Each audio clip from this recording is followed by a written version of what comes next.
Mr. Clerk, please record. There's a quorum present, Madam President. Thank you, Mr. Clerk. Do you have any items for the record? I have no items at this time.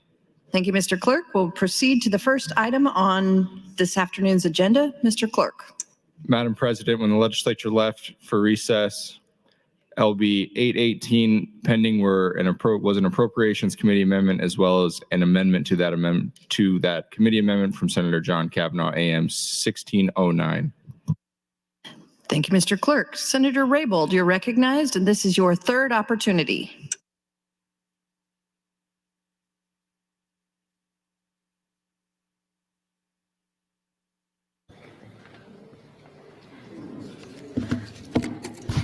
Thank you, Madam President. I'm looking to, I still have a few more questions on AM 1609, and I don't know if Senator Kavanaugh, John Kavanaugh, would you yield to some questions?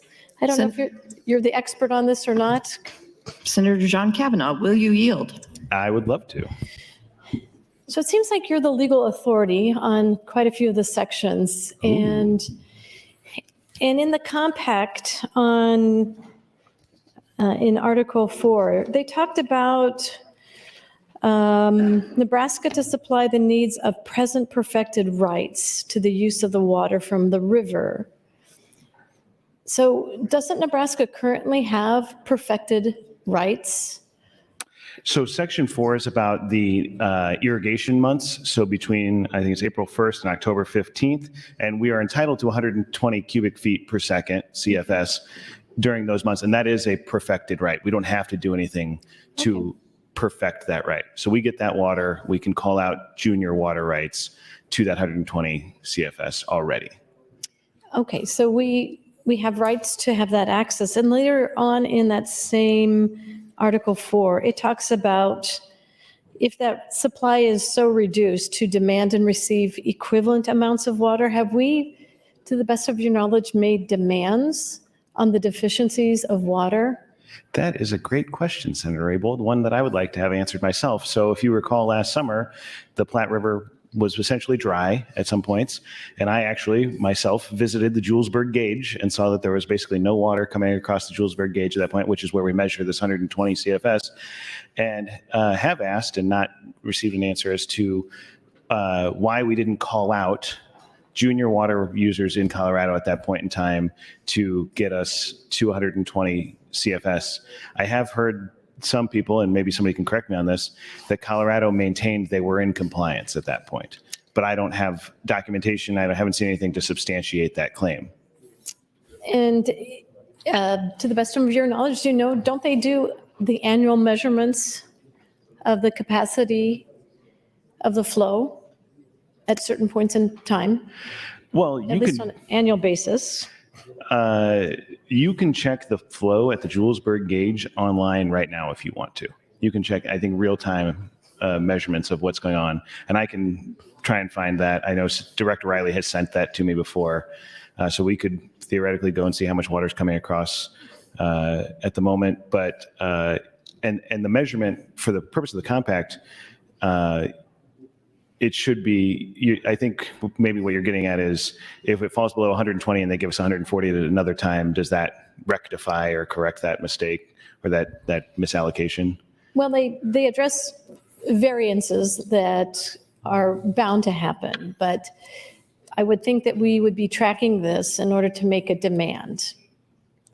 And then the question to you that I've asked from some of the experts is, they said that we cannot make a demand for damages or for them to remedy the loss of water until we have perfected the compact of building the Perkins Canal. Correct. And so that's the distinction between the 120 CFS in the irrigation months. That right is already perfected. So we have the ability to call out junior rights on those. This conversation is about the non-irrigation months, which is October 15th. October 15th to April 1st.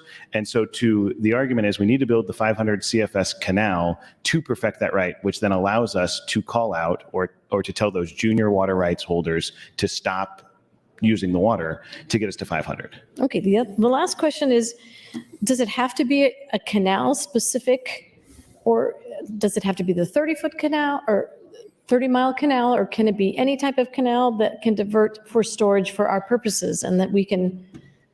I think there are some wiggle room in there. I think it does need to be a canal, and it does say some specific locations and things along those lines. And I can talk about it more. I think we're going to run out of time. But I don't think it necessarily could be like a pipeline or something along those lines. And I think it does have to be on the Colorado side.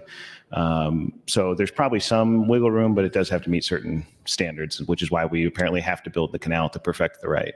All right. Time, Senators. Thank you very much. Thank you, Senator. Thank you, Senators Raybold and John Kavanaugh. Senator Decay, you're recognized. Thank you, Madam President. I rise in support of LB 818 and opposition to AM 1609. The ongoing drought is catastrophic on water levels in the state. As pointed out earlier today, Lake McConaughey is down 50% in capacity, and we need to capture and store water when there is an opportunity to do so. The Perkins Canal gives us more tools in the toolbox to achieve this. The Perkins Canal would provide us more opportunity for agriculture, human consumption, and electricity generation. In central Nebraska, you just need to look at the various different canal systems and their impact on the region for irrigation and power generation. My concern with this amendment is the impact on Gerald Gentleman Station in Sutherland. Gerald Gentleman having water on hand for cooling is essential. Gerald Gentleman draws water in from the Platte for cooling, and then it is released downstream to be used as it flows east across the entire state. If there is no water, Gerald Gentleman would have to limit its operations or shut down entirely, thereby leaving Nebraska without its largest power generating asset. The Perkins Canal project would lessen the need to build more electric generation facilities, regardless of what type it might be, whether it be existing like Gerald Gentleman or another type such as small nuclear modules. Both facilities require water for cooling, and as I said earlier, the water used for cooling is released downstream and allow the flow to go east to benefit the rest of the state. Water is a critical resource for Nebraska in many different ways, and I feel it is important to point out just how vital this resource is to keep the electricity flowing in this state. I would say that this is anything but a pet project. By building this, we increase the ability of Nebraska to store water for hard times and can better control the rate in which this resource travels across the state. By doing this, we have the opportunity to better secure Nebraska's water supply and ensures every available drop is used to the fullest. I agree with Senator Kavanaugh, John Kavanaugh. We will be getting our fair share of the water, but this project helps us utilize every drop and bring Nebraska as we should, and do realize how precious every drop of water is, which is our state's biggest natural resource. I will yield the rest of my time. Thank you. Thank you, Senator Decay. Senator Hunt, you're recognized.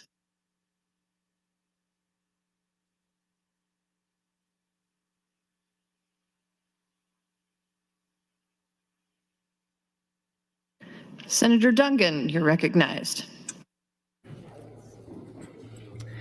Thank you, Madam President. Colleagues, I do rise today in support of AM 1609. I'll admit that when I first got to the legislature, there was a lot of conversations about water and particularly the canal, and I am far from an expert in the subject. And so I will out myself as sort of new to this entire issue. That being said, I've tried to dive into it as much as possible. And what's interesting is I think there's just a lot of complicated nuance to this problem that if you don't dig deep into it, it's very easy to miss the specific issues that have cropped up thus far. And so I appreciate the statements we've heard on the mic from a number of folks in here today, and I appreciate Senator John Kavanaugh kind of digging into this issue, because in a budget that's this big, I think it would be easy to miss something as substantial as this. I think $125 million shouldn't be considered a small amount of money, and so I think this is a really important conversation we're having, and I hope my colleagues are listening. I'm going to yield my time here in a minute to Senator John Kavanaugh, so I'll say that out loud so he has a little bit of preparation time.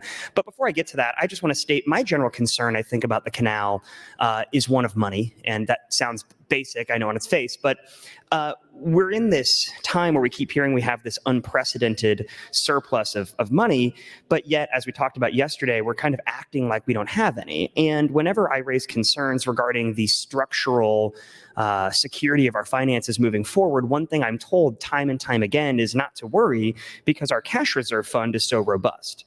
But if you look at the green sheet that's passed out every day, we can see that moving between fiscal year 2022 now all the way out to the out years for 26-27, there's essentially a structural reduction in that cash reserve, dropping almost down to $889 million. And so I want to be very careful as we tap into the cash reserve and that we not use it for too many projects, because it is intended to be something that's there in the event of economic downturn or emergency. And so my understanding is these canal funds are coming out of that cash reserve. So I want to be very cautious as we are building this canal. And I think being fiscally responsible with that cash reserve is important. So with that, I would yield the remainder of my time to Senator John Kavanaugh. Senator John Kavanaugh, you're yielded 2 minutes, 44 seconds. Thank you, Madam President. Just to go back, thank you, Senator Dungan. To go back to Senator Raybould's point, it's Article 6. It's basically the first paragraph. It says Nebraska may build a canal, and it says that the canal may commence on the south bank of said river at the point southwesterly from the town of Ovid, Colorado, and may run thence easterly through Colorado along or near the line of surveyed of the formerly proposed Perkins County Canal, sometimes known as the South Divide Canal, and into Nebraska, and that said project shall be permitted to divert waters of the river as hereinafter provided with respect to proposed canal. And it says that the water can be used by Nebraska for irrigation. So those are things that are in the compact. I would imagine that we could have a little bit of wiggle room, but of course, the whole premise of the idea here is that we have to be rigidly adherent to the compact to the point where we have to build this canal to perfect this right. So the question is, how much rigidity is there to that? And so just how much can we divert from the letter of the compact, and how much can we get away with and still perfect our right, as we were talking about Senator Raybould. I appreciate Senator Decay's comments, of course, about the value this brings and the concern about Gerald Gentleman. I visited Gerald Gentleman, seen the use of the water there, the concerns of Lake McConaughey, and which is one of the reasons why I am only talking about going from the 1,000 back down to 500, because there is a pretty good case for the canal, for the reservoir, for the use and the value this will bring to Western Nebraska. 1 minute. Thank you.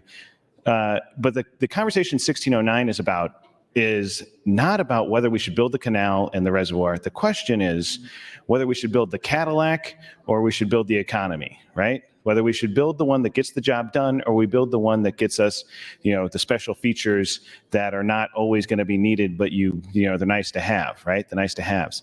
As Senator Dungan said, it's about money, right? It's what is this the highest best use for these dollars for the state of Nebraska at this point in time? Because it's a long project. It's going to be out in the future. We're not going to derive all those benefits that we're talking about until it's done, and we've had it in place. But we got to lay out this money now. So should we lay out this money to build this nice to have one, or should we build the one that gets the job done for the people of Nebraska and use this other money for other projects that we can use them for? So this is the fiscally conservative approach. Time, Senator. Thank you, Madam President. Thanks, Senator Dunnigan and Senator John Kavanaugh. Senator Michaela Kavanaugh, you're recognized. Thank you, Madam President. Good afternoon, colleagues. I would yield my time to Senator John Kavanaugh if he would like to have it. Senator John Kavanaugh, you're yielded 4 minutes and 50 seconds. Thank you, Madam President. And I appreciate Senator Decay was going to come over and talk to me, but I just love talking about this subject. And I do appreciate, I actually didn't get to say thank you to Senator Dungan for pointing out, the complexity of this issue. And I want to be frank, clear with everybody. I'm by no means an expert on this, right? I'm just a person who sits on the committee that had oversight of this, kind of just started digging into it a little bit because we had testimony in our hearing. We had some presentations about it. I've had the opportunity to visit the sites, had opportunities to discuss it with Director Riley and others at DNR. I've had the opportunity to discuss it with affected agencies like NPPD, Central Irrigation, Dawson Public Power, the Western Irrigation in Western Nebraska, and folks who are out there. So had a lot of opportunity to kind of dig into those things. I've had an opportunity to talk with some other experts in this field just to get kind of an idea of what this is. And I'm saying all of this to tell you that, of course, this is my interpretation and my concerns that I'm raising for all of you. And just to kind of flag for you that this is a tough, complicated subject, but it is a large amount of money that we're being asked to spend. And so it requires just a little bit more of a conversation about it. And to that point, I was talking before lunch about the Sanjero report, which is the analysis that we paid for. And I was talking about their return on investment was a little questionable because they started the calculation of the derived benefits in year one, when really we all logically know we won't derive benefits until the project is done, and that the project finish date is of course uncertain due to a number of reasons, engineering reasons, but also legal ones that may arise. But the other part about that analysis was questions about just how much water is really going to be available, which was originally my concern when I started kind of digging into this issue when this was presented to us, because water is fluid, of course. It flows and it's not consistent. So when you are trying to determine how much water there is, we measure in acre feet, we measure in cubic feet per second, but that cubic feet per second flow is not always going to be 500 cubic feet per second. It's not always going to be 120 cubic feet per second. And as Senator Rabel talked about before, sometimes it might be 90, and then, you got to make up for it, right? To get to your, that's a flow rate, cubic feet per second. And then you have a volumetric rate, which is acre feet. So that's like how much fills a swimming pool or a lake or something like that. So to determine the value of this project, we've had some analysis of junior and senior water rights, which are senior water rights are ones that we won't be able to call out, meaning we can't stop from use. So if there's less than 500 CFS, we can't tell senior water rights to stop using. We can tell junior water rights to stop using. We call that calling out, right?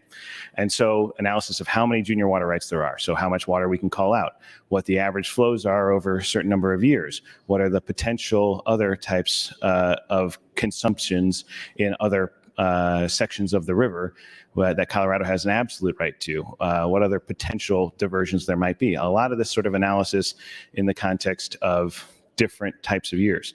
And so one of the criticisms that I've read of the Sanjero report was that they took a measurement of sort of like an average of the water flow, which would give you, when you have zero water flowing and you have 2,000 CFS and you average that, you get to 1,000 CFS. And now you say, well, the average flow of the river is 1,000 CFS. Does not mean you're going to capture 1,000 CFS all the time, right? If you have 1,000 CFS pipe or 1,000 CFS canal, you're going to be able to capture 1,000 when it's 2,000, but when it's zero, you're not going to be able to capture 1,000, right? So the average is not a helpful indicator. You need to do more of a sort of analysis, and I'm not a mathematician or anything like that. I just flag for you the fact that some of our assumptions that we're basing the return on investment on and whether or not we should be doing this have questions that remain unanswered, and that if we're going to spend $575 million, we should have a handle at least on what exactly we're talking about and what the potential return on investment is going to be. So I'm not suggesting that you all become experts on this. I still, like I said, not an expert on this, but I'm trying to learn what I can for this conversation and trying to be as instructive as I can here. But again, I'm taking the conservative approach by trying not to spend money that we don't need to spend to get water that we already are entitled to and that we will get. Thank you, Madam President. Thank you, Senators Kavanaugh And now Senator Decay would like to recognize 24 fourth graders and 4 teachers from St. Mary's School in O'Neill. Please stand and be recognized by your Nebraska Legislature.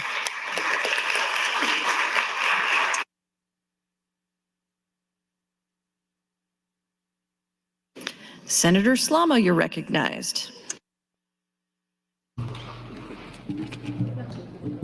Good afternoon, colleagues. I rise in support of the mainline budget bill, the First Amendment, but like every other rural senator who's gotten up and spoken, I am wholeheartedly opposed to Senator Kavanaugh's amendment. And it's because of the unique position that Nebraska is in when it comes to water and access to it and our future access to it. Nebraska has more miles of moving waterways between rivers, creeks, and streams than any other state in the country. Now, that puts us in a very unique position because we're wholly dependent on water flowing through our state from other states for irrigation, for consumption, the whole list of things that we need water for. We're getting it from a different source than a lot of states do. We don't have the natural reservoirs. We don't have the natural lakes that a lot of states have, besides the Ogallala Aquifer, which I think we can all agree we need to protect and preserve for as long as humanly possible. And our state depends on water for the biggest driver of its economy.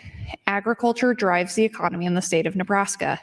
I understand and appreciate rural senators raising questions about spending a large chunk of money on a canal to ensure water access for irrigators. However, we're not just talking about water access for irrigators in western Nebraska. However, even if we were, that would be reason enough for me to be on board with this. And of course, I support Senator Kavanaugh's concept that we need more studies and to better understand ROI, and I'm fine with that. But I don't support wholehearted changes to this plan as we're already halfway through. This canal is necessary. The expanded, as opponents have put this, Cadillac version of this canal is necessary. We're not just talking about a 10-year project or a 20-year project or a 30-year project. It's going to be a while before we see long-term benefits of this project. But when we do, it's going to pay dividends. Water is the gold of the future, and if you go west of Lincoln, it's the gold of right now. I'd recommend going out.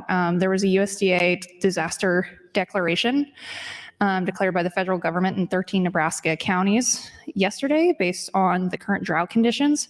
Go out and meet with some of those ag producers and ask them what securing our water rights from Colorado, whether it be through a 1923 compact or any other compact, which I'm going to back up here for a second. Like, there are lawyers and there are lawyers who specialize in water law. No one on this floor specializes in water law. So when we're getting up and we're trying to interpret a 1923 compact, there are going to be people far more better suited than us arguing this before the Supreme Court than anybody else on the floor. And if we're acting like we're afraid of litigation, we were in litigation with Kansas for years and years about water. And now we have a situation where Colorado is taking far more than their share of water that we depend on to keep our ag producers going, to give Lincoln drinking water. And we have to express our rights. I don't care if it's under a 1923 compact or any other iteration of the law.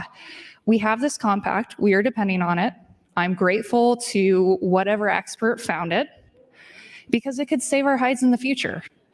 And we need to invest this money on the front end now in a strong canal system. Otherwise, we will be paying for it in the future. Thank you, Madam President. Thank you, Senator Slama. Senator Dungan, you're recognized.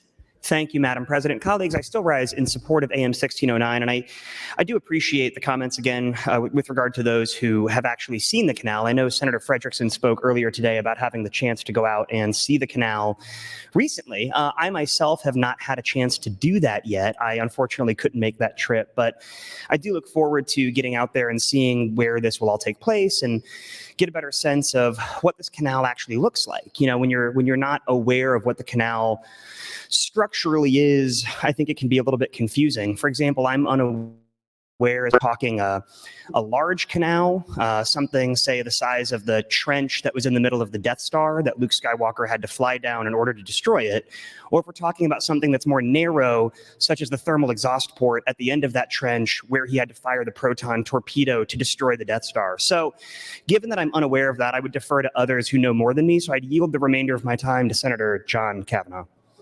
Senator John Kavanaugh, you're yielded 4 minutes. Thank you, Senator Dungan. I think if you had a T-86, you could probably bullseye that. That's a deep cut, probably. I appreciate the time. And, I appreciate Senator Slama's comments. The part I don't appreciate is that whenever Senator Slama opposes my amendments is that she always does it with her whole heart. I don't understand why she doesn't do it with maybe like some hesitation or trepidation or reservation. You could do it, you don't have to wholeheartedly oppose. You could say, it's just, I regret to oppose Senator Kavanaugh's amendment because I agree in principle that we should be as conservative fiscally as we possibly can. And I appreciate Senator Takei coming over and talking to me about his reasons for voting for this. And as I said, Senator Takei's reasons and Senator Bosselman's reasons and Senator Slama's reasons for supporting this, I think are valid reasons. I think that this is a good conversation that we're having about what the value of this marginal change is, right? I think we have reservations, and as I said, we can read these reports and about the just overall value of the project, of the canal reservoir project. But as Senator Slama pointed out, the unique hydrological factors in Nebraska do mean that this project is uniquely valuable, the reservoir in particular, but also as we get to a point where we're drier and drier in the future, we're having more dry years and potentially more of those aberrational wet years, right? Those high years. It's important to make sure that we have legally secured our access to water. And that's what the purpose of this canal is about. And Senator Slama is correct. I'm not a water law expert, and I'm trying to be clear about telling folks that take what I'm saying with a grain of salt.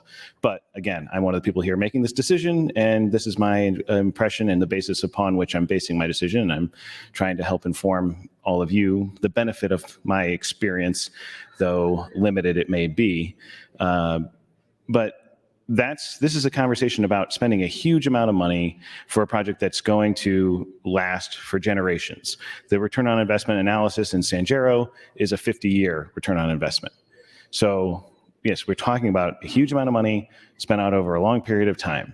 And it's important, we owe it to the people of the state of Nebraska, not just the people in the region that are going to be specifically affected by this, but they will gladly tell you that the water, I think it's Lincoln derives 10% of its municipal water supply from the Platte River. They get all of it. I think your water source is all Platte River Valley, but most of that comes in from the Loop or from the Elkhorn or something along those lines. But this water we're talking about coming through affects Lincoln. It affects 1 minute. Gerald Gentleman, which is electric generation. It's going to affect McConaughey. It's going to affect the water table out in that part of the state. So this has a broad implication, not just for the part of the state where it's immediately affected, but the cost is, of course, one that we all have to reckon with. And this conversation is specifically about the marginal benefit we're deriving from building the bigger canal and not about the overall value of the project. And as Senator Takei was telling me, one of the reasons he wants the bigger canal is we want the opportunity to capture that extra water in that reservoir in those years. And my question is that opportunity worth $125 million? For those years when the flows are higher, is the opportunity worth $125 million to capture it once every 7 years, once every 5 years, as Senator Bosselman say, which is up to interpretation. So that's the question. Time, Senator. Thank you, Madam President. Thank you, Senator Dungan and Senator John Kavanaugh. Senator Michaela Kavanaugh, you're recognized, and this is your third opportunity. Thank you, Madam President. I think perhaps, Senator John Kavanaugh, you just bring out people's passion on issues, and that's why it's wholehearted. If you would like, I would yield to you the remainder of my time. Senator John Kavanaugh, you're yielded 4 minutes, 42 seconds. Thank you, Madam President. Thank you, Senator Michaela Kavanaugh. I'm sure people are probably getting ready to have a vote on this. I would appreciate if anybody has any questions. I know there has been some confusion about exactly what this is, because there has in the past been a conversation about just the value of building this project at all. So just so we're clear, AM 1609 still builds the canal, still builds the reservoir, if that's what they decide to do for DNR. It still allows us to get access to perfect our right to 500 CFS. It does all of those things. We still get all of those benefits that have been laid out, that have been proposed. It just doesn't go the next step and get the one that's built for a canal that's built for those extraordinary circumstances. And the downside of that, be honest with you, downside of not building that bigger canal is in those off years, the reservoir will not fill up as fast, and we won't necessarily capture it. However, we still will get that water. It'll still come across the border into Nebraska, flow in the Platte River. It'll flow past North Platte. It'll flow into the Platte River, the confluence of the Platte River there, and go past Gerald Gentleman, would still be potentially usable. Well, I think the Gerald Gentleman water actually comes from McConaughey, if I'm right. Is that right, Senator Kay? Yeah, I think they have a canal that goes to Gerald Gentleman from McConaughey, but essentially it'll allow McConaughey to not have to release as much water out of McConaughey for irrigation and down river uses. But it'll be, the difference is under 1609, we will not have that water in the reservoir, and it'll be in the Platte River and will come down and potentially be for other uses. And potentially some of it would be passed all the way through, down past Lincoln's 10% use, down past Plattsmouth and into the Missouri River. So that's the risk of adopting 1609. The reward, of course, of adopting 1609 is we save $125 million today. All of that risk that I'm talking about, all of that water flowing past all those places and not being consumed by us, losing that future potential benefit of that water, whatever that amount is, that is not going to happen for probably 20 years. And then it'll only happen once every 5 or 7 years after that. So that's the question I'm posing to everybody here is, should we spend $125 million now to make sure that we derive maximum benefit in those small circumstances 20 years down the road? I think that's the crux of this conversation. And I've appreciated everyone who's engaged in this and indulged this talk about water law and hydrology and return flows and these studies. And I would ask for your green vote on 1609. I think I will probably get to close again as well, but thank you, Madam President. Thank you, Senators Kavanaugh. Senator Kauth, you're recognized. Thank you, Madam President. I'd like to say thank you to Senator George Lucas Duncan for his very, very inspired speech. I will not be supporting AM 1609, but I appreciate the opportunity to talk about it. We've had some really good discussion, had some interesting conversations with the water people. I also got to go with Senator Frederickson and Senator Hughes and Senator Bosden down to, I think Senator Merman was there too. Down to see the Perkins Canal project. And first of all, it is absolutely amazing what our water management people do and what they are tasked with doing to make sure that we have enough water for our agriculture, for our people to live. Drought is one of the worst natural phenomena that can happen. We could devastate our entire economy if we don't have enough water. And I think planning ahead is absolutely critical. We've had 100 years to put this in place. And we are now looking at a lot of development in Colorado that could task that water supply. I think we really need to make sure that we are prepared. And if we can do more for a little bit less, because if we build double the size, it's only going to cost 28% more. I think we owe it to ourselves to plan for the future, to plan for those future farmers, those future Nebraskan citizens. And I would like to say that I support the original bill. Thank you so much. I yield my time. Thank you, Senator Kauth. Seeing no one else in the queue, Senator John Kavanaugh, you're welcome to close on your amendment. Thank you, Madam President. And I will just reiterate, we're getting to a vote here on this. So, and I appreciate, Senator Count's comments as well about this is looking towards the future. So, colleagues, I appreciate the conversation. I do appreciate people taking a serious look at this. This is a big project. This is a very forward-looking project that is attempting to, could change the nature of this section of the state of Nebraska. We build a big reservoir. One of the funding sources is recreation, potential lake with a tourist spot, things like that. We will have more water, more stability out there. We'll have more water available for things like Gerald Gentleman. That's the argument for the canal. The question is, again, $125 million to build a bigger canal. And I will just try to quickly summarize my concerns. One, the compact allows us to use eminent domain in the state of Colorado. Our purpose in building the 500 CFS canal originally was to perfect our right to that water, meaning that we could call out junior water rights in Colorado when the flow gets below 500 in those non-irrigation months. So our argument is that this is a literal interpretation. We need to be adherents to the letter of this compact. And so I'm concerned that if we take that approach, that if we try to build a bigger canal, one issue is Colorado will object to our use of eminent domain for whatever extra amount of space it may be required for a 1,000 CFS canal, whether that's 1 inch, 1 foot, 10 feet. They may potentially say, nope, you don't have the right to build that bigger canal. Therefore, you have to be limited to the exact size the 500 CFS would be, which would make this a moot point, really. But the other one is that they would obstruct and throw up legal hurdles and say, can't build at all, right? And that delays the implementation of this project even further. So we're talking about it's going to take us 10, 20 years to build this thing as is. Now we're talking 15, 25 years, right?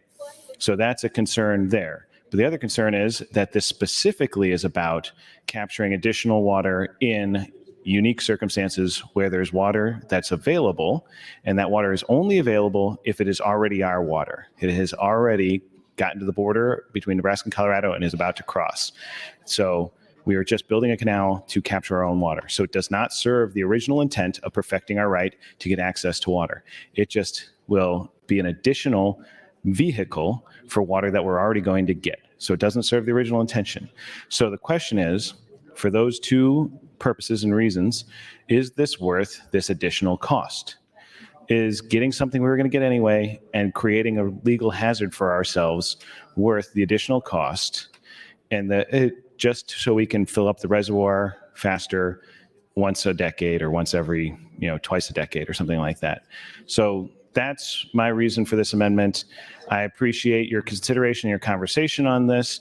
I would encourage your green vote on 1609. With that, Madam President, I guess I would call the House. I don't know how many people are here. We'll say call the House. There's been a request to place the House under call. The question is, shall the House go under call? All those in favor vote aye, and all those opposed vote nay.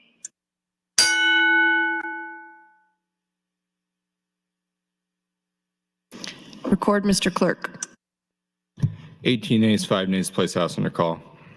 The House is under call. Senators, please record your presence. Those unexcused senators outside the chamber, please return to the chamber and record your presence. All unauthorized personnel, please leave the floor. The House is under call.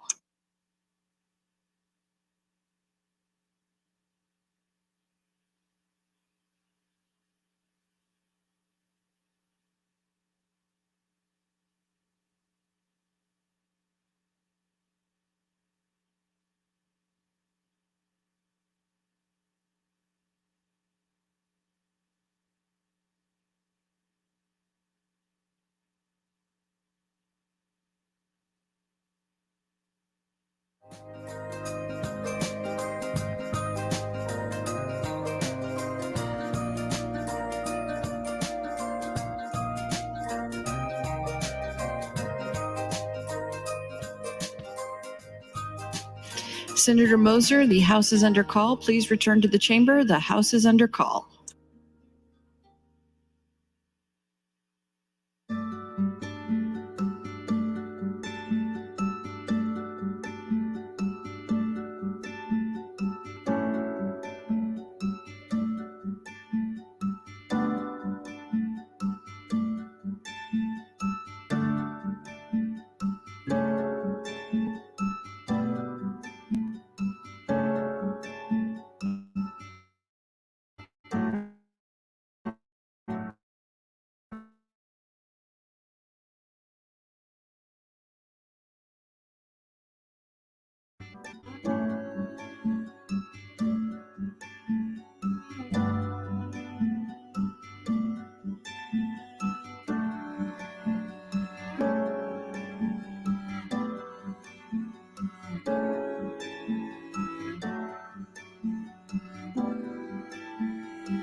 All unexcused senators have now returned to the chamber. Senator Erdman, I understand you requested a roll call vote. Mr. Clerk, please call the roll. Senator Aguilar. Voting no. Senator Albright. Voting no. Senator Arch. Voting no. Senator Armendariz. Voting no. Senator Ballard. Voting no. Senator Blood. Senator Boston. Voting no. Senator Bostar. Senator Bostelman. Voting no. Senator Brandt. Voting no. Senator Brewer. Voting no. Senator Breezy. Senator John Kavanaugh. Voting yes. Senator Michaela Kavanaugh. Voting yes. Senator Clements. Voting no. Senator Conrad. Voting yes. Senator Day. Voting yes. Senator DeBoer. Not voting. Senator Decay. Voting no. Senator Dorn. Voting no. Senator Dover. Voting no. Senator Dungan. Voting yes. Senator Erdman. Voting yes. Senator Frederickson. Voting yes. Senator Halloran. Voting no. Senator Hansen. Voting no. Senator Hardin. Voting no. Senator Holcroft. Voting no. Senator Hughes. Voting no. Senator Hunt. Voting yes. Senator Eibach. Voting no. Senator Jacobson. Senator Kauth. Voting no. Senator Linehan. Voting no. Senator Lippincott. Voting no. Senator Lowe. Voting no. Senator McDonald. Voting no. Senator McKinney. Voting yes. Senator Mosier. Voting no. Senator Merman. Voting no. Senator Raybold. Voting yes. Senator Reapy. Senator Sanders. Voting no. Senator Slama. Voting no. Senator Vargas. Voting no. Senator Von Gillern. Voting no. Senator Walls. Voting yes. Senator Wayne. Voting yes. Senator Wishart. Voting no. Senator Erdman. Voting no. Vote is 11 ayes, 32 nays, Madam President, on adoption of the amendment. The amendment is not adopted. Mr. Clerk, for items. I raise the call. Madam President, next amendment from Senator Wayne. Senator Wayne would move to amend with AM 1608. Senator Wayne, you're recognized to open on your amendment. This is the amendment to match yesterday on the PTSD. As you'll recall, I'm working on this from general to select. We are getting data and budget that some people ask for some more information. We are getting them that. They'll have that by the end of the week, but this is just to make sure that we track both and we don't have inconsistencies in the budget. So I'd ask for a green on AM 1608. Thank you. Thank you, Senator Wayne. Senator Wishart, you're recognized. Thank you, Mr. President. I rise in support of AM 1608. This is the sister amendment to the piece of legislation that we passed yesterday. Seems like so much longer ago. So yesterday we appropriated the funds, and this needs to transfer the funds out of the healthcare cash fund. So I encourage you to vote yes, since we passed the amendment yesterday. Thank you. Thank you, Senator Wishart. Seeing no one else in the queue, Senator Wayne, you're recognized to close on your motion. Amendment.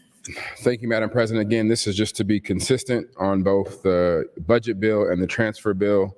And then we'll if the body decides to remove it, or remove both of these on the select, but you don't want it to be inconsistent as we move forward on both budget and transfers of the funds in the budget. Thank you, Madam President. I ask you to vote green on 1608. Thank you. Thank you, Senator Wayne. Members, the question is the adoption of the amendment to the committee amendments. All those in favor vote aye. All those opposed vote nay.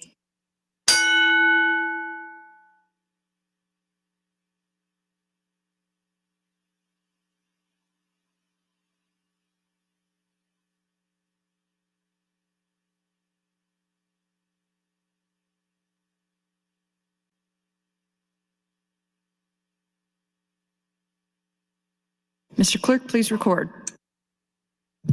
28 ayes, 9 nays, Madam President, on the adoption of the amendment. The amendment is adopted. Mr. Clerk, for the next item.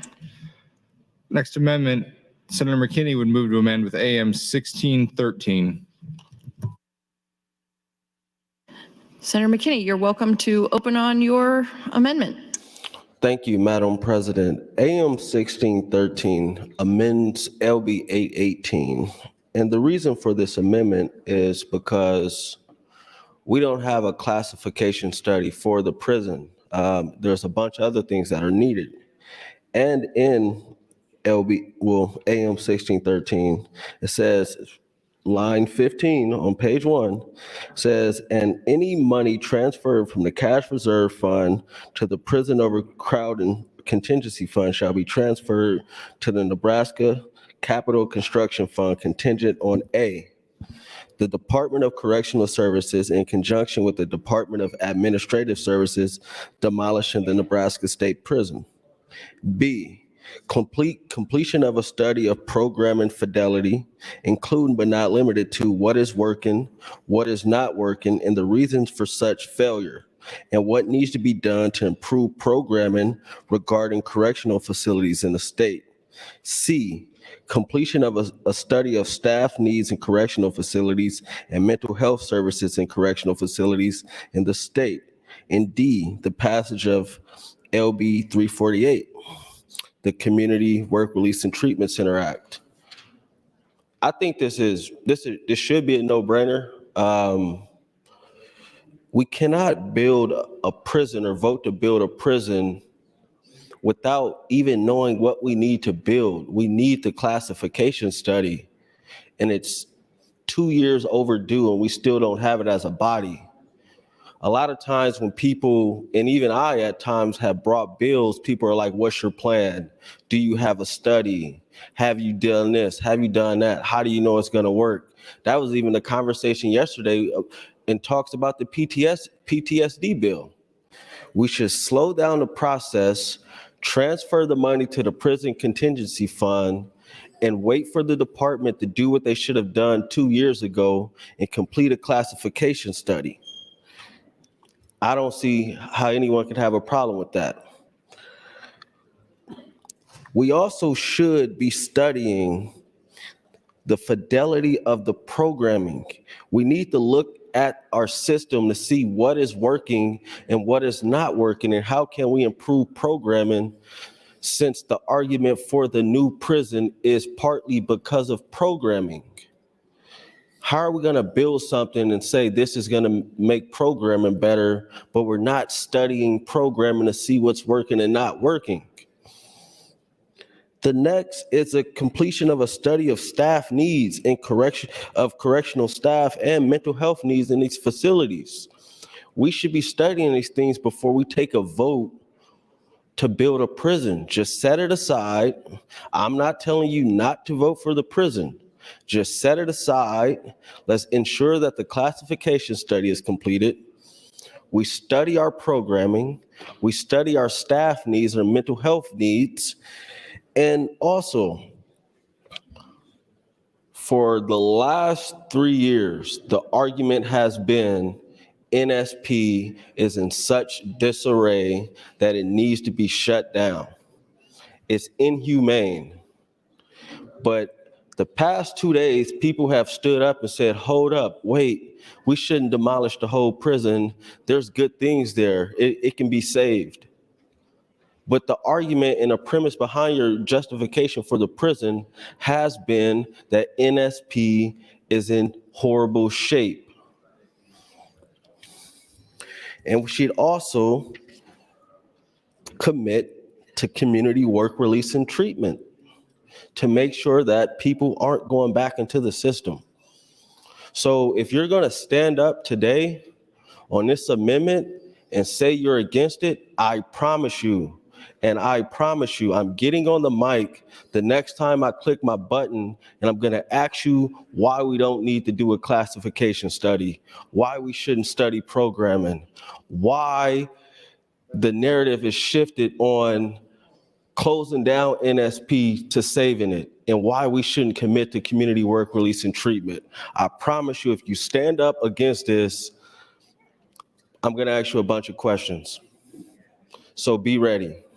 Also have a lot of data since I was on the CJI task force, and I pulled some data from the subgroups and some key findings that we should talk about as well. So let's have fun today. And honestly, this is a genuine amendment. I'm not telling you not to vote for the prison.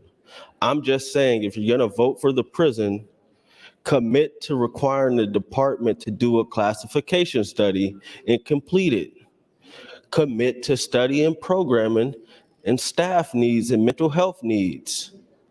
And also, demolish the prison since it's been in such disarray for 3 years up until the last 2 days. And we also need to commit to community work, release, and treatment so people aren't going back and we're treating individuals while we have them in our care. Thank you.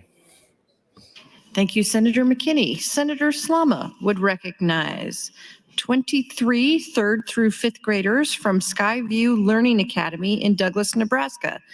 Students, please stand and be recognized by your Nebraska legislature.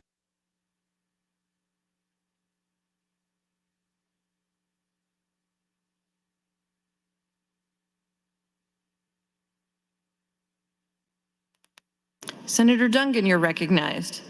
Thank you, Madam President. Colleagues, I do rise in support of AM 1613, and I think this is a really, again, good conversation to be having. And when I look at this amendment and hearing Senator McKinney open on it, I think it's actually a very smart, fiscally responsible, and measured approach to the implementation of something that a number of my colleagues have already said they're committed to doing.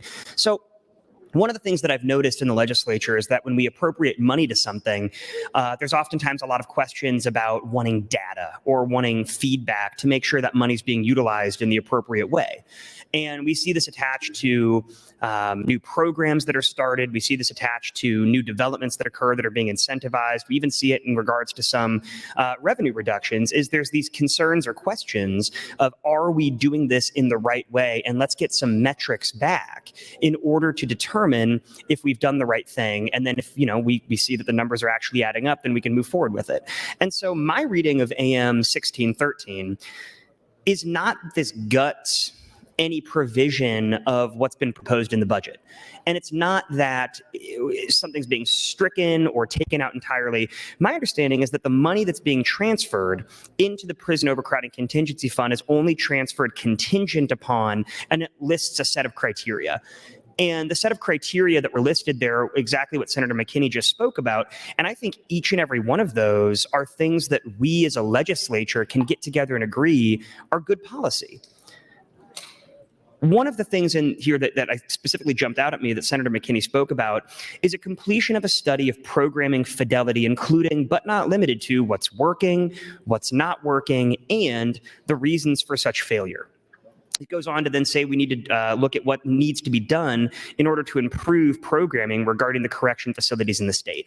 The main argument that's been made to me when I talk to folks who are in support of building a new prison is that the new prison can facilitate and better accommodate programming that's going to hypothetically help rehabilitate folks who are incarcerated there. It doesn't make sense to me that we're going to spend this much money to build a new structure in order to facilitate programming if we haven't done a study with experts that we can bring in, maybe even third-party experts, to come and analyze this to determine what actually has worked and what has not worked throughout the time that we've been implementing programming at DCS. I can't think of any other system where we would dissuade or not want to have people come in and analyze whether or not what we're doing is working. I talked about this on the mic a little bit yesterday, and it's possible we'll get into it more later on today, but one of the things that we have to make sure we're doing as a state is if we are incarcerating people, there has to be something done while they're in there to work on rehabilitation, or else we're actually harming not just those people, but we're harming the rest of the state of Nebraska. And we're creating this cycle of recidivism and trauma and pain that everyone is harmed by. And so the programming that we see in DCS, the intention behind that is to work on things like vocational skills. It's to work on things like helping treat issues that individuals have had that maybe led to them being incarcerated, whether it's substance use disorder, behavioral health problems. But if what we're doing in those prisons isn't working, then it's just a fool's errand to build an entire new structure and assume that if we keep implementing the same process and procedure, we're going to get a different result. And so the idea of analyzing the actual programming fidelity, I think, is an incredibly smart idea. I think compounded with that is the completion of a study of staff needs.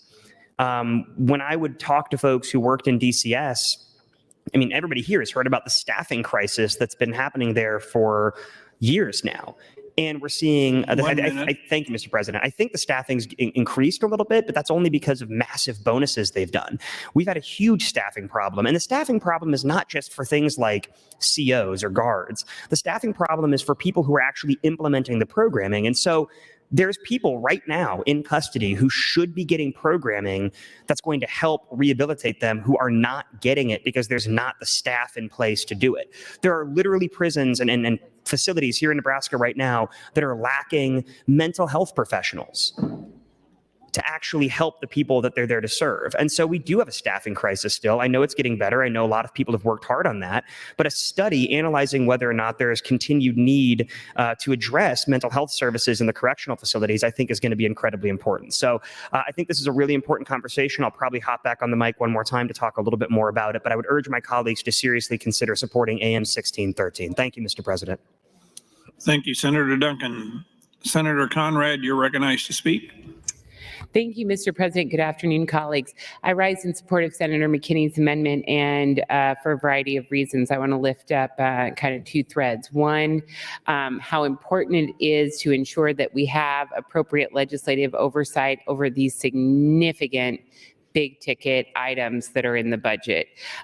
Whether you support them or don't support them, these are such major appropriations that we really, really need to make sure that we're all doing our due diligence. Of course, a lot of that can happen off of the floor as well, but there's some recent analysis from Open Sky that I just wanted to lift out in regards to this because it's relevant to where we are at this point in the debate. Two projects, the Perkins County Canal and the new prison, account for, I believe, about more than half of the spending from the cash reserves. And just those two projects alone are about 13% of overall budgetary expenditures. So that helps to provide a little bit of information in terms of the scope and the gravity of these projects, just in terms of sheer dollars and cents, just in terms of taxpayer burden.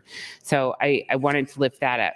The other piece that I wanted to lift up is perhaps a bit more specific to AM 1613, and I'm grateful to Senator McKinney for his continued leadership on these issues, and appreciate Senator Duncan's comments as well. And colleagues, I hope people are looking at this carefully because this is a very thoughtful approach.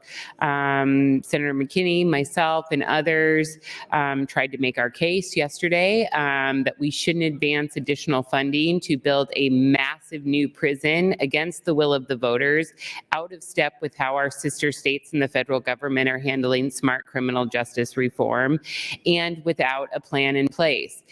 Those arguments did not carry the day, I contend, for political reasons. Nevertheless, we have a new director and we have a host of information that we need to get more well established before we commit ourselves to this full course of action with this significant sum of money. So simply asking for a thoughtful analysis about what kind of beds we need to build. Is it max? Is it medium? Is it lower level and more work release and more mental health beds and all of those kinds of really important questions to understand if we're going to commit this amount of money, and particularly without a plan for criminal justice reform, we at least should build it right. And unfortunately, we have a pattern in practice from this crisis-riddled Department of Corrections where they treat state law like a suggestion rather than the state law that it is. We've asked Department of Corrections to put forward strategic plans periodically to show us what they're doing to address mass incarceration and the issues in their department. Sometimes they follow it, sometimes they don't. We've asked them to put forward a classification plan in order to have this very analysis for this very important decision. Still not back, still nothing done.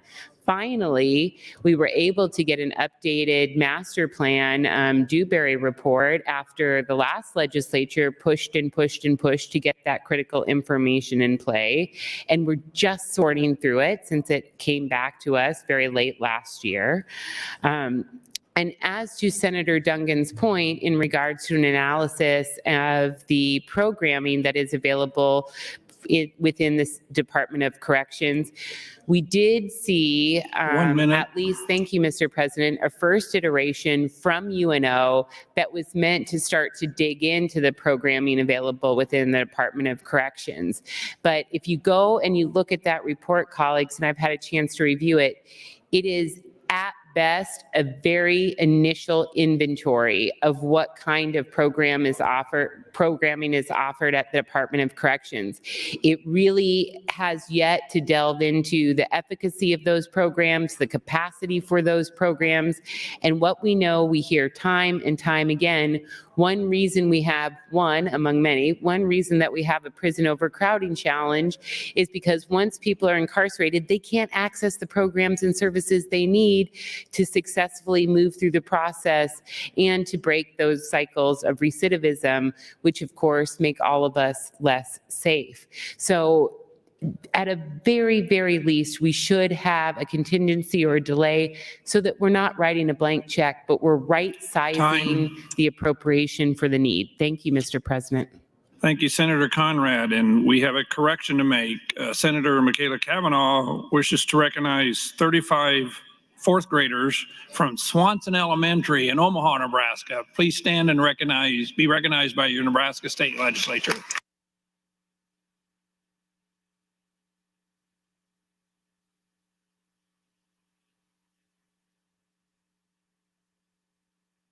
Senator Wayne, you're recognized to speak. Thank you, Mr. President.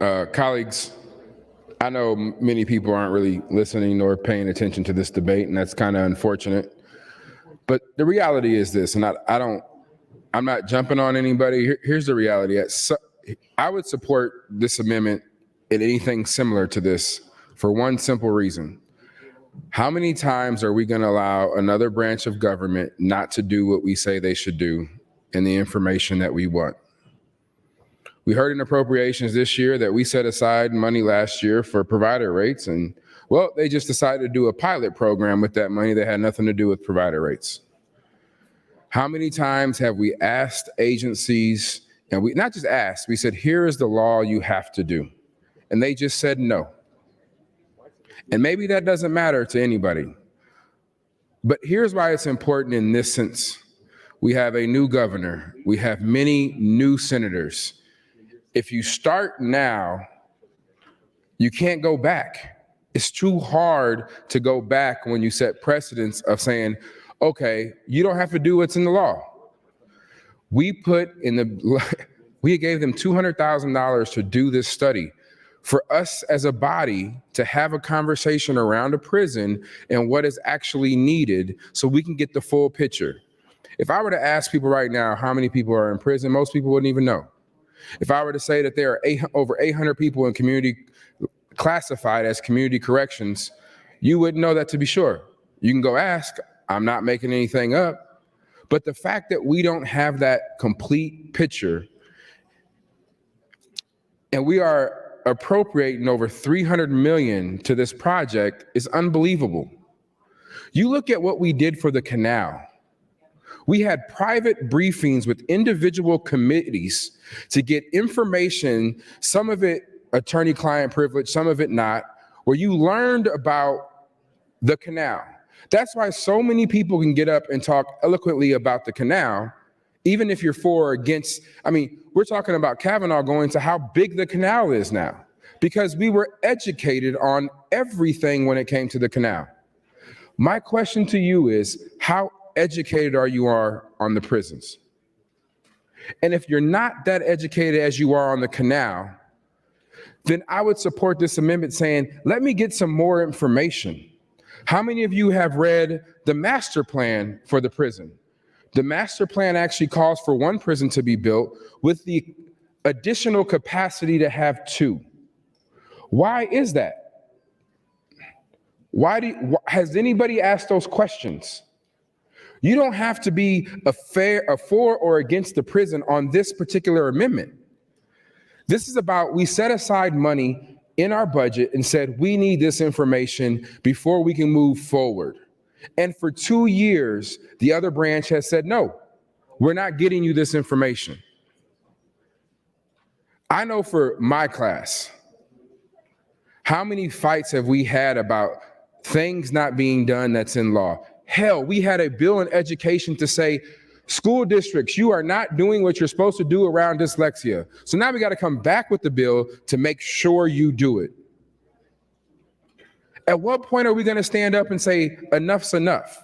When we pass a law, we expect it to be implemented fully and faithfully. And this is a compromise on my part, on Senator McKinney's part. I wouldn't even have went this far. He's saying you can automatically transfer the money back and continue to build the prison, but at least just get the information so you can make an educated guess, so we can have an educated discussion next year on whether we're going to continue to appropriate more dollars. Whether the future body in 2 years wants to appropriate the other $174 million. That's the part I think is getting lost in this whole conversation. We're okay with the administration, the previous administration, and now this one saying, we don't need that data. And when you start going down that path, it continues to boil over into everything, because we played nice our first year too. And now we have an education bill saying, no, we really meant what we said around dyslexia this time. Don't make the same mistake. Don't let history repeat itself. Get the information so we can all have an eloquent conversation like we just had about the canal. Thank you, Mr. President. Thank you, Senator Wayne. Senator McKinney, you're recognized to speak. Thank you, Mr. President. Again, this is actually me I was genuine yesterday when I brought 2 amendments. I'm being genuine today. A lot of times when I've proposed bills or other people have proposed bills, you get a bunch of people that walk up to you and say, how do you know this is going to work? What studies do you have? What information do you have? All these other things, and just asking for maybe $1 million here. They're literally asking for $300+ million, and they won't even do the bare minimum of following the law and doing a classification study. That should sound every alarm to everybody in here. And then yesterday, or whatever day it was, in the briefing, the justification was for the prison was for programming. There's nothing in the current language that even requires them to put money into programming, study programming, understand what's needed and not needed. How can you improve it? None of that. But you're going to blindly vote for a prison without even the bare minimum of information. And if that happens today, I promise you, going forward, if I introduce a bill with even $1 and you vote for this and you come up to me and ask me those same questions about how do you know it's going to work, I'm going to walk away from you and say, get out my face. Be consistent here. And that's the problem. People have problems being consistent and genuine in their positions. And we're letting people outside of the glass control the legislature. Where is the separation of powers? Where is the leadership to say, no, let's do the right thing for the state of Nebraska? We're going to vote to build one of the massive, probably number one most massive project outside of the canal in the state's history. And the Department of Punitive Services can't even do the bare minimum of doing a classification study to understand what's needed. They're not going to study what programming needs are needed so we can improve our system and make sure that people aren't sitting inside of our prisons 2 years beyond their release date. Study it so we could get people that are qualified and correct, qualified for community into community. There's people sitting in Tecumseh that should be in community, but because the department is so horrible, they can't get to community. And we're okay with that. I don't understand it. And you stand up and say, oh, let's do the right thing and don't mess with the budget. And if you're on the Appropriations Committee, I strongly invite you to stand up and explain to me why you voted this going forward without the department not doing a classification study, without programming study, without studying staff needs and mental health needs. Why the tone shifted yesterday from the prison needs to be shut down because it's inhumane, and now we want to save it to keep our options open. If you're a leader and you're going to vote for this, stand on it and stand up and tell me why and justify it. I'm waiting. We could keep going, but it's just, you're going to hide behind not getting on the mic and just vote for this and not say anything just because somebody told you to do it. You were voted to be a senator, to represent your community, not represent the interests of interest groups. You can't stand up and scream about saving taxpayer dollars when this is a massive hit to taxpayers and we're not even going to require the bare minimum. That is my issue. I'm not even telling you not to vote for the prison, and I strongly oppose it. I'm just saying, make sure you understand what you're building and the needs are. And y'all don't even want to do that. So if I ever bring another bill with any type of dollars and you vote against this, don't even ask me those questions, because you're not willing to ask a department that is not following the law to do their job. You're justified your support for this prison based on programming, and you're not even studying programming. How does that sound? Literally, think about it. Your justification is the prison is inhumane, but you don't want to demolish it. You justify it based on programming, and you don't want to. Time. Thank you. Thank you, Senator McKinney. Senator Duncan, you're recognized to speak. Thank you, Mr. President. Colleagues, I rise again in support of AM 1613.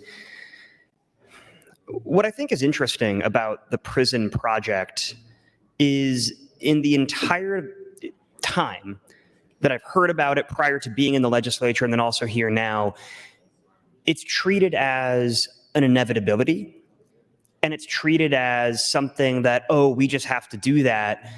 And the questions that Senator McKinney and Senator Wayne were talking about never really get addressed.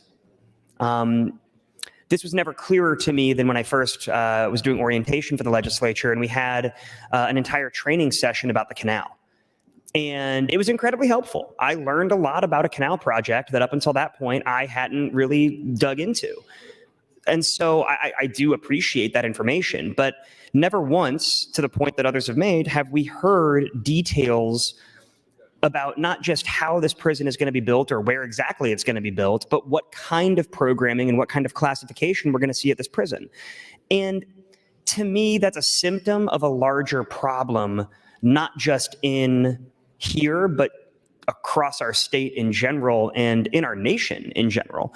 And it's that when we start talking about incarcerated people, or when we start talking about those who are involved in the justice system, there is a lack of empathy And there is a lack of acknowledgement that we need to be as thoughtful about it as we can be. And I'm not saying everybody feels this way, but I think that genuinely there is this perspective that, oh yeah, well, the people that are in there are bad people, so we'll get to them when we have to. Or, oh, you know, the conditions at NSP, the state pen, are not great, but the people that are in there are bad people, so, you know, we'll worry about that later. But right now we got to focus on something else. And that's incredibly problematic to me, because I, as well as a lot of others in this body, have met people, known people, worked with people, interacted with people, spent time with people who have been incarcerated. And what I think we oftentimes forget is that we're talking about real people, real human beings with real stories. And so when we discuss the building of a prison and refuse to do this study, do this analysis, and hold a department accountable for how the programming is working, for how the building is being staffed, for what kind of reentry programs we're looking at, we're doing a disservice to those folks who have to be the ones who bear the brunt of that problem. You know, I've looked a lot at the actual numbers from DCS. This is not outside analysis. DCS projects exponential growth of its prison population between now and 2030. As of right now, or as of the study that I'm looking at here, which is from DCS's own website, the observed population was at about, I'm estimating 5,700, and they're seeing it go up to 7,500 in the next less than 10 years. So the people that are in the DCS program themselves are estimating exponential growth. And so that's why it's incredibly important that we take a step back and analyze, are we doing this the right way, in a way that actually is going to rehabilitate folks and put them back in the community. One of the most integral things when it comes to rehabilitation is reentry. And one thing I appreciate about Senator McKinney's amendment here, that I would, again, encourage my colleagues to go read, is it focuses at great length in one of those criteria that has to be met for the transference of funds on enacting reforms or modifications when it comes to work release and reentry. As we've been having this debate, I've received an email and other comments from people who know firsthand how the reentry programs are currently working with DCS, and I'm not going to get into the details of that, but they've highlighted a number of the problems that they've seen. 1 minute. Thank you, Mr. President. They've seen with the reentry programs. And imagine getting released after serving your time and not having the adequate assistance to find housing, to get a job, to reintegrate into society, to have the treatment that you need with regards to behavioral health or mental health issues. You're being set up to fail. And so we can do everything we possibly can to build the prettiest, nicest new facility in terms of aesthetics and in terms of how it looks to the folks from the outside looking in. But if we're not actually helping the people on the inside rehabilitate and working on their reentry, then we're doing a disservice to them, and we're just putting a Band-Aid on a bigger problem. So again, I would encourage my colleagues to support AM 1613. It's measured, it's appropriate, it's fiscally conservative by making sure we're using our money in a way that is actually working. Thank you, Mr. President. Thank you, Senator Duncan. Senator DeBoer, you're recognized to speak.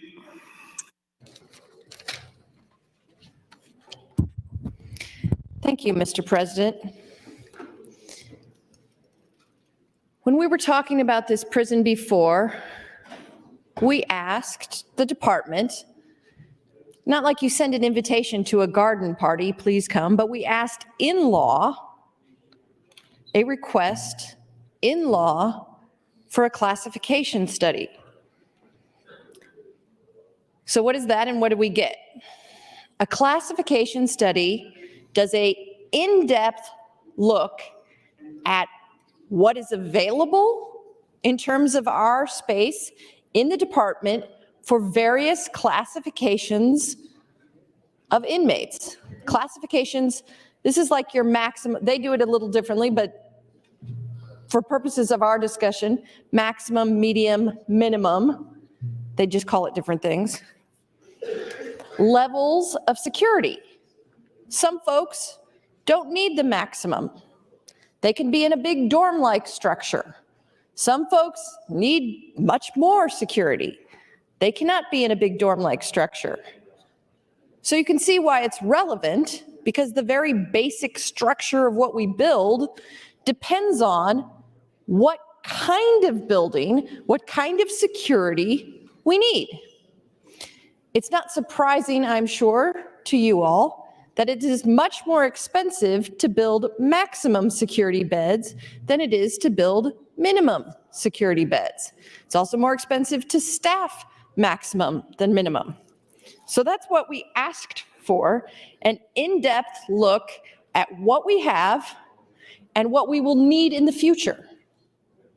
Because we can look at these things and we can get the sense of what we're going to need. We wanted a study that asked those questions. What we got instead was a master plan document as part of another request. And that document had a very cursory description of classification studies capabilities in current facilities. We have not gotten anything like a classification study. We also asked for a description of programming. Why does that matter? We asked for a programming study because that helps us to assess the needs for spaces for programming. What's available, what's not, what kind of things are going to be needed in the future, what kinds of programming. Different kinds of programming take different kinds of spaces. If you're building a house, you probably need to know how many bedrooms you need to have. If you're building a prison, you probably need to know what kind of security levels you need and what kind of programming spaces you need. We asked for these things because we are a responsible body that says, let's not just put up some walls, throw some spaghetti at the wall and see what sticks. We wanted to know what we were supposed to be making. You know, this body decided to build the Tecumseh prison. The story is that it was sort of late at night. You all know how we get late at night when they made the final decision. They were deciding between Omaha and McCook, so of course they compromised with Tecumseh. And we all know how well that turned out. Unfortunately, we're unable to staff that prison very easily because of its distance from a major population center. In the not too distant future, over half of our inmates are going to be in prison for 3 years or less. They don't need maximum security. We need to have a classification study so that we can answer the most basic questions about what we're building and how much it will cost to build it. Because it's going to cost a heck of a lot more to build all maximum beds than all minimum beds. So we don't have the information that we need to do what we're attempting to do here. We don't know what kind of programming space. We don't know what kind of classification space. We are literally just throwing things at the wall and hoping they'll stick. We need more information. It is not unreasonable to ask for what we have already asked for in order to be responsible about building this prison. I think Senator McKinney's well-intentioned, good idea here to say, hey, please give us our classification study, which we asked for. Thank you, Mr. President. Thank you, Senator DeBoer. Senator Conrad, you're recognized to speak. Thank you, Mr. President. Good afternoon again, colleagues. Just wanted to continue the dialogue about the need to continue smart justice reform.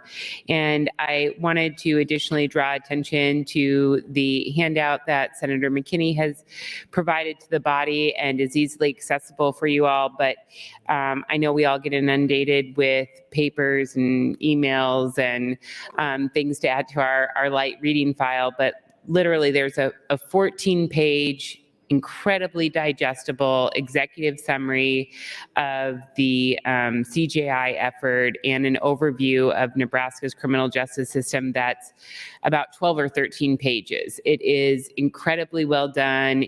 It is full of facts that are key and that are relevant to this discussion. And, you know, at the very least, if you can't make it through the entirety of the master plans or the mental health reports, or I know we're not supposed to use props, these are just the materials that I have in my reading pile in regards to smart justice reform, just please take a look at the 12 or 13 page executive summary from CJI, which really does a great job of encapsulating a lot of complex information.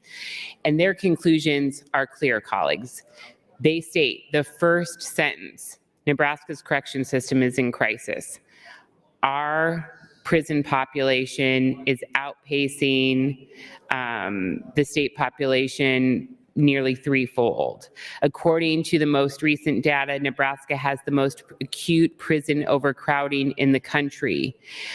Corrections expenditures are over $250 million, not including this massive appropriation for a new prison and the increased expenditures for maintenance and operation.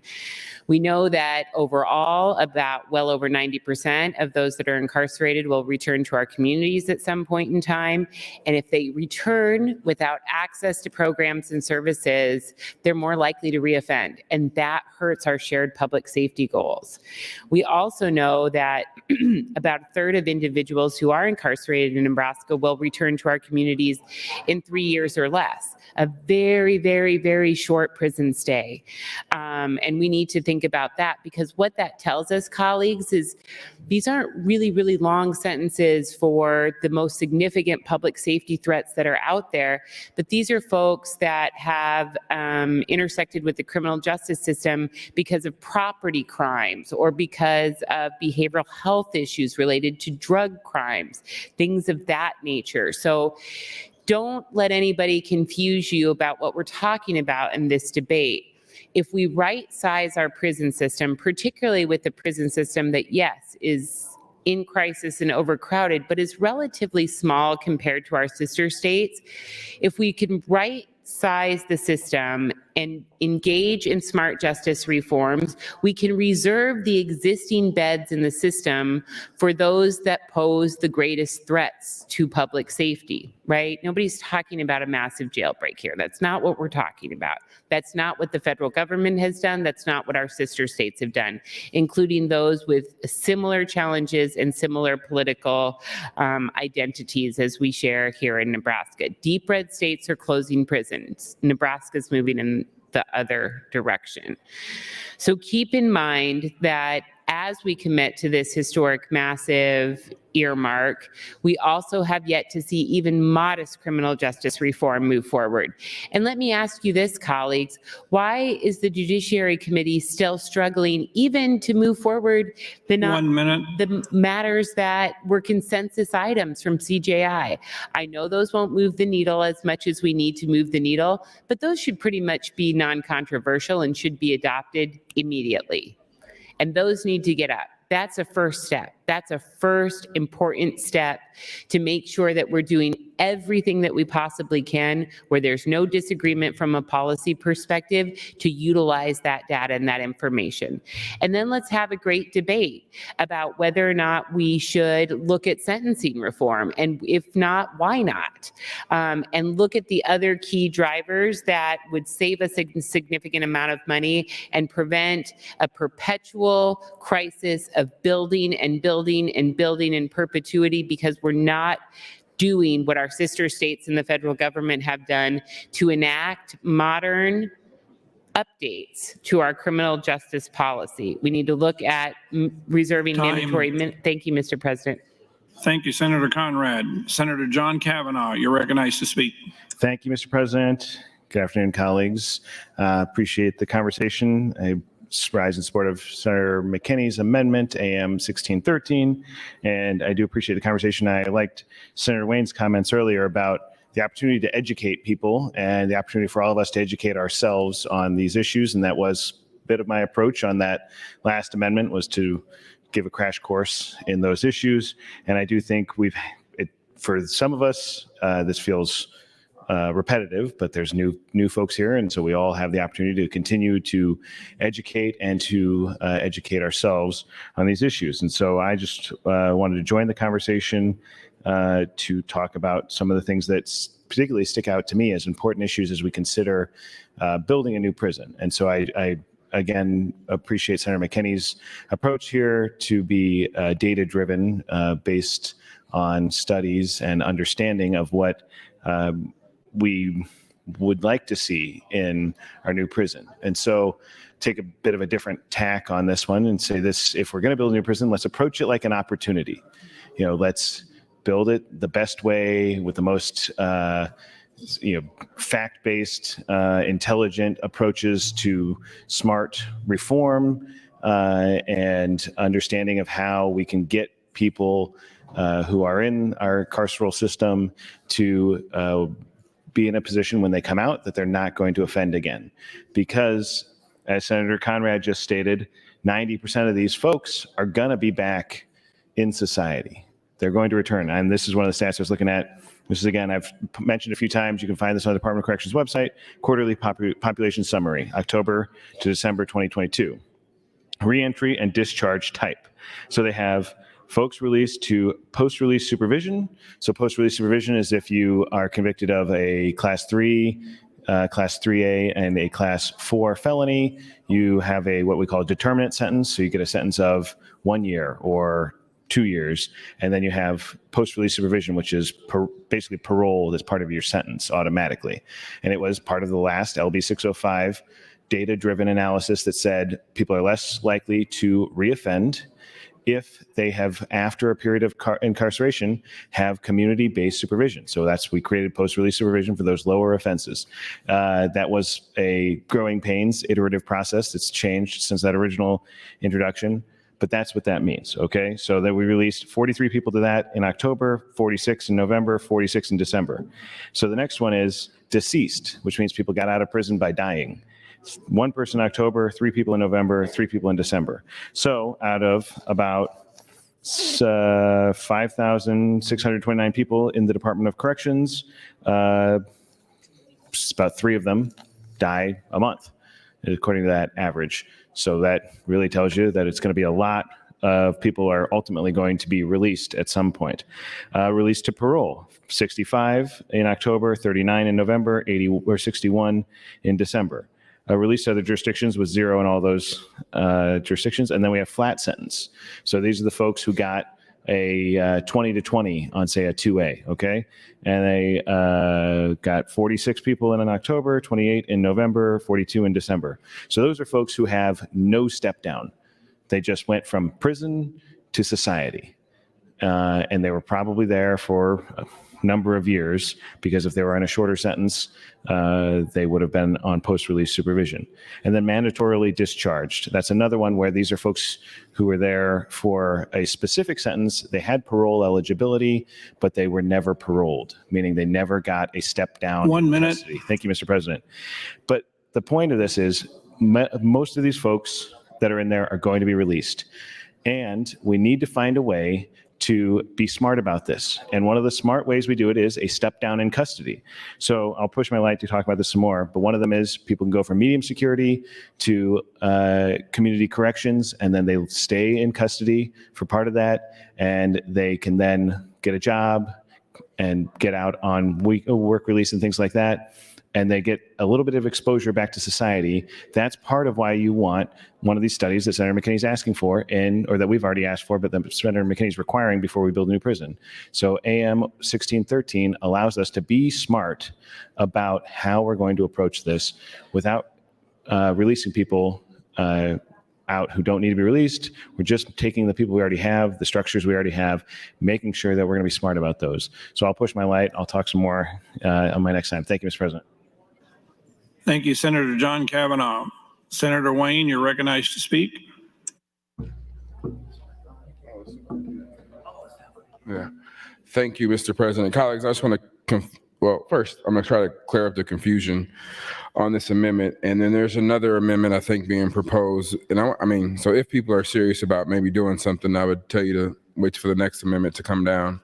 But you're reading this bill that there's a $70 million transfer. That does not cost the state $70 million. Let me repeat, that does not cost the state $70 million, nor is the study cost $70 million. So for those who have a hard time reading amendments, raise your hand. It's me, I'm one of them, because you get this amendment and it's just a section and you're trying to figure out how it works with the rest of the bill. And it really, I wish all amendments were white copies so we can just understand, but it's not. How this works is the first year in our current budget, in our current transfer, we are transferring $95 million of cash into the capital construction. So there's $95 million already going. This amendment is going to take $70 million of that, and instead of transferring it to the capital construction fund, it's going to the prison overcrowding fund. That's the $70 million. It isn't new money. It isn't money going to cost the state, but you don't see that part because the amendment is in a different part. It's just the way it works. That's why I don't like amendments. So you got to understand the complexity, especially of the budget. So the 70 million is just going to the contingency fund, and the contingency fund we actually created 2 years ago, a part of this whole conversation. We set money in the contingency fund and we set it aside. We did not allow the administration to build a new prison. We gave them some money, and we said, in addition to this some money, we're going to set aside 200,000, a little bit more, to do this study. I passed out that information yesterday. That study has not been done. We said in order to move this money, this was what we as a body said 2 years ago. Now, I understand we can't commit in future legislatures. So if we decide to just leave things the way we are, we're saying to the old legislature, you didn't bind us and we're moving forward. But some of you who are in at least my class and Senator Arch's class was here 2 years ago, and Speaker Arch's class, and we said, hey, we're going to give you a little bit of money to do planning, but we're going to do $200,000 for you to complete this classification study. Then at that point, when we see that data, we're going to transfer everything over and you guys can build. But we think as a legislature, we should, before we spend $300 million, kind of know what we're spending it on. That's what we said as a body. And I believe maybe 3 or 4 of us voted no in the budget 2 years ago. So that means 40 plus agreed with this idea of making sure we had information before we transferred. That's not me talking. You can look it up in the historical record. And if you need to correct the journal, it's too late, 'cause at the end of the year we do that. So just a little journal joke, but nobody laughed. Okay. So that's what the $70 million transfer for. Now, there is some heartburn in some of the language. And my understanding from talking to Senator McKinney, he's willing to take out the NSP, demolishing NSP, and just talk about the 2 studies.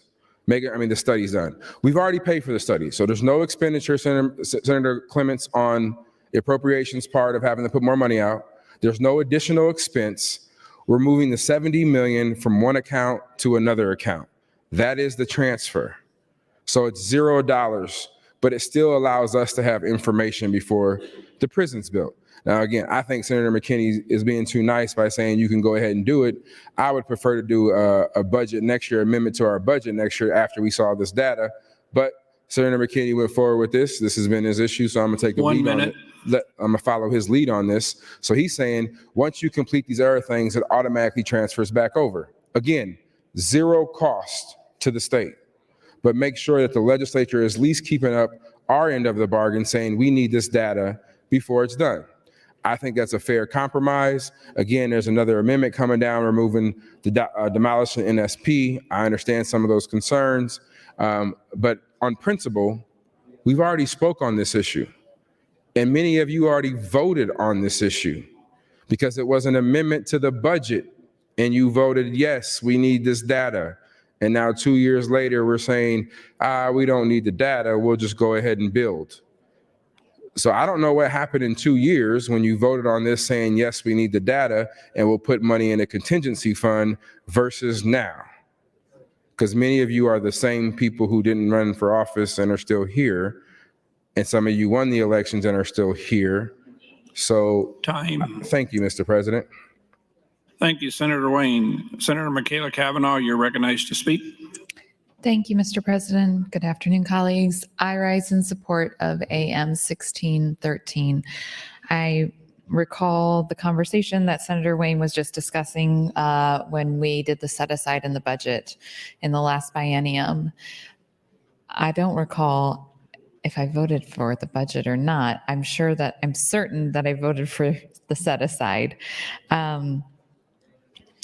I think that this is a thoughtful approach, and it's the approach that the legislature took in the last biennium when it comes to the prison. No one is arguing against the need for a prison, a new prison. As Senator McKinney has stated numerous times today and yesterday, we have heard story after story about how NSP is in complete inhumane disrepair, and as such, we need to build a new prison. Of course, now there is that conflict of, if we need to build a new prison, why do we not need to tear down NSP? But that's a conversation for, I suppose, I didn't know there's another amendment coming, but for that amendment. I do think that it is reasonable and thoughtful to continue to set aside the money for the prison until specific benchmarks are met. This is a large project, this is a large endeavor, and we still don't have the answers that we were seeking when we did this previously. When we did the set aside previously, we did that set aside because we knew that we needed to build a new prison, but we didn't have the information as to what that is, what that should look like at that time. So I think it's really important that we continue to push for a more thoughtful approach to building a new prison. I think it's important that we continue to push for a data-driven solution. And I think that Senator McKinney's amendment allows for us to plan for the prison financially while also pushing for doing it in a way that is logical and thoughtful. And so for those reasons, I'm going to be supporting AM 1613. Mr. President, how much time do I have left? Mr. President, how much time do I have left? 2:24. Thank you. Would Senator McKinney like my time? Yes, I'll yield my time to Senator McKinney. Senator McKinney, you're yielded 2:15. Okay, thank you, Mr. President. So great discussion today, and I'm willing to, act in good faith and try to reach a compromise on this issue, because I do believe that if you guys are going to vote to build the prison, we should be studying the classification and we should be studying programming.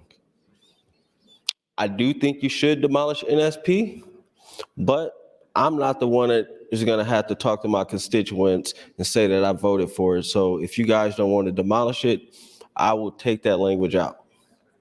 I'll bring another amendment. I'll pull this amendment, bring another amendment later, and then we can have a discussion on that amendment. And I'm acting in good faith. So if you're in the queue, you could turn off your light on this. We're going to pull this amendment, and I'm going to bring another amendment back and address specifically the classification study and the programming and staffing studies. Thank you. Thank you, Senator McKinney and Senator Michaela Cavanaugh. Senator Clemens, you're recognized to speak.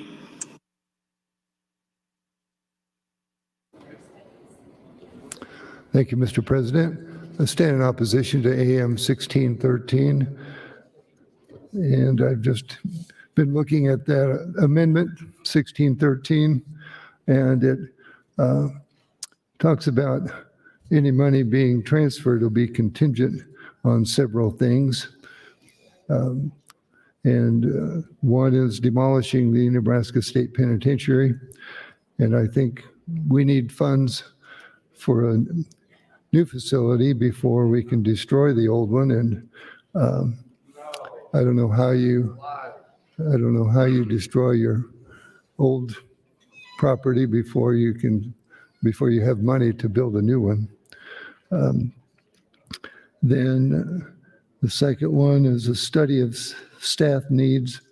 I know that Senator Wayne was talking about the study that we're supposed to be doing, and the $200,000 is still appropriated, and the University of Nebraska has authority to do that, and I'm urging them to do that. The third item was talking about study of staff needs and mental health services. I'm not really opposed to that. I hope they do that. The fourth item is requiring passage of Legislative Bill 348. And I think it's unwise to link the passage of one bill with the passage of another. And then the other item is item 7, transferring $70 million from the cash reserve. And the cash reserve is already at the target level of 16% and don't want to reduce it any farther. Those are my reasons for opposing AM 1613. Thank you, Mr. President. Thank you, Senator Clemens. Senator Conrad, you're recognized to speak. And this is your third time. Very good. That's probably a good thing. Thank you, Mr. President. I just wanted to continue the dialogue, and I don't think we're probably going to come to any resolution today about these really critical issues, but we have to figure out how to keep talking about them and keep focused together on how to enact some sort of smart justice reform this year and work as hard as we possibly can over the interim and come back with as strong and meaningful plan as we can to continue the work in the 2024 session. Because I want to just note a couple of points, and people of goodwill can have a legitimately different point of view on these issues in terms of strategy or substance. But let's be clear about a couple of things. Even though we have made some strides to address staffing crisis, which again has been under an emergency declaration, friends. Think of the gravity of that. We still have, and if you look at the OIG reports, we still have a significant crisis when it comes to mental health providers and staff in the criminal justice system. We know from a shocking report just recently that when you don't have appropriate staff in place that's appropriately trained, you can see excessive force being utilized against somebody with a severe mental illness, which probably equates, if not to a constitutional violation, to a human rights violation. We shouldn't isolate these reports and this data from this reality. And even if you somehow believed that we needed to do something in regards to capacity with bricks and mortar, how can you answer the questions without knowing the location? Where will this be at? How will we staff it? Who will we staff it with if we already have a crisis in mental health staff? Is it going to be in Lincoln? Is it going to be in Omaha? Is it someplace in greater Nebraska? We don't even know those basic questions, and we're writing a check for hundreds of millions of dollars. That's fiscally irresponsible, and it's a dereliction of duty in terms of our policy duties and obligations in this legislature. We absolutely need to be willing to ask hard questions.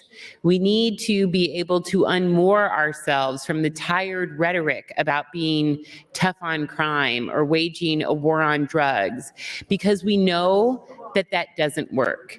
We know it costs the taxpayers. We know it does not improve outcomes, and it does not advance our shared public safety goals. If you haven't read the data, if you haven't dug into the issues, if you haven't answered any of these critical questions, that's your prerogative in terms of what resonates with your head and your heart when you decide how to cast your vote. But let me just ask you one simple question. When every other state is closing prisons, why is Nebraska the only state moving in the different direction to open one, if not two, massive new prisons? That's all you need to ask yourself. 1 minute. And the answer is evident. We are out of alignment with modern thinking in regards to criminal justice policy, to our own detriment. And not just from a political perspective, The lack of political will on these issues, every dollar eats into your ability to fund schools, to fund roads, to fund economic development, to fund higher education. When will it be enough? When is it enough? What does the budget line have to hit? If any other budget rose in the fast, sharp pace that corrections did, there would be massive hearings. There would be outcry, and here you sit silent.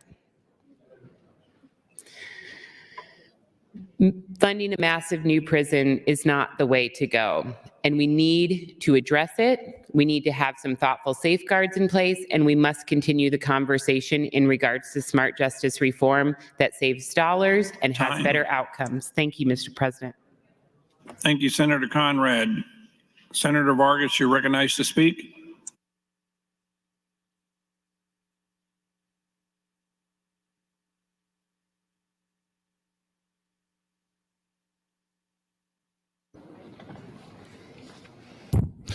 Thank you very much. I'll yield the remaining amount of time to Senator McKinney.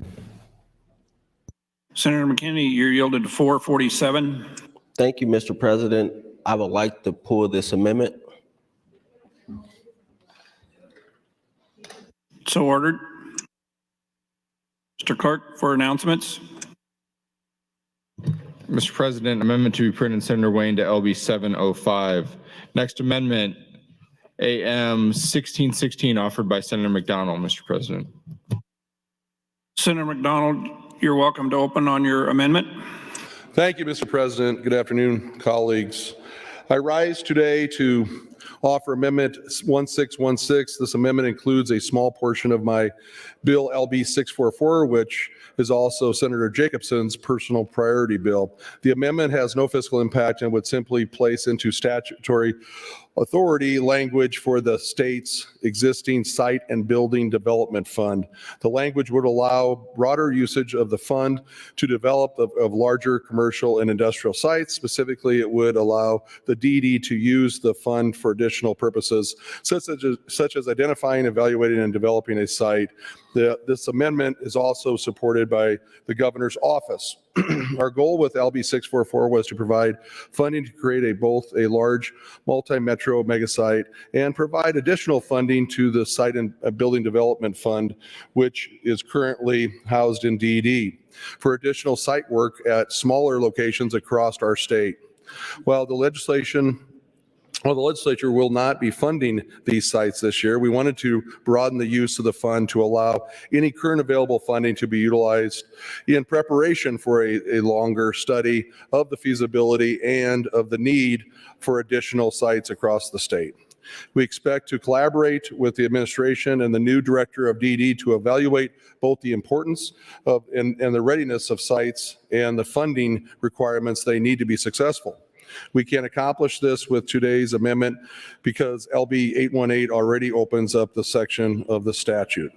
We know that the success of any economic development project across the state first starts with the proper site and the necessary infrastructure with great access to transportation.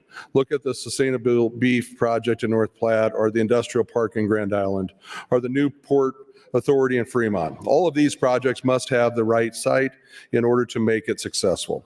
The scale and scope of the site work necessitates state support and coordination, and these sites can truly be viewed as Nebraska sites. Nebraska must be ready to compete when these opportunities for major employment and investments come along. Being competitive in today's market means having the resources in place, the site controlled, the planning completed, and infrastructure updated, and sites and construction ready.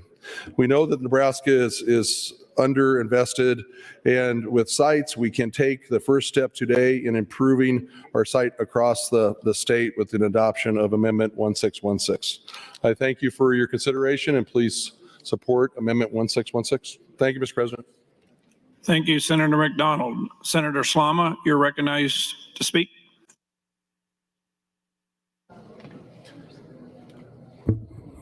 Good afternoon, colleagues. I rise in support of Senator McDonald's amendment. This represents a compromise that's been months in the making between Senator McDonald and Senator Jacobson and I. It's a fantastic idea, and it thinks big for the long term on supersite development. So I'm proud to stand in wholehearted support of this amendment and would encourage you all to vote yes. Thank you, Senator Slama. Senator Arch, you're recognized to speak. Thank you, Mr. President. I just wanted to rise in support of this amendment.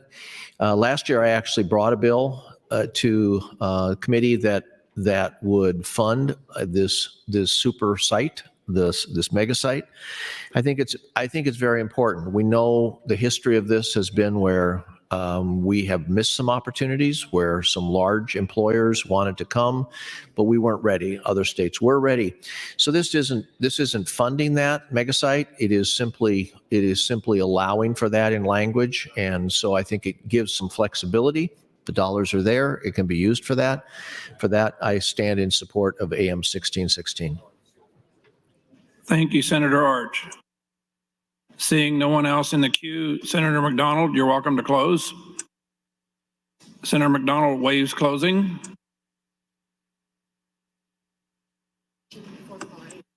The question before the body is the adoption of the amendment to the committee amendment to LB 818.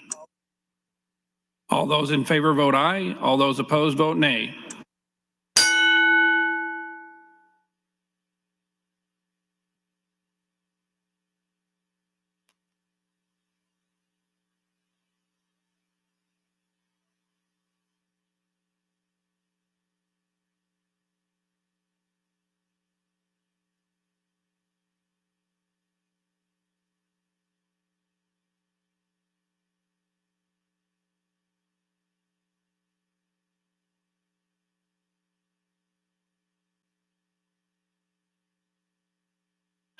Mr. Clerk, record.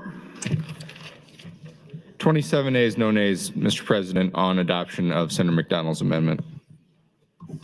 The amendment is adopted. Mr. Clerk, for more announcements. Mr. President, Senator Michaela Cavanaugh moved to amend with FA 86, strike section 1 on AM 1172.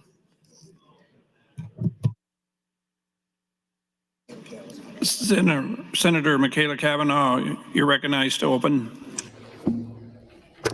Thank you, Mr. President.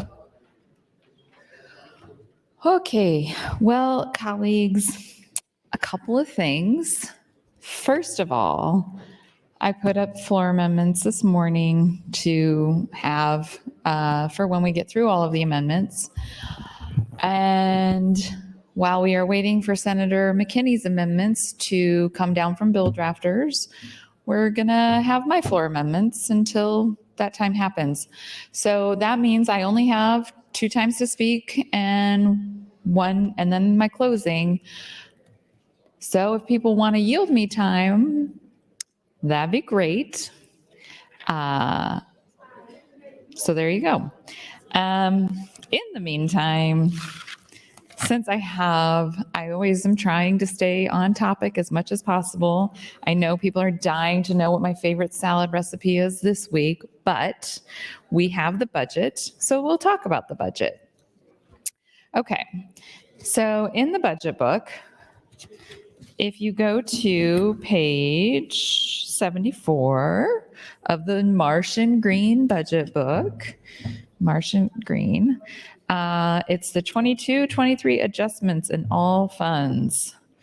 So just going to start there. There was a total of $32.1 million of reduced general fund appropriations included in the deficit adjustments. The recommendation also includes $182 million of cash fund appropriations, $6 million of federal fund appropriations, and $4 million of revolving fund appropriations, which includes 3 capital construction projects for the Nebraska Educational Telecommunications Commission appropriated from the Nebraska Capital Construction Fund.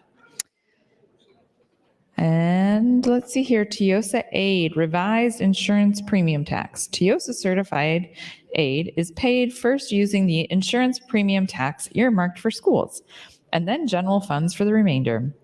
When the budget is originally enacted, only an estimate of insurance premium tax is available. This adjustment reconciles the general fund amounts based on the actual insurance tax amounts.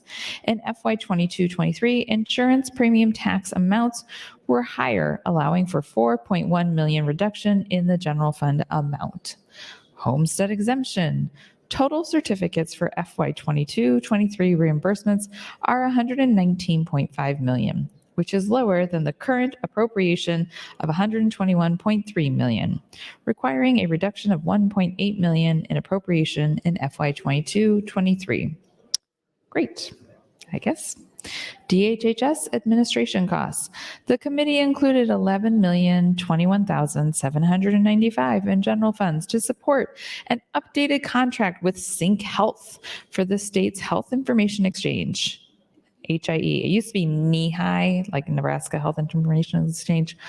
But anyways, federal funding has decreased from 90% match to 75% match as work on the HIE has shifted from development to maintenance and operations.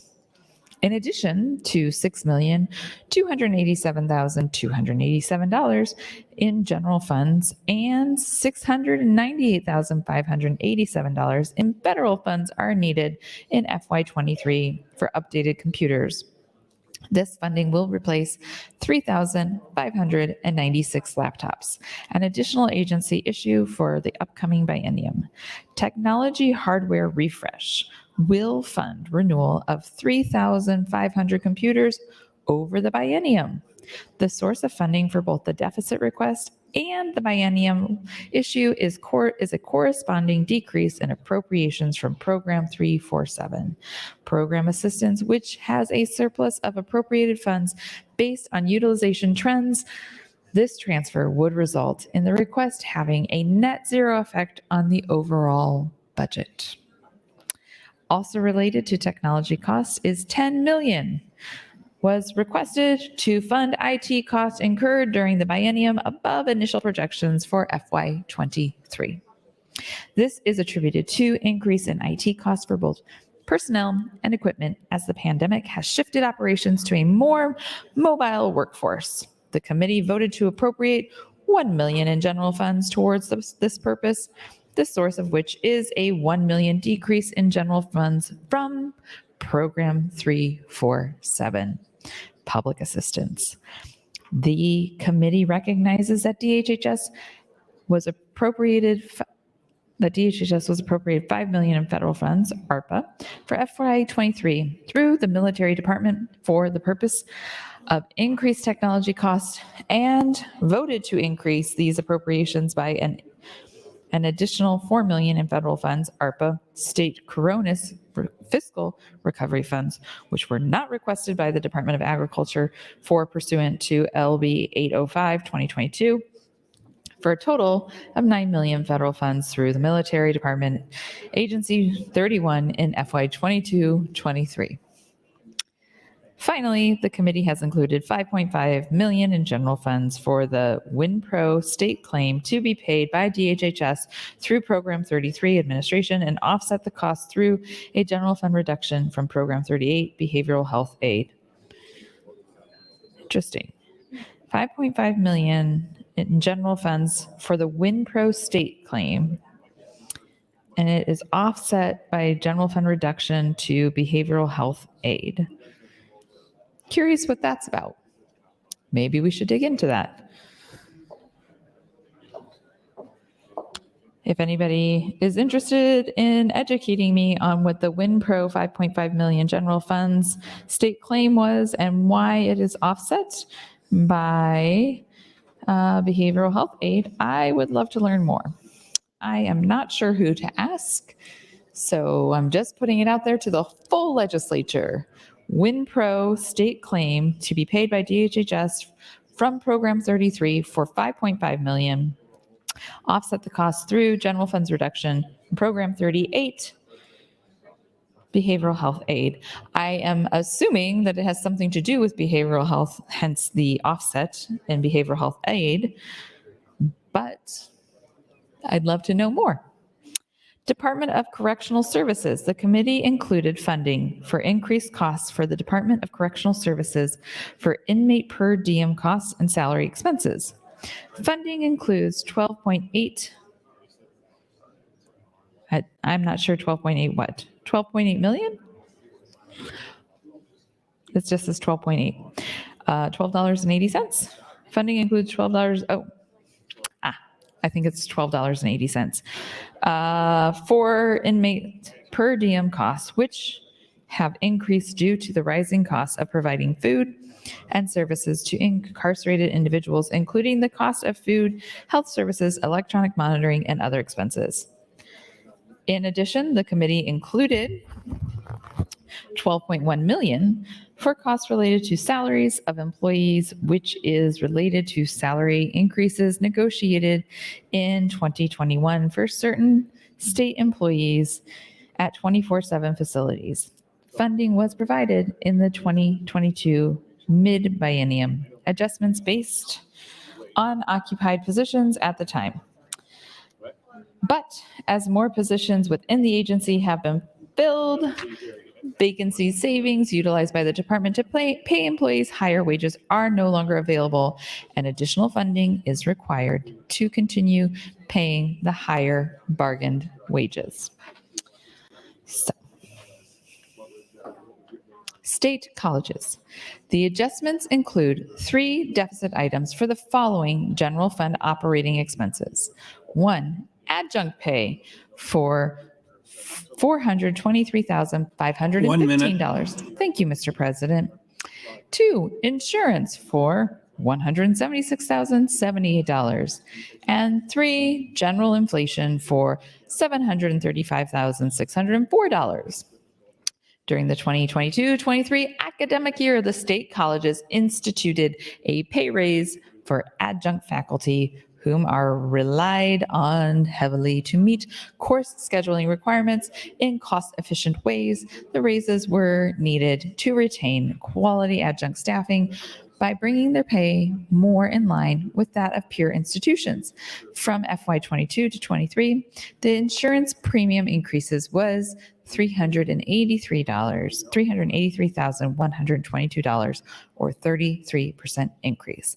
Of this amount, an estimated $89,658 was related to the auxiliary system, making the FY23 deficit request. Time. Thank you. And you're next in the queue, so you're recognized to speak. Thank you, Mr. President, and I will get back in the queue, and I know that this next time that I'm in the queue will be my last time, so again, if anybody wants to yield me time, I will happily take it. Okay. Here we go. I was on state colleges and adjunct professor pay. Of this amount, an estimated $89,658 was related to the auxiliary system, making the FY23 deficit request a net $293,464. The agency's request to address the impact of inflation on the operating expenses represents a 5% increase to operating expenses other than salaries, benefits, health, DAS billings, and insurance. The committee approved funding of 60% of the deficit request for insurance and general inflationary increases. I might have said inflammatory last time. If I did, I apologize. It was inflationary. I have noticed it's a little bit quieter in here right now. So in reading this, it reminded me, there was a couple of years ago an article about adjunct professors and the over-reliance on adjunct professors in our higher education institutions.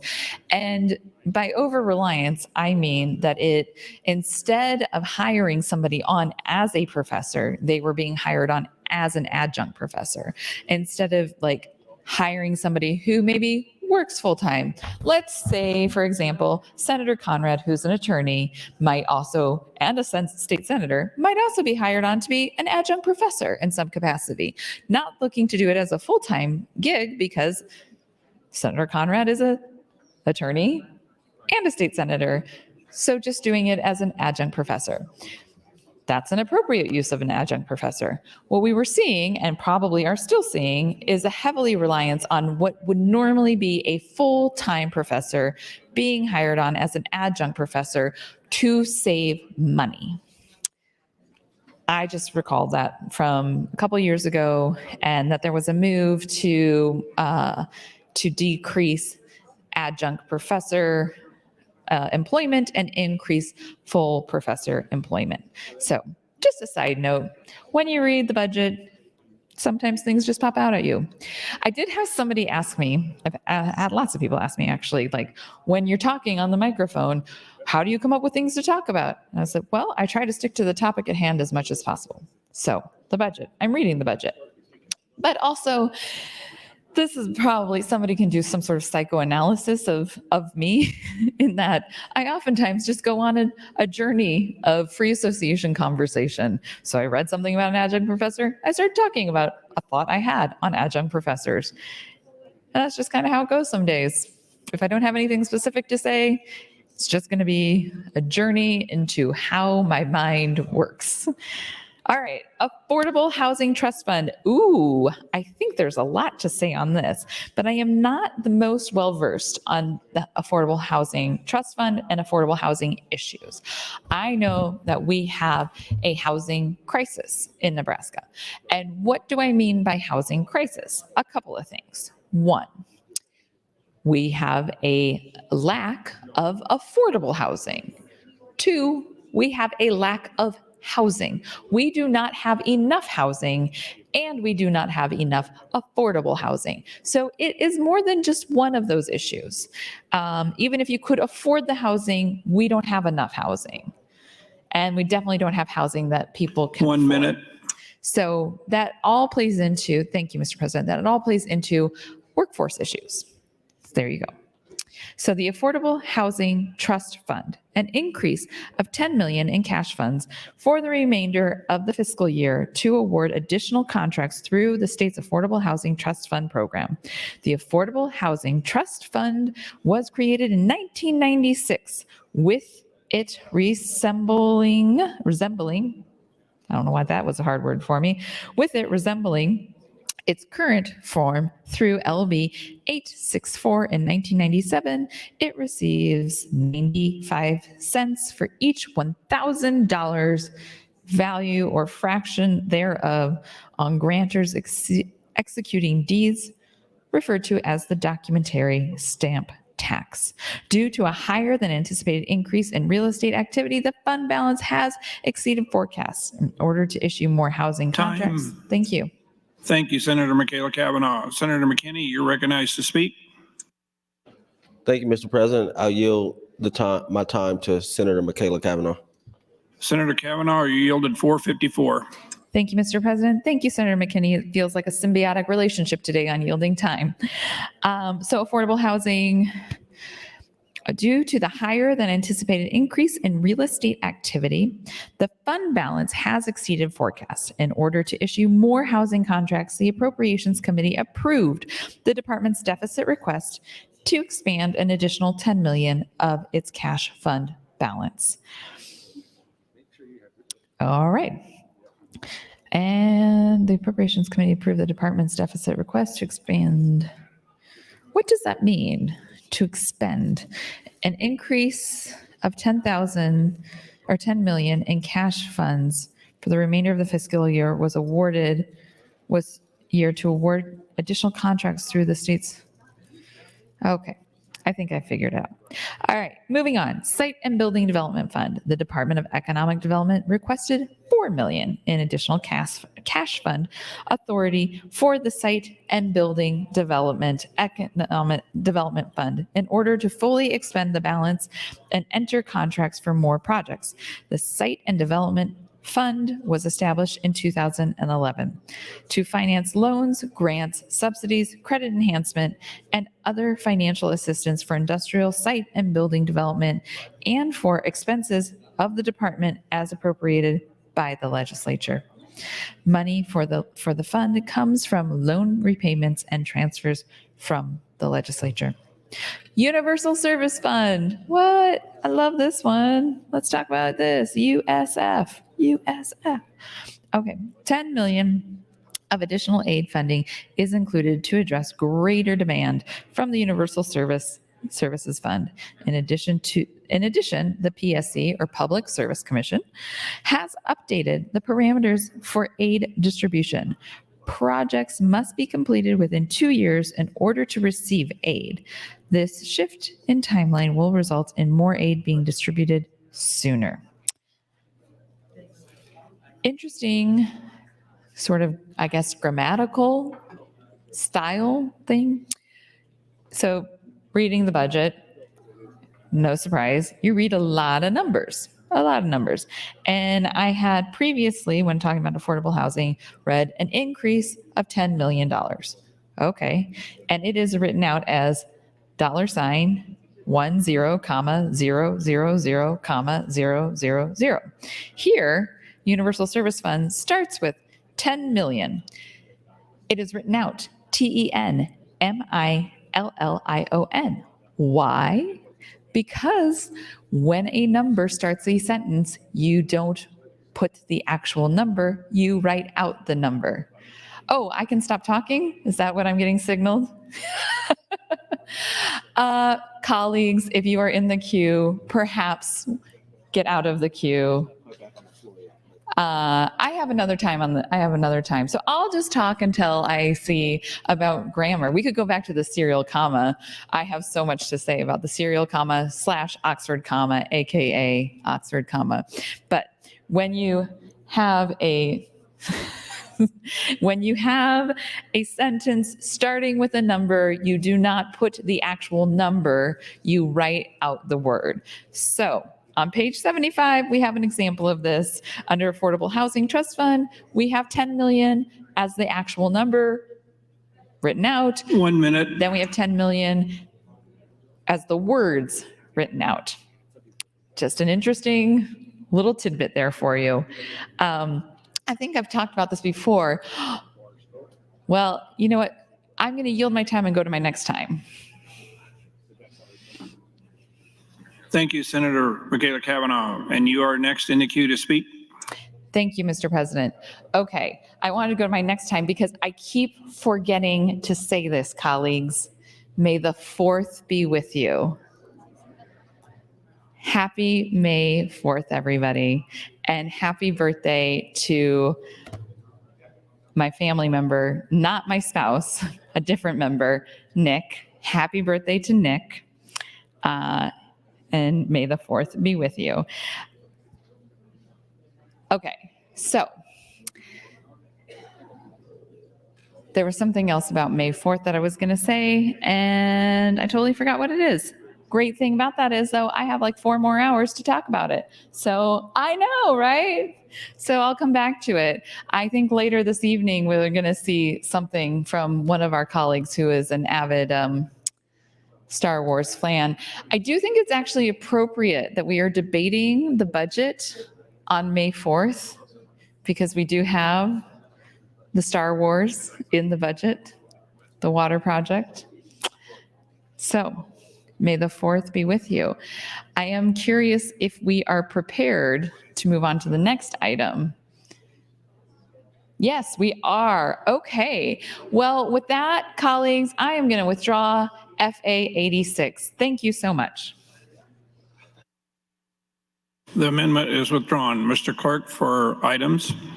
Mr. President, next amendment concerning LB 818, Senator McKinney would move to amend with AM 1633. Senator McKinney, you're recognized to open. Thank you, Mr. President. AM 633 is amendment which took some language that was in AM 613 out. So in AM 633, it states, any money transferred from the Cash Reserve Fund to the Prison Overcrowding Contingency Fund shall be transferred to the Nebraska Capital Construction Fund contingent on A, completion of a classification study regarding correctional facilities in the state, B, completion of a study of programming fidelity, including but not limited to what is working, what is not working, and the reasons for such failure, and what needs to be done to improve programming regarding correctional facilities in the state. And C, completion of a study of staff needs in correctional facilities and mental health services in correctional facilities in the state. And then, once this is all completed, the state shall transfer $70 million from the cash reserve right now to from the cash reserves to the Prison Overcrowding Contingency Fund on or after July 1, 2023. And that's it.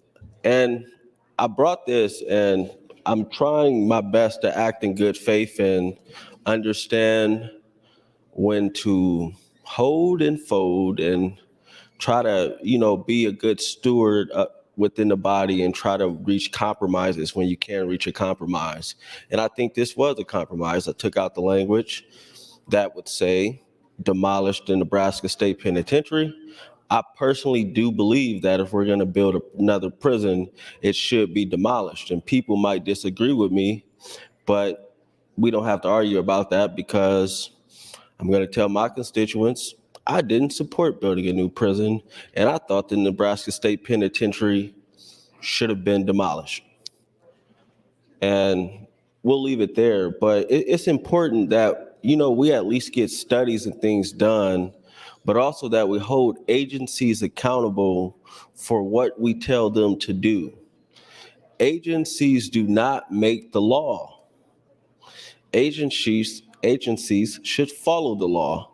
They should do things that we tell them to do, but it's been a prevalent problem since I've been in this body. And it's not just NDCS, it's not just one entity, it's others as well. But if we stop holding agencies accountable and allow them not to do what we tell them to do, it could be a snowball effect, and they'll just say, Senator Holcroft passed a law to tell NDEE to do something, but NDEE doesn't want to do it.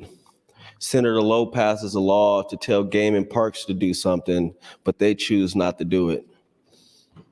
That's what can happen if we set a precedence of allowing them not to do what we told them to do, which is why I think everybody should vote for this amendment and ensure that we hold agencies accountable now and going forward to ensure that they listen to the legislature and follow the law and do the things we tell them to do, especially when they come to the body and request $300+ million to build a prison because they argued that the old one needed to be closed, but now we're going to leave it open.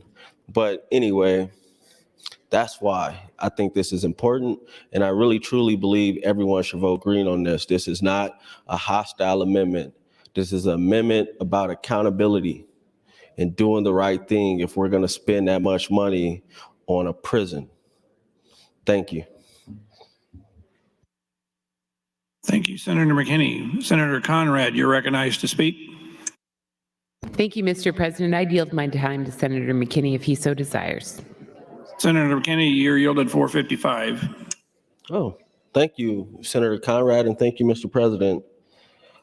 When I was up earlier, I was talking about I had data on what was being discussed in the subgroups with, the CJI task force, which is very interesting.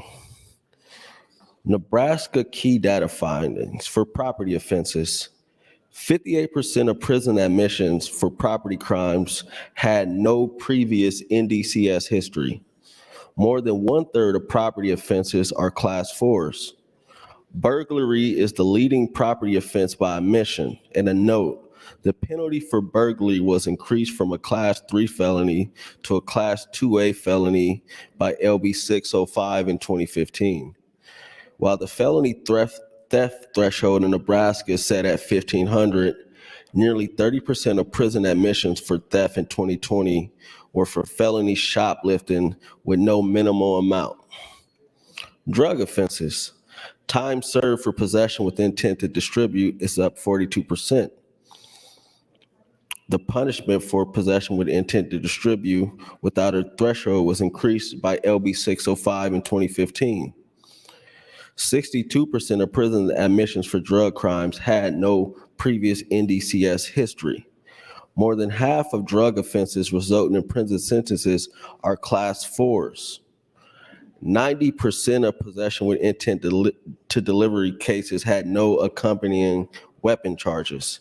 In 2020, the median time served for drug possession was 9 months. Some more data. Hold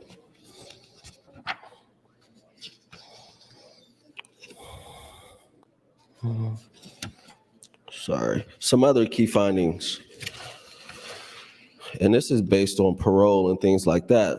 Nebraska's medical parole allows for individuals determined to be terminally ill or permanently I'm getting this messed up, incapacitated for parole, except for those serving a sentence of death or life in prison. Individuals are identified as eligible for medical parole by NDCS based upon their medical records. The Board of Parole is responsible for medical parole decisions. In 2015, Nebraska spent an average of $8,582 per incarcerated individual on prison health care, a 13% increase from 2010. In 2015, 10% of Nebraska's population was people 55 or more years old, and an increase of 63.5% from 2010. And our prisons are only going to keep aging because we've over-incarcerated people, which means a lot of people are serving lengthy sentences. So we're going to be spending a lot of money on taking care of an old prison population, FYI. But Nebraska does not currently have a geriatric parole option. And actually in the task force and in discussions, geriatric parole has been somewhat and conceptually agreed with by everybody that, yeah, we should probably have a geriatric parole mechanism. Who would qualify, who doesn't qualify, is kind of what we've been going back and forth on, but generally everybody understands that 1 minute. We should have a form of geriatric parole in the state of Nebraska.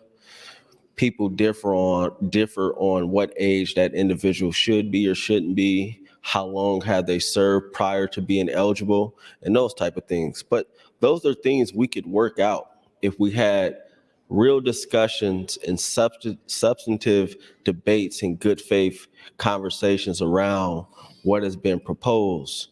But if you only listen to the fear mongering, you'll think we're just trying to go down to NSP and Tecumseh and everywhere else and just open the doors and say everybody is let out. That's never been discussed. So I encourage you to, if you want this information, I'll bring it to you or give it to you. I'll print it out. Thank you. Thank you, Senator McKinney. Senator Hansen, you're recognized to speak. Thank you, Mr. President. I'm listening to debate on AM 1633. Appreciate Senator McKinney's passion for this subject. So I don't blame him for talking about it and doing everything he can. Senator Michaela Cavanaugh brought up it's May 4th and has to do with Star Wars. And I was having a good discussion with my friend Senator Bosselman about this. And I know him and I both agree. I think our favorite character in there is the guy with the pointy ears, that Mr. Spock. And so he's very passionate about Star Wars. And so just had to put that out there, and I appreciate everybody. Hope everybody has a happy May 4th. And so with that, I will yield the rest of my time to Senator Michaela Cavanaugh. Senator Michaela Cavanaugh, you're yielded 413. Thank you, Mr. President. Thank you, Senator Hansen. Would you yield to a question, Senator Hansen? Senator Hansen, would you yield to a question? Yes. I'm sorry, I missed what you said. Why did you yield me the time? You wanted more grammar lessons? No, you were talking about May the 4th, and I was agreeing with you about the subject. And we were having some discussions off the side about Star Wars. Yeah. And yeah, it was pretty good. Can I ask you a follow-up question? Sure. Do you watch The Mandalorian? No, I'm not a big Disney fan, so I don't watch anything Disney. Whoa, you just blew my mind. Yep. Wow. I think we may have stirred up a controversy with that answer. Yep. I get it. I get the Disney stance, but you might want to reconsider for The Mandalorian. Yep. And I think Star Wars, another good character that I like, I think he's one of Luke Skywalker's friends, Hagrid. I think he's in there. And I think him and eventually Mr. Spock become friends. Wow. But I can't remember for sure. I think you're going to need an escort to your car tonight. It's not the first time this year, Senator Kavanaugh. But it might be the most dangerous time this time. You really stirred a pot there with those cross references. Even I know that, and I say sports balls. Yep. Well, thank you for the time, Senator Hansen. I did mention that one of our colleagues might be bringing up something Star Wars related later, and I think you're about to go sit by them. So I wanted to ask earlier about what socks that Senator Bosselman might be wearing today, but hopefully he'll illuminate that for us later. I know that he has, or maybe I'm getting I'm getting you confused with Senator Lindstrom always had Star Wars socks. That is right. Senator Lindstrom, I'm sure former Senator Lindstrom is watching this budget debate with, all the interest he possibly could have as a former member. So if you are watching, Senator Lindstrom, may the 4th be with you. I hope you are enjoying your Star Wars socks. And thank you, Senator Hansen, for the time, if not for the controversy of the cross-pollination of Star Wars and Star Trek. A major faux pas in pop culture, but it's where we're at, I guess. I do have more to say about Senator McKinney's amendment, but I think I will conclude this time on the microphone with this delightful conversation about Star Wars and Star Trek, and I will talk about Senator McKinney's amendment the next time I have time. So thank you. Thank you, Senator Michaela Cavanaugh and Senator Hansen. Senator Wishart, you're recognized to speak.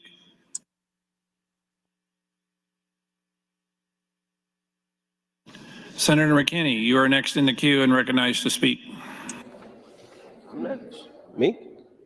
Oh, sorry. Oh, that happened. I thought somebody else was up, but all right. Keep going on the information. So some other key findings from the reentry planning subgroup. In Nebraska, 31% of individuals released from prison in 2017 returned to prison within 3 years, up from 26% of those released in 2008. While there have been large shifts in release types, with parole and PRS accounting for majority of releases, 27% of individuals leaving prison are released at expiration of sentence. Hear what that means. 27% of individuals leaving prison are jamming out. And let's provide some context. So if by 2030, nothing changes and it stays at about 27%, there will be almost 7,000 people in our prisons. But of that 7,000 people, 2,100 of those individuals will just jam out. Do y'all want that to happen? That means jam out with no programming, nothing. That is what I'm trying to get y'all to understand. And by the people who are opposing LB 50, if we don't do changes, potentially 2,100 people are just gonna walk out of prison with no programming, no parole, and no probation.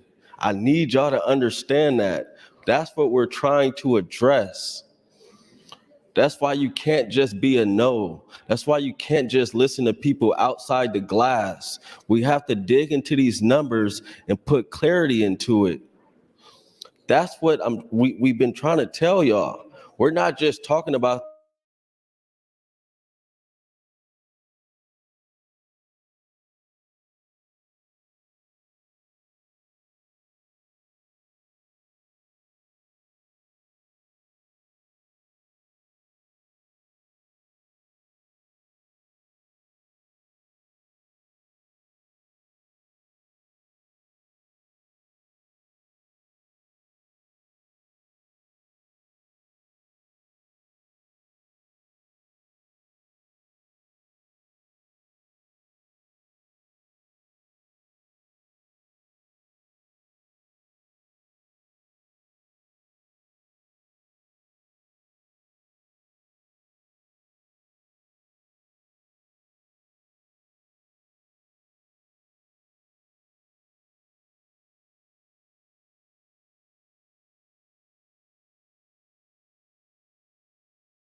But if you go talk to individuals who have talked to reentry specialists, some met the reentry specialists 2 weeks before they were released. That is a problem. How are they going to find housing, transportation, meet medical needs, and all those type of things in 2 weeks? Dig into the data. The suggestions aren't far-fetched, and they need to be addressed. But if you don't dig into the data 1 minute. and only listen to people telling you what to do, we're not going to make sound decisions. Thank you. Thank you, Senator McKinney. Senator Wayne, you're recognized to speak. Thank you, Mr. President. Okay, colleagues, we're going to back up a little bit, and I'm going to talk a little bit about criminal justice and what jamming out means, because maybe people don't know. So, in 605 was passed of 2015 or so, we have different classes of felonies. We have class 1, which is typically your what you'll hear from murder, but then we have 1Bs, 1As, and a couple other things. Then we have class 2s, we have class 3s, and class 4s. Class 4s, there is a presumption of probation. So yes, you can be convicted of a felony and actually never serve a day in prison or in jail. So what we said in class 2s and class 3s and 4s, initially we said, in order for you to transition out, you have to have what's called post-supervised release. Well, then we found out people who were being denied going to jail in class 4s, they were getting 1 day in jail and put on post-supervised release immediately because they weren't really a candidate for jail, but the judge didn't want them to have 2 years probation plus 18 months post-supervised release. They felt it was too long. So you literally had people who were booked for 1 day, they would do a day in jail, and then they would have post-supervised release. Well, really, again, nobody's really paying attention, so they'll have to read this one day on the transcript, but what we see now are the people who are jamming out. What that means is if you serve, let's say you get a sentence of 10 years, we'll keep it simple. You do good time, you get 5 years, you'll get out in 5 years. So you have a sentence of 10, you jam out in 5. What that means is that is the last day that you are done with your sentence. They wake you up in the morning and you call your friends or whoever to come get you and you actually leave. No programming, nothing, you jam out. Well, what we're finding out now is the people who are jamming out are class 2s, really mainly class 2s, but a couple class 1s. So you put that in perspective, the people who are not transitioning out are our most violent and arguably more dangerous individuals because they got charged with a higher felony. They usually involve guns, significant drugs, and actually, and this might catch people to look at me who are maybe not listening, people who commit sexual assault are jamming out, no transition. That's just the fact. And last year we had 800 people jam out, 300 in Douglas County. And maybe what I'll start doing is naming out counties and calling the senator for a question and say, do you know that there's this many people who jammed out last year who are back in your county that had no services when they got out, no transition. They were just told to get out. Then I'm going to ask you, so I'm giving everybody a forewarning, I'm going to do this. Then I'm going to ask you if you think that's the best thing for that individual and if it is a good safety thing for your community to just release somebody with no protections, nobody making sure they have a job, nobody making sure they're staying off of drugs. We just let them back out. And I'm going to ask you in your district when I say there were 12 people who went back to Kearney, Senator Lowe, you think that's a good thing for Kearney to just have people jam out and go back to your community with no supervision? And we're going to do that for each county because there's 96 of them. So we're going to do that because pretty much every county last year had somebody jam out. We got till, I think, 7 o'clock today, so I think I can get through everybody with that number and ask you if you think it's a good thing. So if you don't think it's a good thing, then what are we doing to solve that problem? What are we going to do to make sure that they're either on parole or there's some kind of supervision at the end to make sure that the last couple of years of their sentences, they are in some kind of transition home. They're somewhere have a job, that they're having services. And I'll ask Senator Halloran to tell his story about serving on the Bristol Station Board, which is a transitional housing for transition for at the federal level. Bristol Station is one of our diamonds that we look at to how to do transitional living and reentry. So don't tell me that this is some liberal conspiracy or we can't do it, because Senator Halloran, who's one of the most conservative people in this body, served on the board for years and can speak praises and sings praises of why that is such a good program. But yet we don't have that in the state of Nebraska. So I guess we'll spend some time talking about that and why we need to not just build a prison, but we need to talk about both things. And I'll get back on the mic and talk specifically about this amendment here and why 70 million is not an actual expenditure. And I'll explain it again why it's not an expenditure and it doesn't hit our budget at all. And I'm going to ask Senator Clemens, if he's around, to answer the question that I just asked. Is it an expenditure? Thank you, Mr. President. Thank you, Senator Wayne. Senator John Kavanaugh, you're recognized to speak. Thank you, Mr. President. Well, Senator Wayne, I'll save you asking me. I think that we do need to put more effort into transitional services, and I would support doing that. And I think people who have spent a long time in prison, who have committed serious offenses, need to have a step down in custody and then a transition back into regular life to increase the likelihood of their success and to decrease the likelihood of their reoffense for the safety of our communities. So that's my position. I rise in support of Senator McKinney's amendment AM 1633. I was reading the part that Senator Wayne just alluded to, which is the $70 million transfer of funds for the prison overcrowding program. And I just pulled up on the Department of Corrections website trying to figure out what they've been doing with it. So we appropriated $15 million, $5 million a year in 2021. And they have requests for proposals for transitional housing services and transitional housing and associated services.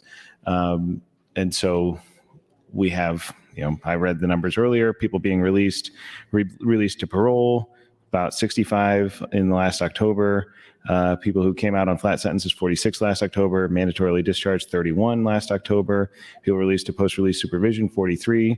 So you add all those up, and you have basically 170 folks getting out every month that need a place to go. As Senator Wayne just said, people wake up in the morning, and by the end of the day, they're out of the penitentiary, and they don't have a job. They don't have necessarily stable housing. And if they did have a place to go, it may be back to living with people who, were in their previous lifestyle of either drugs and other types of crime. And so transitional housing is a really important part of that. It's about, if you view the prison system as a rehabilitation, which we should, especially when people are getting released, that we need to build on the progress of the programming in the prison and get people into transitional housing when they come out so that they still have the opportunity to build on whatever skills they learned in their classes and their programming, and to have an opportunity to step down into a more stable situation. So to get those benefits, again, I would support Senator McKinney's amendment. Additionally, on the other point, which is that we need the classification study before we go forward. So I can continue my conversation about what I was talking about on the last time I was on the mic, which is I went through all those lists of folks and when the ones who are being released, and that of course 90% of people are going to return to society. And one of the things aside from transitional housing when people get out is community-based corrections. So we have a couple of community-based corrections facilities. We have one in Omaha, we have one in Lincoln, that are, people can go there, they live. Let's see, we have community corrections Omaha, community corrections Lincoln, and then I think there's the other, maybe NCCW, maybe the Women's Correctional Facility. But those people who are at that facility, some of them are on work release. They leave the facility and go to a job in the community. Some people, they get passes, weekend passes. They can either get passes to go to the movies or get passes to go to an AA or an NA meeting off campus. They can get passes to go to church with their family on the weekend. So they get to get some part of that sort of stability back in their life that transitions them slowly from being locked up and separated from the world. And they get to ease into that. So when they are ultimately released, they don't just, it's not just one day you're in a locked room, small room, and the next day you're back out in society. You've had months where you were deprived of your freedom for times, and that then you were able to, through good behavior and accomplishing programming and doing all the things we're asking people to do, you get privileges, which are those passes and getting to go to work. And if you demonstrate success, you build on that success, and then you get to keep going and becomes time. Thank you, Mr. President. I didn't get my minute. Thank you, Mr. President. Thank you, Senator John Kavanaugh. Senator Iba, you're recognized to speak. Thank you very much, Mr. President.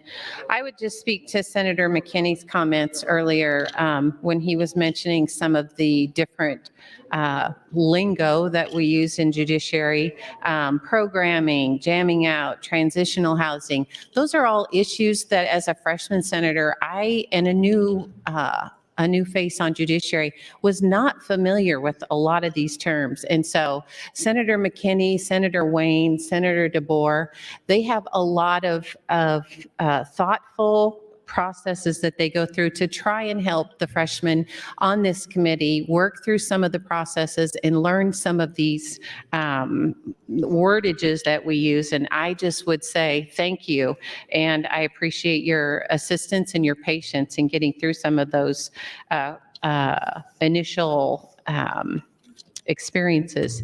Anyway, I was looking at the amendment, and I noticed on the second page it says the state treasurer shall transfer $70 million from the cash reserve fund to the prison overcrowding contingency fund and this year. And I would just note, because of that language in the amendment, that those funds have not been allocated to transfer over to that.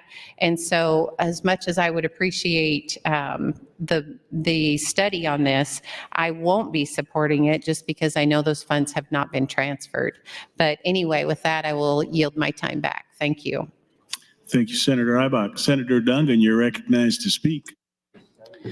Thank you, Mr. President. Colleagues, I do rise again in support of this amendment, AM 1633. I really appreciate the conversation that we've been able to have here, both with Senator McKinney's amendment previously, as well as the one that's before us right now. Specifically, I also think it's important that we take a step back, as Senator Wayne did, and kind of talk a little bit about what exactly we're talking about here with regards to the process and procedure. And I think it's important that we start to define some of the terms that we're talking about. I know that a lot of times, and Senator Ibaugh just kind of referred to this, people who are involved in these conversations, I think, can sometimes use some confusing terms, acronyms. We talk about things like probation, parole, post-release supervision, and we start to kind of conflate those. But I do think it's important that we kind of define what it is we're talking about. And so when we're talking about these reentry services, you know, what we're actually discussing, and I think others have highlighted this, but I just want to make sure it's as clear as possible. We're talking about the services that folks who have the opportunity to be released while they're serving a sentence can benefit from. And what I mean by that is exactly as we were discussing earlier with parole. So sentencing calculations can get confusing, but basically if you were sentenced to 5 to 10 years, that's the way that your sentence is articulated. So you go before a judge and they say your sentence is 5 to 10 years. And what that means is that at half of that first number, so half of 5 years, you are parole eligible. So starting then at 2.5 years, essentially, assuming you don't lose good time or anything like that, you're parole eligible. And then half of your top number, that 10, is when you jam out. And that's exactly what Senator Wayne was talking about. And so sentences need to be crafted in such a way that permit people to actually benefit from these kind of services in the first place. And that was one of the findings, I believe, of the CJI study that was done, was that we need to make sure that we're not crafting sentences in a way that deprive people the opportunity to actually benefit from reentry services. One of the other points that I wanted to make as well is that when we put people back in the community, we need to be, as a state, I think, focusing on actual rehabilitation and ways that we can benefit those folks instead of treating that supervision as punitive. One thing that you've probably heard us talk about quite a bit here is post-release supervision. I'm not going to go into all the history of that, but post-release supervision is exactly what Senator Wayne was describing, where it's a part of your sentence, right? So if you're sentenced, let's say, in a class 4 felony and you receive let's say you get a year on that class 4 felony, they can also sentence you up to 12 months of post-release supervision. So let's say you get 12 months of post-release supervision. So when you're done serving your sentence, you then have a period of time that you are supervised in the community on post-release supervision. I believe that this legislature truly did intend post-release supervision to be a service that helped people reintegrate into society. From speaking with folks who were here when that was passed, my understanding is it was data-driven, and they looked at the notion of integration. What we've seen in practice, however, at least in my personal experience, is that post-release supervision becomes more punitive in nature than it does focused on integration and actual reentry into society. And what I mean by that is there's less of a focus, it feels like, on helping the person who's on post-release supervision sometimes, as opposed to maybe holding them to account and making them jump through hoops that ultimately then results in them being placed back into custody. Now, the reason I bring this up is not to bash post-release supervision necessarily. I know we have a number of really well-intentioned folks who are working really hard on PRS or post-release supervision to make it the best it can be, but it's that we have to look at the data and look at whether or not things are working. 1 minute. Thank you, Mr. President. Look at how things are working, and then maybe reassess our situation moving forward. And what I think is so thoughtful about Senator McKinney's amendment here is it's attempting to correct a course, or at least make a course based on data and information. And so, no matter how well-intentioned something is, if we look at the numbers and if we look at the data and, for example, the fidelity to programming or the benefit of that programming, and we determine that what we're doing is not benefiting our state and it's not economically viable and it's not making us a safer community, then I think we need to deviate from that plan and do something different. So I really appreciate the adherence to the data. I really appreciate the adherence here, or the attempt to adhere to the facts. And I really hope that my colleagues will look at this and understand that what we're trying to do here is make decisions based on what is actually working and what's not. It's not intended to be obstructionist. It's intended to help us as a state. Thank you, Mr. President. Thank you, Senator Dungan. Senator Dover has some guests in the north balcony. 31 fourth graders from Battle Creek Elementary. Please stand and be recognized by your Nebraska Legislature.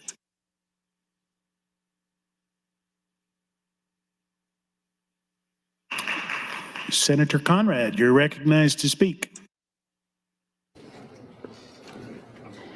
Thank you, Mr. President, and I'd be happy to yield my time to Senator Wayne if he so desires. Senator Wayne, you have 4 minutes and 50 seconds. Thank you, Mr. President. Will Senator Clements yield to a question? Senator Clements, would you yield to a question? Yes. This is kind of like ebony and ivory. We're going to go back and forth. And let's go like this. So I don't, if people are against this amendment, I'm okay with it, but I at least want us to be against the amendment based off of facts. So we just got done talking to fiscal more, and Senator Clements was there. The 70 million, is the 70 million a new expenditure? No. We're taking the 95 million that's originally being transferred from cash to the capital construction fund for the prison. We're reducing that by 70 million. Putting that 70 million into a contingency fund, and upon the conditions of the things laid out, it'll automatically be transferred to the capital construction fund, but it's not new money. I just want to make sure people understand that. It does transfer part of the 95 million to a contingency fund. It does not automatically transfer it back. We would have to do that in the future. Thank you. Thank you for this duet. For those who are just going to read the transcript, you will not understand the funny thing that just took place on Ebony and Ivory. So I apologize you didn't get to see this. So thank you, Senator Clements. I just want people, like, when we talk about, again, amendments on the budget, let's just back up, are very complicated. So complicated that sometimes you actually leave off money and have to come back and fix it. That's how complicated it is, because you're dealing with 3 different budgets, 3 different bills, and they all got to be connected together and they all do something else. And so when you read this little bitty amendment, you see 70 million and you think, that 70 new million come out of cash. It's not. It's 70 new million, it's 70 same million that was going into one fund. And instead of going into the construction of the new prison, Senator McKinney's saying, wait, legislature, we've already did this before. We said, let's not do this until these studies are done. So we'll put it in a contingency fund. And then once those studies are done, it's going to automatically be transferred over, or it'll be transferred over once we see it. That's what it does. It's not new money. So you can be against the idea and say, hey, we got to go ahead and build this prison. But if it's the money part that you're against it for, it's not new money. So you can be against it, but I hope one thing you learned is that even as my 7th year, I walked in today and I said, I forgot how to read the green paper. And so I had to go back over and say, walk me through the green. It's okay. If you got a question on an amendment or a bill, that's why all of them are sitting over here, because when it comes to the budget, you're talking about, 1, I think it's our moral document. 2, it's our constitutionally required. And it is the most complicated piece of legislation because it's more than just one bill. It's a combination of many times 3 bills for sure, sometimes 4 or 5. So our A bills get complicated. It's really hard. So that's how this bill works. And you just heard it from Appropriation Chair. It's not new money. It's just moving the money and saying, no, we need this information before we move the final. Now, last thing I'm gonna say about this. There's already enough money in this fund to start the construction, acquisition, and planning. This is only the last 70 million of the biennium. So we're saying you can still start. This is why I said McKinney's being nicer than I would be. He's saying you can already start doing what you're doing because there's already money in there. We transferred it before. This is the last 95 million transfer. And it's not even 90. He's only moving 70. 1 minute. This isn't going to slow the construction down. But I think it's important as they design and plan, we have some kind of say in this process. That's what we do. That is our job. That's why we said, before you turn dirt, before you do this, do the study. Didn't happen. Now, Senator McKinney's saying, well, ball's kind of already rolling. At least get us this information before you complete the dang prison. I don't think that's unheard of. I think that's reasonable. I would ask for you to support 1633. Thank you. Thank you, Senator Conrad. Thank you, Senator Clements, and thank you, Lieutenant Governor. Thank you, Senator Wayne. Senator Wishart, you're recognized to speak.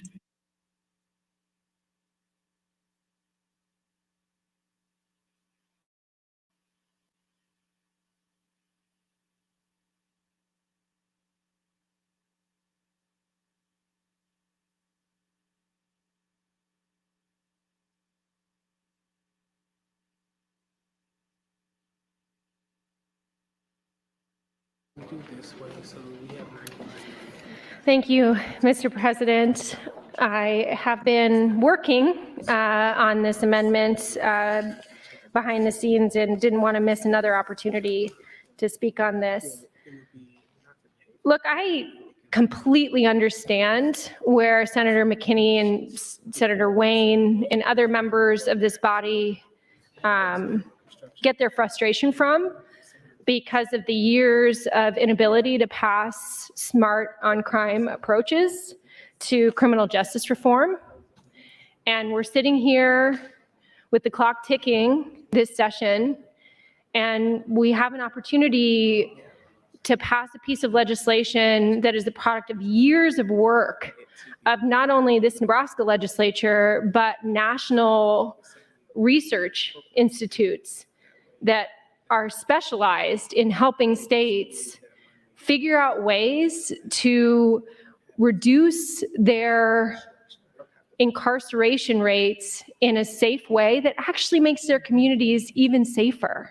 And I wish some of you had been here last year when we had the debate on criminal justice reform and we saw the CGI study and we looked, for example, at a state that I would consider pretty similar to Nebraska and Utah.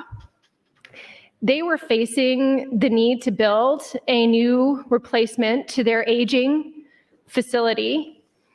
And they had CGI come in and they worked on smart on crime approaches and a criminal justice package.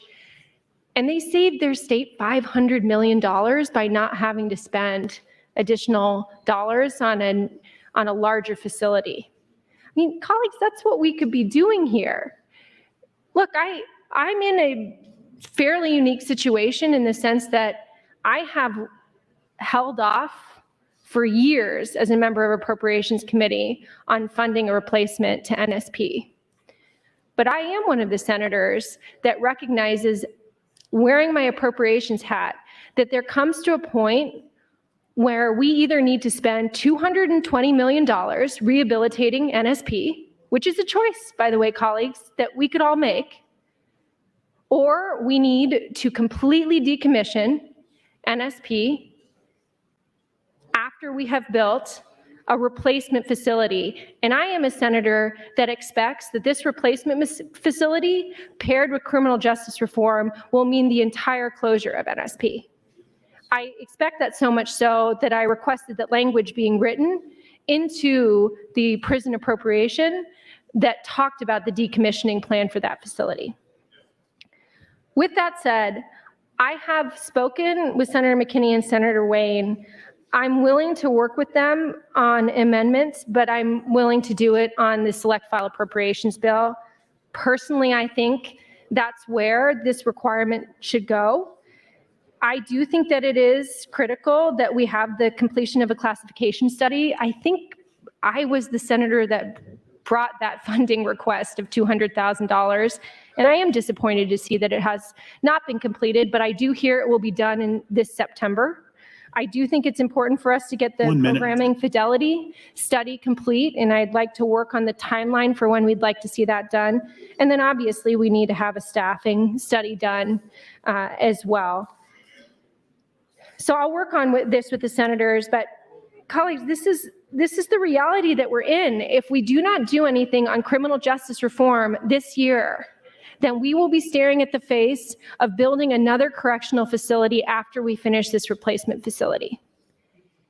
We will be spending more and more money investing in buildings to incarcerate people, money that could otherwise go to be invested in economic development and water infrastructure and roads and healthcare and all of the other things that make this state great. And so I do hope that we're able to come to some common sense compromise in which we are supporting the ability for us to have. That's your time, Senator. Thank you. Thank you, Senator Wishart. Senator McKinney, you're recognized to speak. This is your last time before your close. Thank you, Mr. President. Enjoy the conversation and the conversation around this amendment. I think it's just good policy to ensure that an agency does what we tell them to do before we give them millions of dollars to build a prison. That's all I'm asking. Do your job, and if people want to vote for a prison, vote for the prison. But we should, at minimum, require them to do their job. That's all I'm asking. And if there's concerns about the transfer and somebody potentially touching it, I'm kind of lost, because last I knew, Governor Pillen supports building a prison. So why would he go into a fund and take away the money for the prison that he supports? Somebody's going to have to do a lot of explaining to me to wrap that around my head, just like a lot of other things. But on to more data. Nebraska is increasingly relying on probation as a prison alternative. From 2011 to 2020, probation admissions went up 70%. In 2020, 81% of district probation terminations were non-negative, and 77% of PRS terminations were non-negative. What does non-negative mean?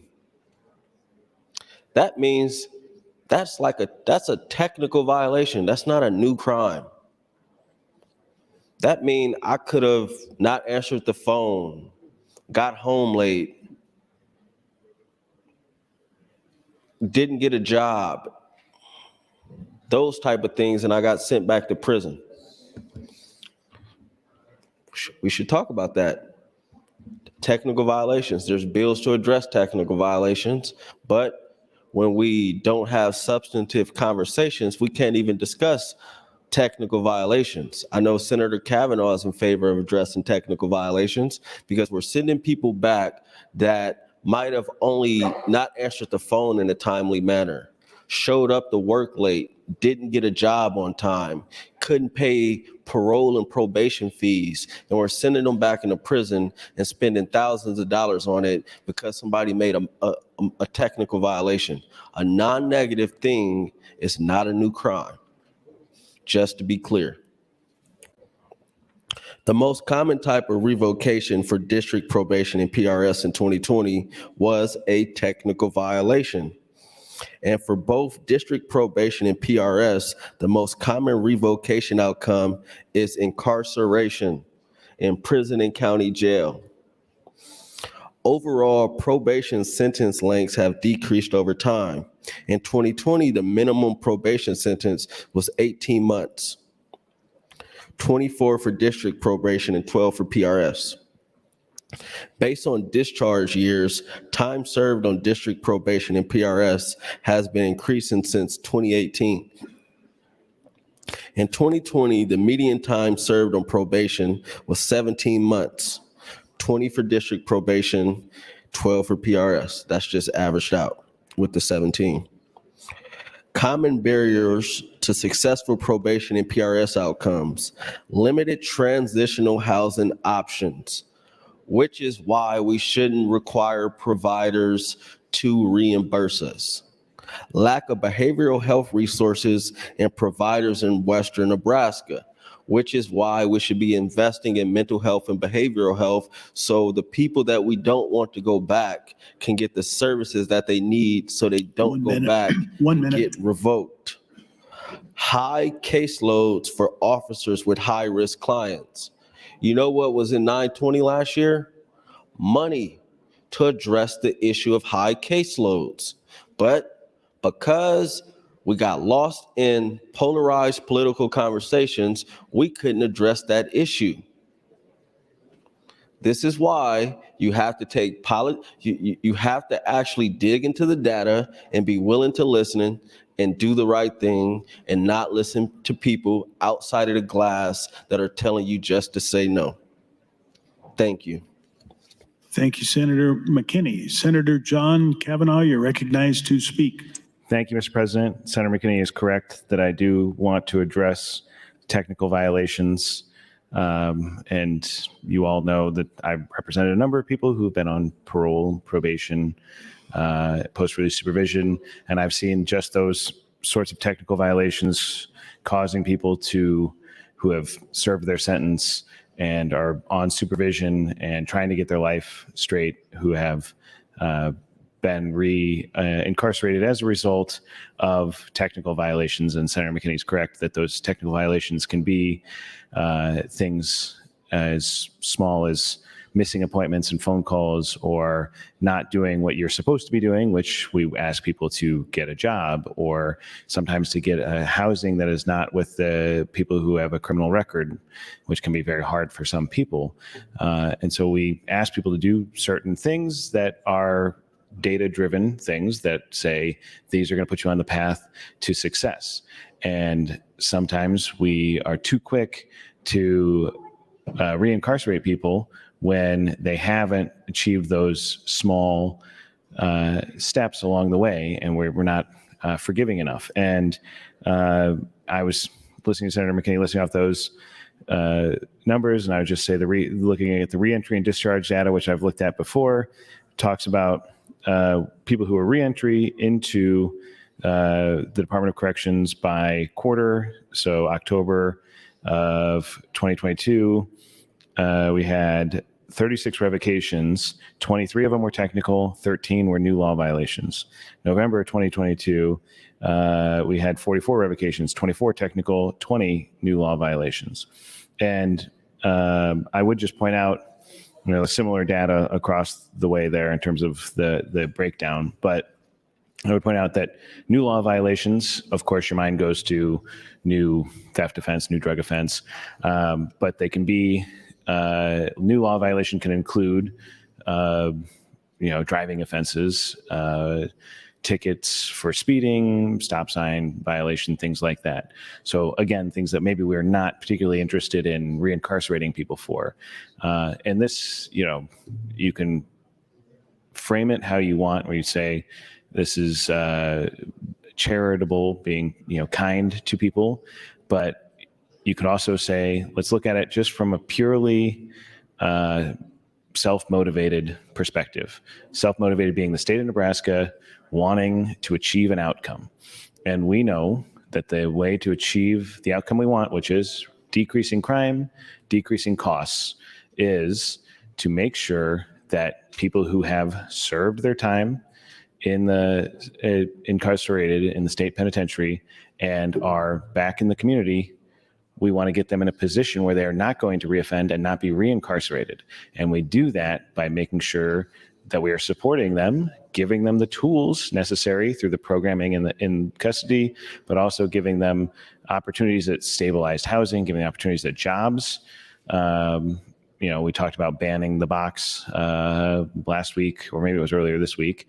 But things like that are also part of this, right? Which is embracing people, supporting them, giving them those opportunities to reintegrate to society, and giving them a chance.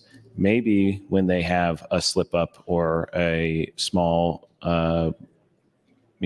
relapse or backtrack, that we don't immediately reincarcerate them, but we find ways to help them through that problem and get them to the next step and stabilized. 1 minute. Thank you, Mr. President. And get them a stable house, get them a job, get them continued with their drug treatment. One of my bills last year, 921, which made sure that when anybody comes out of custody, if they are eligible for Medicaid, they will be signed up for Medicaid when they walk out the door of our penitentiaries and our county jails.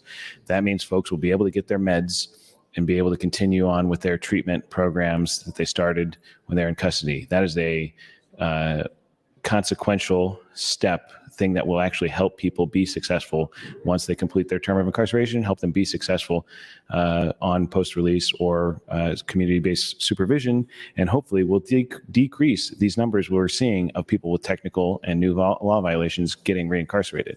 So there are ways to solve this that are out there that are not sentencing reform, and we need to be looking at those things, but we also need to be looking at sentencing reform. Thank you, Mr. President. Thank you, Senator Kavanaugh. Senator Ibach, you're recognized to speak. I don't think so.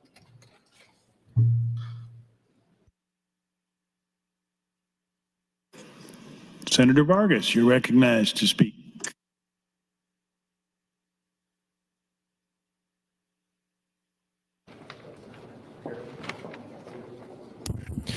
Thank you very much. I just wanted to reiterate a couple things. One, I know Senator Wishart mentioned this as well, committed to working on something that ensures that these studies are completed and that there is, I don't like saying like a trigger, that if studies are completed, that then construction can begin. I've been one of the committee members in the past that has really pushed to ensure that we are not building a prison and primarily focusing on the reform efforts first, because I was not convinced that we need to do that right now. We can actually do more in terms of reform. I still believe that there's a lot more reform that needs to be done, and I hope and I am really looking to the Judiciary Committee and all of its members to find the consensus that is needed to do more. Otherwise, we're going to end up just building more and more prisons from here on in. But for the purpose of this, it's clear we need a plan or waiting for the actual details of the programmatic and the operations and the site studies that come from these plans. So in collaboration with other members of the Appropriations Committee, we'll work on this language. I'm not yet in the place that we would be moving it to a different fund, largely because of just the structural issues with moving it to a different fund. And then our responsibility as a committee is still to move it later on from that existing fund to where it would be headed. And we can only do that during the legislative days when we're actually working on bills. So we'd have to focus on this a year from now.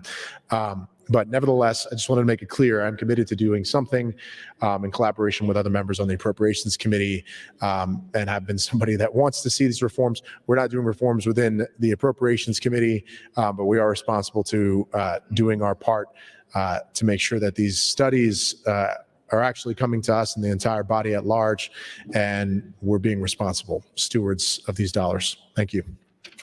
Thank you, Senator Vargas. Senator Clements, you are recognized to speak. Thank you, Mr. President. This amendment is an improvement over the previous one. It did remove the destruction of the current facility, and it removed requiring we pass another bill. But the transfer of $70 million from one fund to another fund, that is not new transfer. I do agree to that it's taking part of the $95 million and putting it in the prison overcrowding contingency fund. But then we'd have to then move it back from that fund back to the capital construction fund. And I would not support that provision in here. The studies are fine with me, but I would like to see another amendment come back on select that's a little bit more clear. And I don't see a purpose for transferring money to the overcrowding contingency fund if all they're going to be blocking the money anyway before we can spend any of it for the prison. So this is more acceptable to me, but not quite ready to be able to vote yes. I'm still no at this point on this language. Thank you, Mr. President. Thank you, Senator Clemens. Senator Wayne, you're recognized to speak.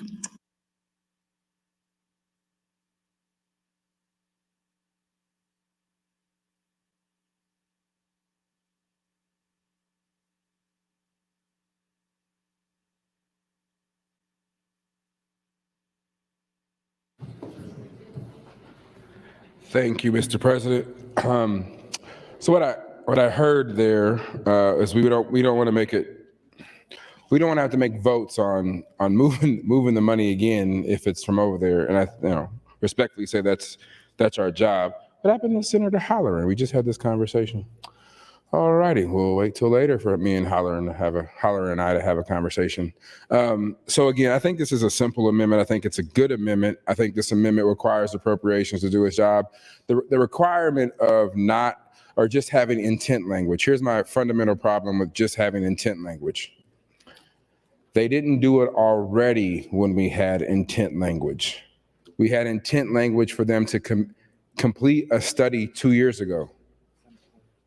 So if you don't withhold some dollars, Senator Mosier, Senator Lippincott, Senator Hallcroft, just seeing if you guys are still awake, because sometimes I fall asleep at the sleep here.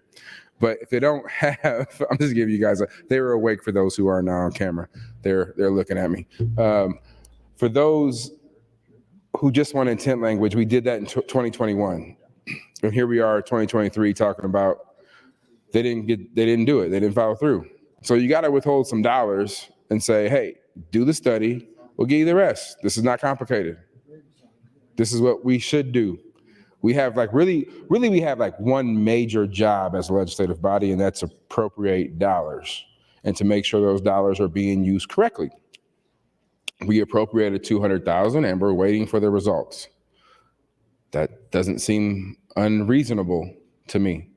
And so with that, I'll yield the rest of my time to Senator Reapy.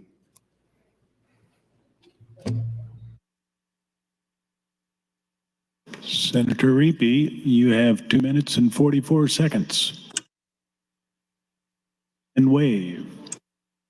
Senator Michaela Cavanaugh, you are recognized to speak. Thank you, Mr. President.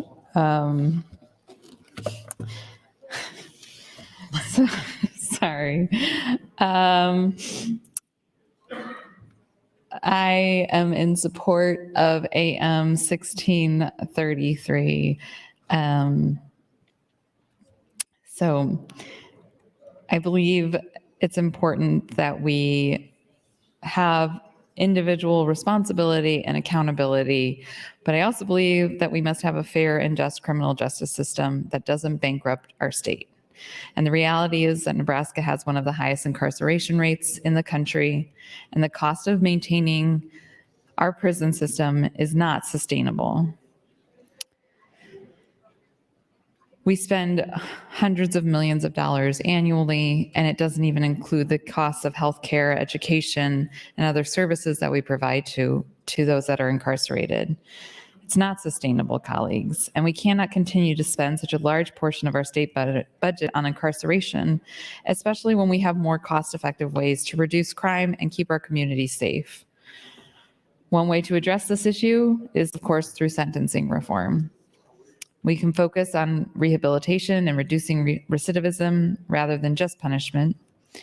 Provide education and job training to help those who have served time to reintegrate into society and become productive members of our communities.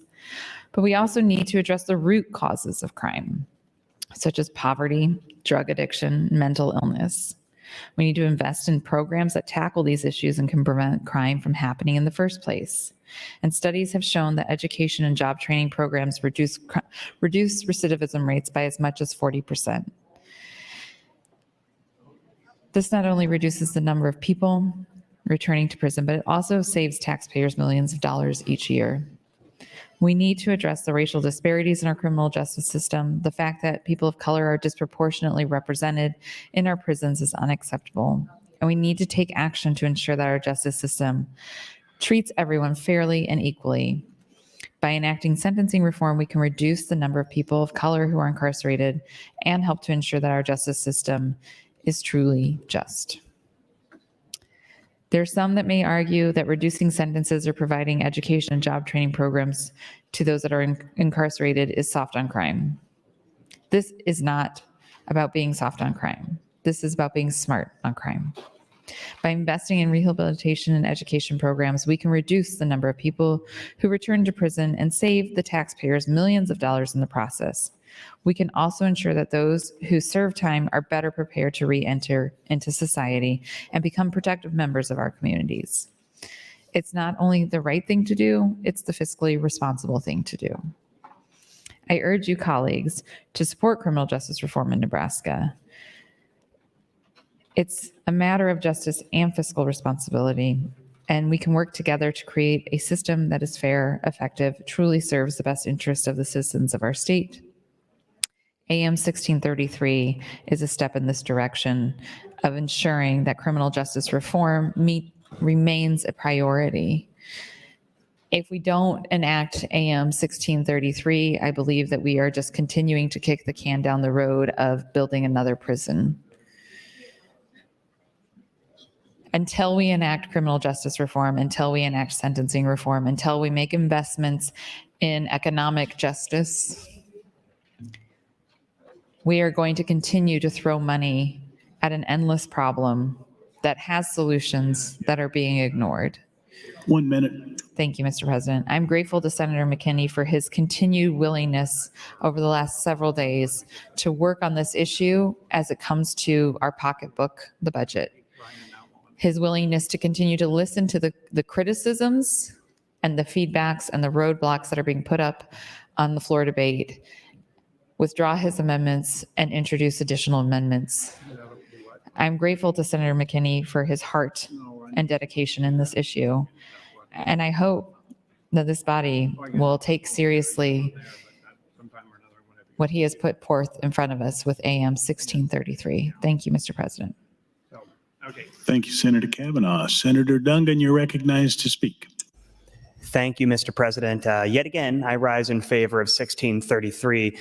And I was just having a conversation with Senator McKinney a little bit, and I think part of my frustration surrounding the conversation about this amendment, as well as just criminal justice reform as a whole, as we've had these conversations in this session, as well as ones that I've been sort of on the outside looking in on other sessions, is it feels like there's often accommodations made and there's an attempt, a good faith effort to negotiate or come to some common sense solutions, but then occasionally the goalposts seem to get moved.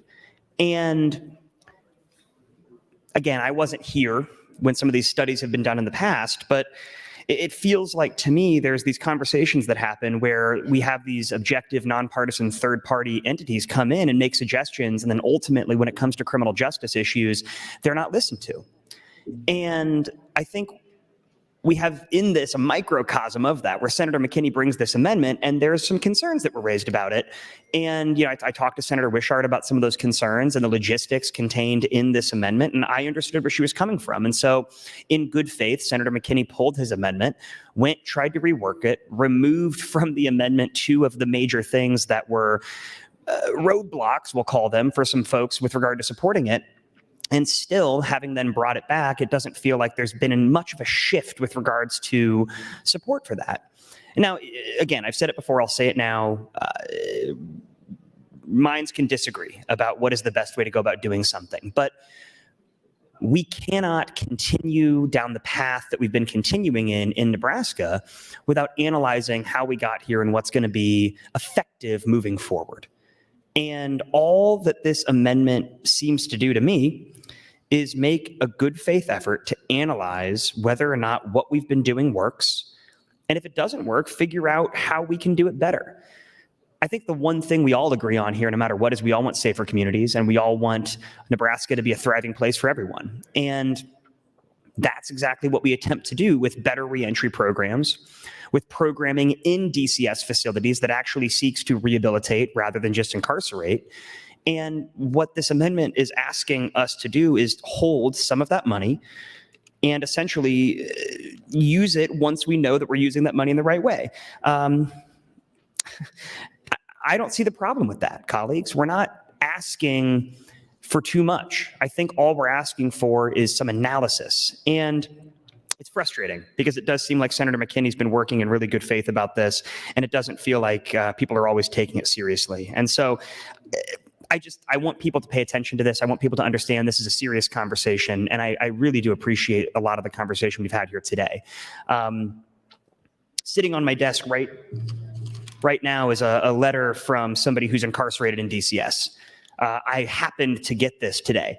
And in reading that letter, I'm not going to go into the details of the case at all, but in reading that letter, it's essentially a plea for help from somebody who is, to put it simply, stuck between a rock and a hard place because of the way the law is written. And I happen to know his attorneys that he had on his underlying cases, so I reached out to them. And as I understand it from the conversation that I've been having with them today, they've done everything they possibly can do to help this gentleman, and he is simply stuck in a situation where he is in a pretty bad place because of the way the law just happens to be written. It wasn't malicious. It's not as though the judges or anybody did anything, but our laws don't address the problem that he has adequately.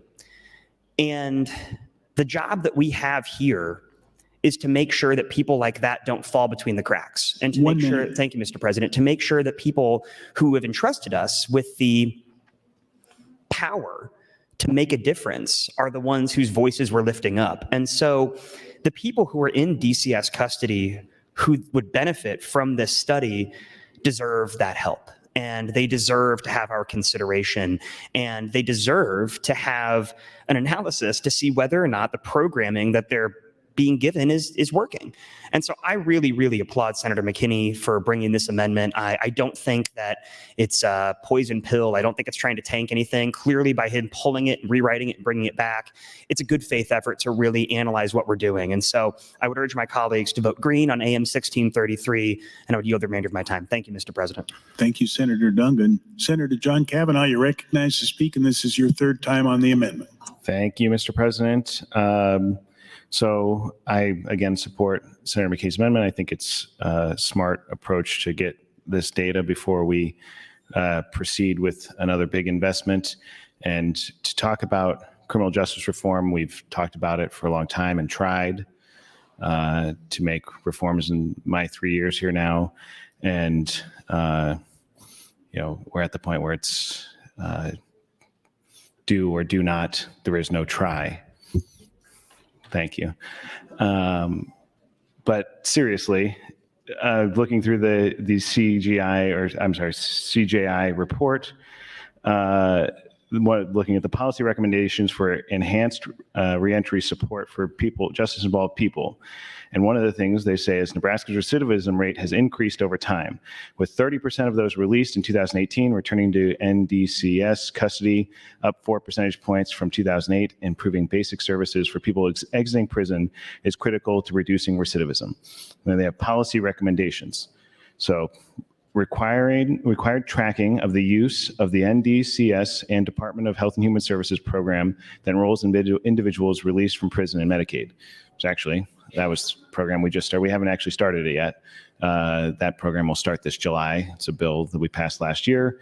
So hopefully that program will have that intended consequence of making sure that we are supporting people when they get out, and maybe will help us bend that curve. Ensuring responsivity factors are considered in the parole planning process to help address reentry barriers. See, both of these things we're talking about, we've gone through these numbers, we're talking about prison overcrowding, we're talking about the number of people returning to custody for either revocations, technical or new law violations, and trying to, these are suggestions that are, I guess you call it low-hanging fruit. Right? These are the types of things that we can do, reforms we can make that are productive, will help us bend that curve of growing population. They don't cost a lot, and they have demonstrated benefits. But as Senator McKinney's frustration has expressed, and Senator Wayne earlier, and Senator Dungan and others have talked about, that we've had these conversations about how to make reforms in our criminal justice system, and the goalpost does keep getting moved, and that we need to be making some progress all the time on this, because we are in a unique position in the state of Nebraska where we are seeing our incarceration rates going up. We're building new prisons when other states are closing prisons. States like Texas is a great example, a state that's closed prisons. And we are seeing more people being re-entering the Department of Corrections than used to. And what is that telling you, right? It's not that people have changed so dramatically between 2008 and 2018. It's that we are doing something different from a policy-wise, and we're not meeting the moment. We're not matching it, right? So we have an opportunity. We had an opportunity last year. We have an opportunity this year. We have an opportunity every year to take a fresh look, take a smart approach, and to do the right thing to make these sorts of reforms that are going to have an effect on our population, our prison population, that are going to save us money, but are also going to have a positive effect on the lives of Nebraskans. Because these folks that we're talking about, as this refers to, justice-involved people, these justice— 1 minute. Thank you, Mr. President. These justice-involved people are people. They're Nebraskans. They're members of our community. And when we think of them as such, as people with stories, with lives, with family, we begin to understand that the things we do here affect them and they affects their families, and that we need to be making positive strides in reform so that we are not incarcerating people we don't need to incarcerate for so many reasons that we've talked about. Thank you, Mr. President. Thank you, Senator Kavanaugh. Senator Michaela Kavanaugh, you're recognized to speak.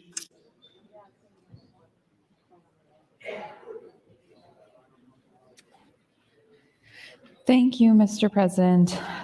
Just continue to be in support of Senator McKinney's amendment. I know we've been doing a lot of work over the last couple of days. The budget is a big project. It's a very big project, and it's a big undertaking. It's a big endeavor, and it's should not be the expectation that it is perfect when it comes to the floor. And that's why we have this robust debate. And that's why we've seen other amendments come forth and be adopted on the floor. And what I've seen from Senator McKinney over the last couple of days is a singular dedication to ensuring that we are not wasting taxpayer dollars while also prioritizing criminal justice reform, sentencing reform.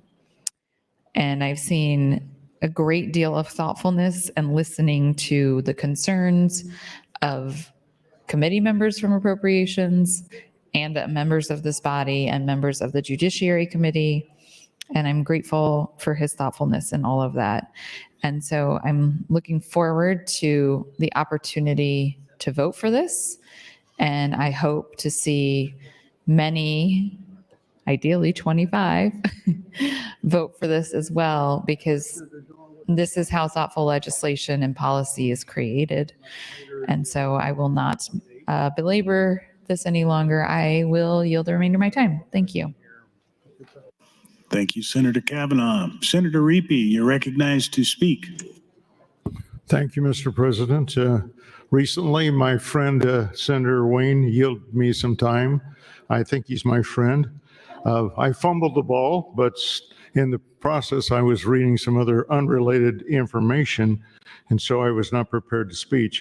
I did want to share a little story that I think relates to this particular issue. And a Catholic priest one time told me the one that lives the longest sees the most. And having been in the hospital industry for a number of years, I recall that in the 1970s, we made a decision. This is a Nebraska story. We made a decision that we were going to close all of the state hospitals, mental hospitals. Those were here in Lincoln, Hastings, and Norfolk, with the promise that we were going to develop community mental health centers. Well, we were very efficient in terms of the state hospitals, but we failed to come forward with the community mental health centers. And so those individuals that would have normally been served by a community mental health center all of a sudden ended up in our prisons, ended up in our jails, ended up in the streets, and ended up in very bad situations. The analogy that I see here is, well, I do support the construction of a new prison because I feel the one that we have is crumbling. But I think that they go hand in hand, just as the closing of the state hospitals goes with creating community mental health centers. We had to have an ambulatory response. We failed. And I think that we have to some way connect the hospital or not only the prisons with providing services for jamming out, for anger management, and for all of those things. And I think, like raising a window, they all have to go up at the very same time. Thank you, Mr. President. I yield back any time. Thank you, Senator Reapy. Seeing no one else in the queue, Senator McKinney, you're recognized to close on AM 1633. Thank you, Mr. President. So I am asking for everyone's green vote for AM 633. Can I get a call at the House? Yes. There has been a request to place the House under call. The question is, shall the House go under call? All those in favor vote aye. All those opposed vote nay.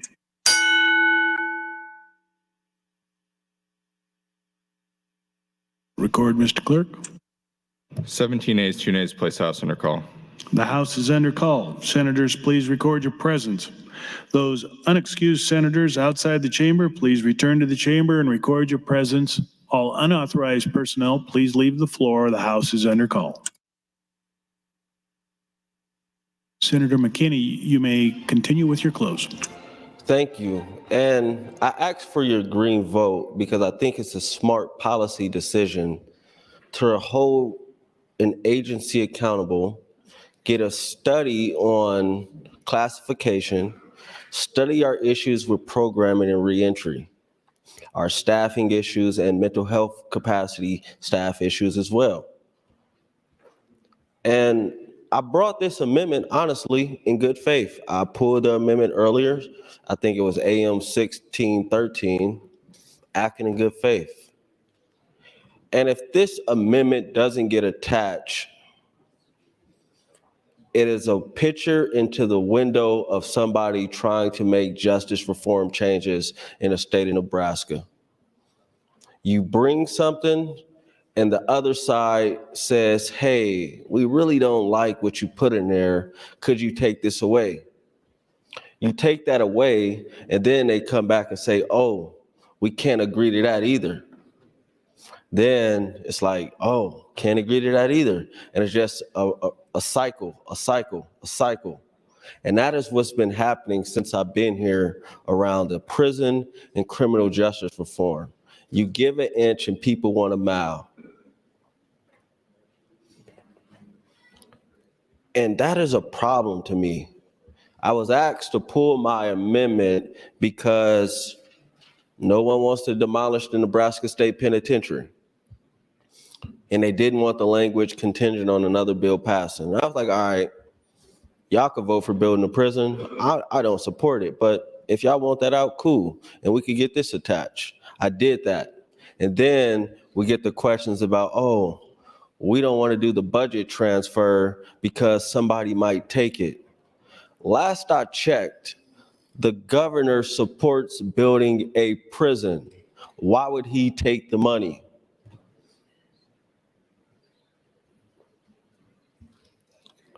Then we had discussions yesterday, and I had conversations with people about, what are you doing? Maybe you need to adjust your strategies. What's your plan? What's the reports? All these type of things. But the same energy isn't being kept for a $340+ million project to construct a prison. That is a problem I have. And honestly, I believe the Appropriations Committee, I shouldn't even have to bring this language, because I think the Appropriations Committee should have required that the classification study was in and completed before they voted to approve money for the prison. Before they voted to approve it, they should have made sure there were studies done on programming. But if I bring something, I gotta have all these elaborate studies. I gotta have consultants do reports and elaborate studies, meet with a lot of people. But when the agency comes and asks for $340+ million, we don't even ask for the bare minimum. And that's all I'm asking. Let's vote green, everybody, and require them to do their job. Let's be smart about this. That's all I'm asking. And if it doesn't go forward, I got a lot of time. And I'm going through the budget bills and I'm looking at every agency and I'm putting amendments on anything I don't agree with. Thank you. Thank you, Senator McKinney. Senators Armendariz, Dover, and Wayne, please return to the chamber and record your presence. The House is under call.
Senator Dover, please return to the chamber and record your presence. The House is under call.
All unexcused members are present.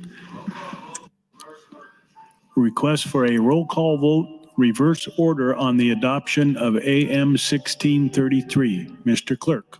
Senator Wishart, not voting. Senator Wayne, voting yes. Senator Walls, voting yes. Senator Von Gillern, voting no. Senator Vargas, not voting. Senator Slama, Senator Sanders, voting no. Senator Reapy, not voting. Senator Raybold, voting yes. Senator Merman, voting no. Senator Mosier, voting no. Senator McKinney, voting yes. Senator McDonald, Senator Lowe, voting no. Senator Lippincott, voting no. Senator Linehan, voting yes. Senator Kauth, voting no. Senator Jacobson, voting no. Senator Ibach, voting no. Senator Hunt, voting yes. Senator Hughes, not voting. Senator Holcroft, voting no. Senator Hardin, voting no. Senator Hansen, not voting. Senator Holleran, Senator Frederickson, voting yes. Senator Erdman,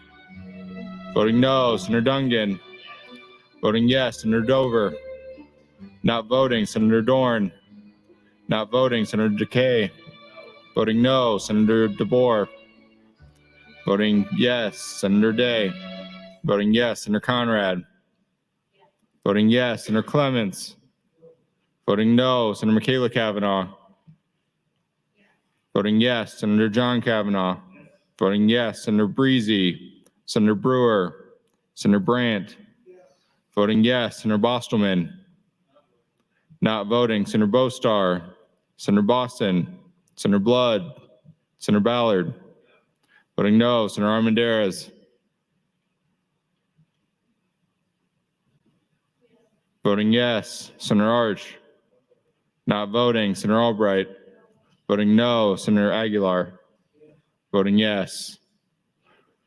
The vote is 16 ayes, 16 nays, Mr. President, on adoption of the amendment.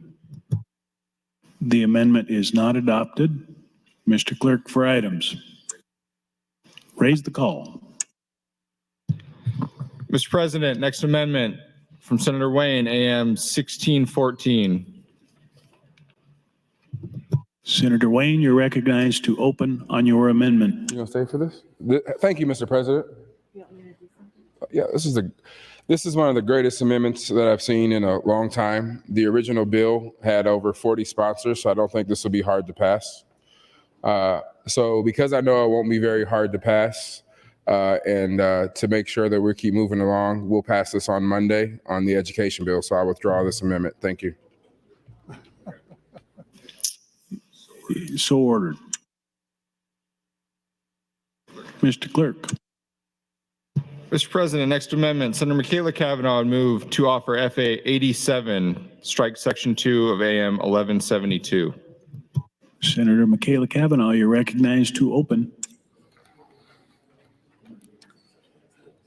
Great. Well, Senator Wayne, you were welcome to take more time on the greatest amendment that ever existed. I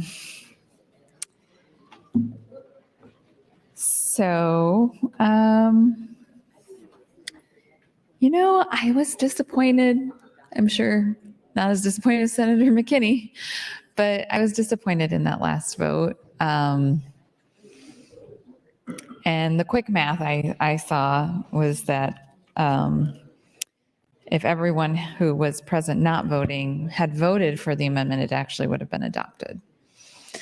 And now, normally I've talked before about present not voting and how that can be like a gentle no. But when it comes to the budget, usually present not voting is a little bit different. It's like you don't want to rock the boat. No. You want to vote for something, but you don't feel like you should because it's the budget and the budget is sacred, sort of thing. So, but we've got at least 2 hours left on this. We could always continue to attempt to amend. I honestly don't know, so I'm just gonna say this out loud and then hope that it doesn't make the clerk staff's head explode. But can you refile an amendment that was filed, started debate, and you withdrew? Yes, no? Yes. Senator Wayne says yes. Like Senator McKinney had previous amendments that he had filed, and then throughout the debate, he withdrew them so that we could do the yes. So we could refile those. So we could go with Senator McKinney, we could go back to your original iterations and we could refile them. If people are wondering what I'm doing right now, I'm trying to get to what FA 87 does, which is strike section 2. So, okay, strike section 2 is on AM. Oh, wait. This is LB 818, and I am actually looking at the original bill, not the AM, so I could be looking at the strike. Okay. AM, nope, it's the same. Section 2 is the same in the amendment and the original. Section 2, if we were to adopt FA 87, it would be to strike the following language. The state treasurer shall transfer an amount as directed by the budget administrator of the budget division of the Department of Administrative Services pursuant to subsections 2 and 3 of section 82-331, not to exceed $1 million. And as I previously stated, it is the number 1 million, not the word 1 million, because it doesn't start the sentence. And for clarification, if there was a need, when I was talking about the numbers as written out on page, I think it was 75 of the Martian Green book, I was pointing out that it was correct, grammatically correct, to have the number written out and not the actual number. So thank you to, once again, to our fiscal office for their amazing and work, but also for being great stewards of grammar. So there we go. Okay, so 1 million the number $1 million from general funds to the Nebraska Cultural Preservation Endowment Fund on December 31, 2024, or as soon as thereafter as administratively possible. Don't vote for this, friends. I am a big supporter of the Nebraska Cultural Preservation Endowment Fund. I do not want to strike $1 million from the fund, from the cash transfer to the fund. I just started writing floor amendments this morning, and I knew that there was at least a section 1, 2, and 3, so I started there. So please, whatever you do, don't vote for FA 87 today. I know it's really in danger of getting 25 votes, but please don't. Okay, so something that I find really fascinating is how I've talked about this a lot, the Oxford comma. And I have had so many total strangers come up to me and give me their take on the Oxford comma. It really is satisfying in a lot of ways, but also slightly disturbing. A lot of people really watch the legislature and really pay attention to the Oxford comma conversation. I had previously promised to get back to the Oxford comma conversation. I was talking last week about the APA style guide and their sort of hard line, mostly against the Oxford comma. It allows for it, but it's very specific usage. But I want to get into the Chicago style on the Oxford comma and what their take is on it. But I'm not going to do that today because I do still have the Martian Green Book to go through. And so as long as I have the Martian Green Book to go to, the Oxford comma conversation will have to wait for another day. So all you Oxford comma fans out there, or Oxford comma opponents but enjoy the conversation nonetheless, you're going to have to wait for another day, because today is the budget, and as long as I have budget items to talk about, I'm going to talk about them. All right, so I was on page 75, and I read about the Universal Services Fund. That's where the 10 million, start of the sentence, written out. Next is the Department of Transportation IIJA funding. Okay, I know that I was once told what IIJA funding stands for because I was in committee, the Transportation Committee, and the Director Kramer, was testifying, and she kept saying IIJA, and I was like, I gotta stop you. I don't know what that is. And so then she told me, and I knew what it was. I have since forgotten what it is. So anyways, but I do appreciate Director Kramer for telling me that at that day. I just didn't retain the information to today. It's probably somewhere in the recesses of my mind. Okay, so the Department of Transportation IIJA funding. The adjustments include an appropriation of $150 million cash funds in FY 22-23 to the Department of Transportation based on anticipated federal funding pursuant to the Infrastructure Investment and Jobs Act, IIJA, Infrastructure Investment Jobs Act.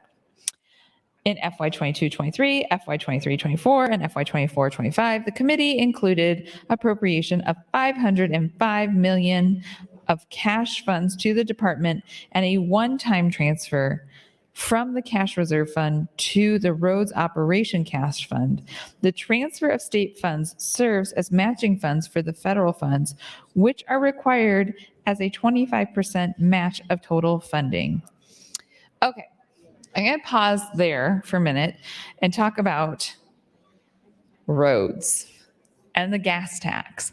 So we have a gas tax, and that tax, a part of that tax, goes into the Highway Trust Fund. And One minute. Thank you. And that helps to pay for our roads, because it's sort of based on your mileage, you're driving on the roads. And so you're buying gas, and the tax buying gas helps pay for the maintenance of the roads.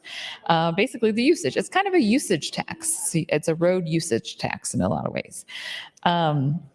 So one year, I think it was actually my freshman year, I was on I've always been on Health and Human Services Committee, and I've always been on Transportation and Telecommunications Committee.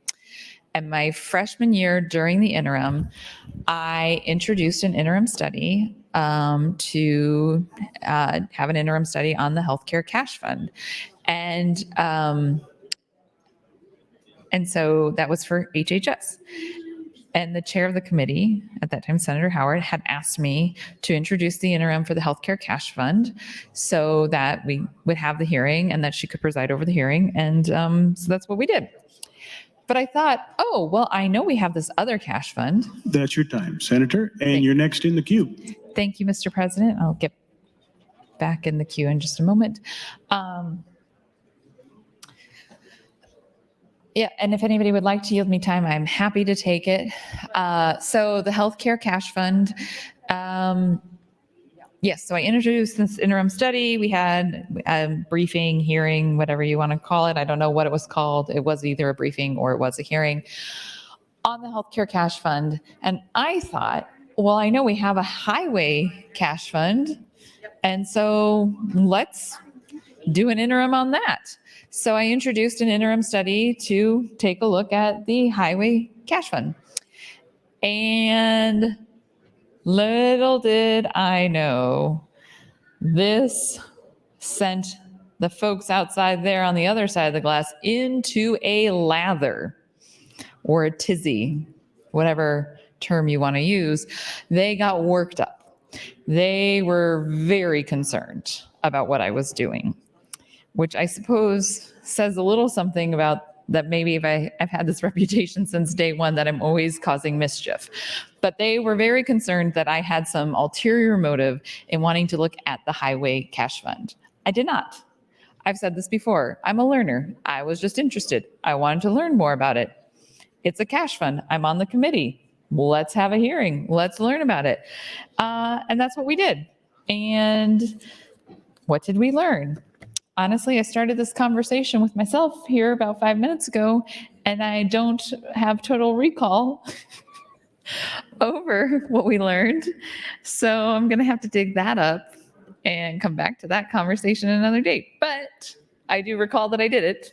I just don't recall exactly what we learned. I know there's the gas tax, and a portion of it goes here, and a portion of it goes there, and a portion of it goes there, and then it's utilized different ways. But I don't remember the details. So I apologize for starting the conversation with myself on the gas tax and the highway cash fund. I will have to come back to it another time to actually have a more in-depth conversation with myself on the highway cash fund. The healthcare cash fund, you will see in here a fair amount. Okay. Unemployment insurance modernization. Federal funds from the READ Act and the READ Act UI modernization are being utilized to pay for annual software renewal costs associated with the NE Works system. So, something about the unemployment insurance fund. It is paid, there's an unemployment insurance tax, payroll tax that is paid, and that pays into the unemployment insurance fund. And then when people qualify for unemployment and they draw out of that fund, that's where it comes from, and it is adjusted. The amount of the payroll tax fluctuates based on the utilization of the fund.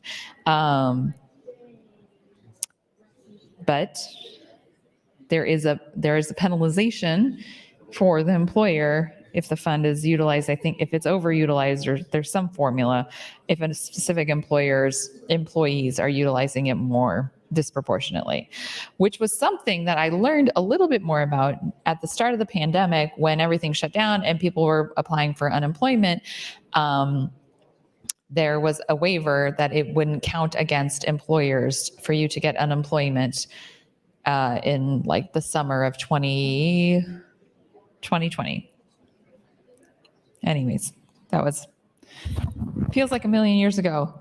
Man, we've covered a lot of issues. A lot of things. Thank you. A lot of things have happened in my first 4 years in the legislature. We have had a pandemic, a global pandemic.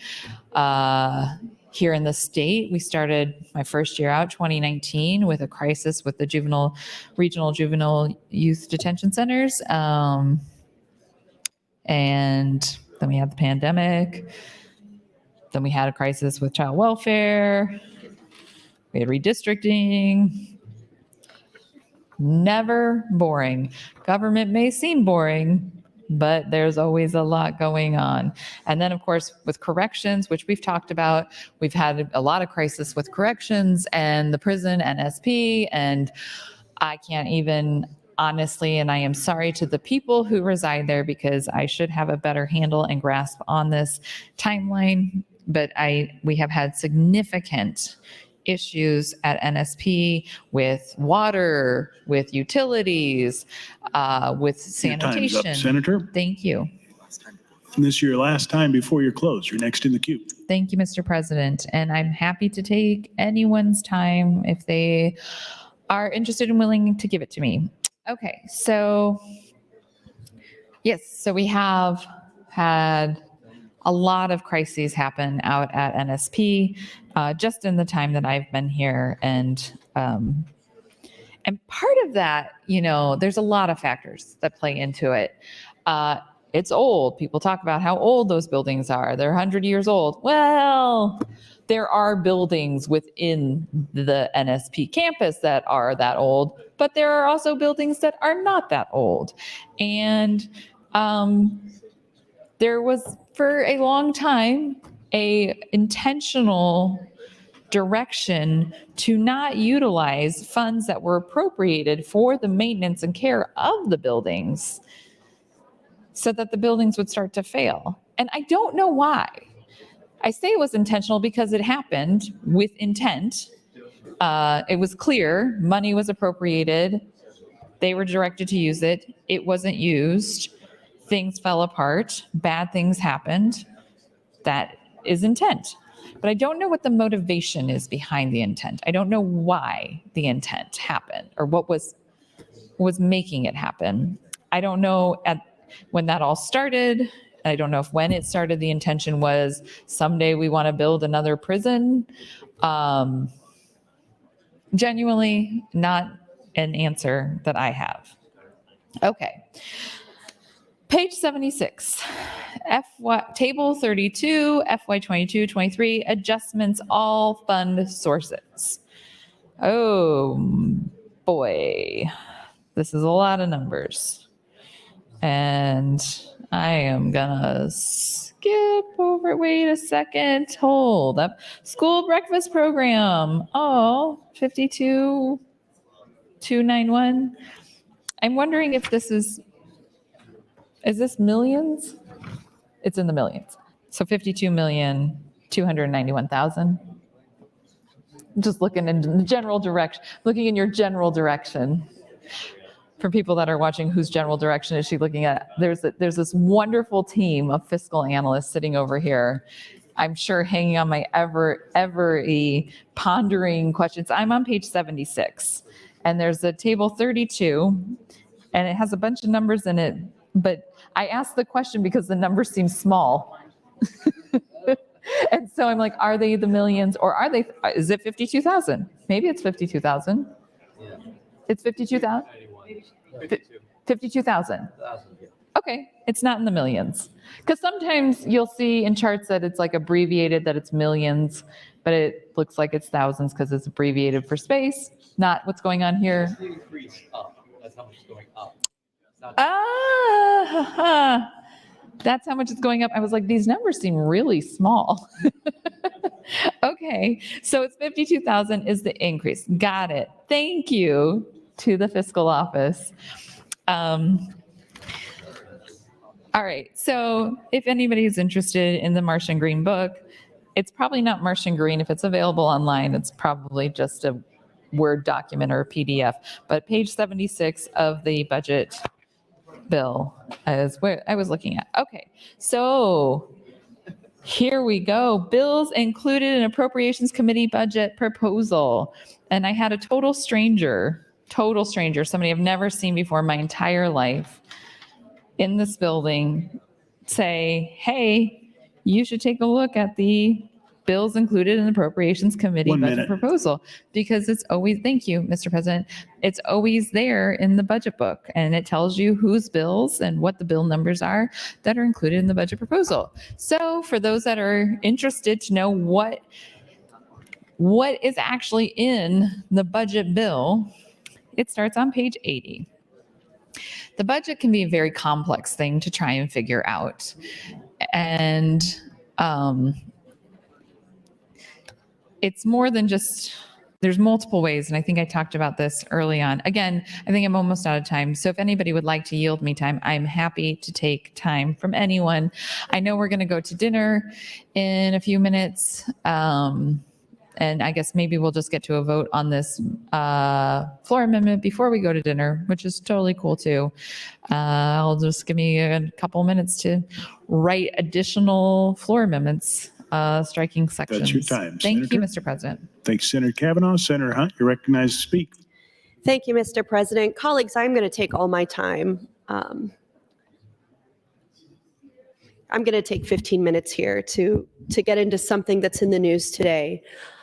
I have been quiet for the last day, for this week, and sort of ongoing because I've been really sort of trying to be measured about my comments on the floor here.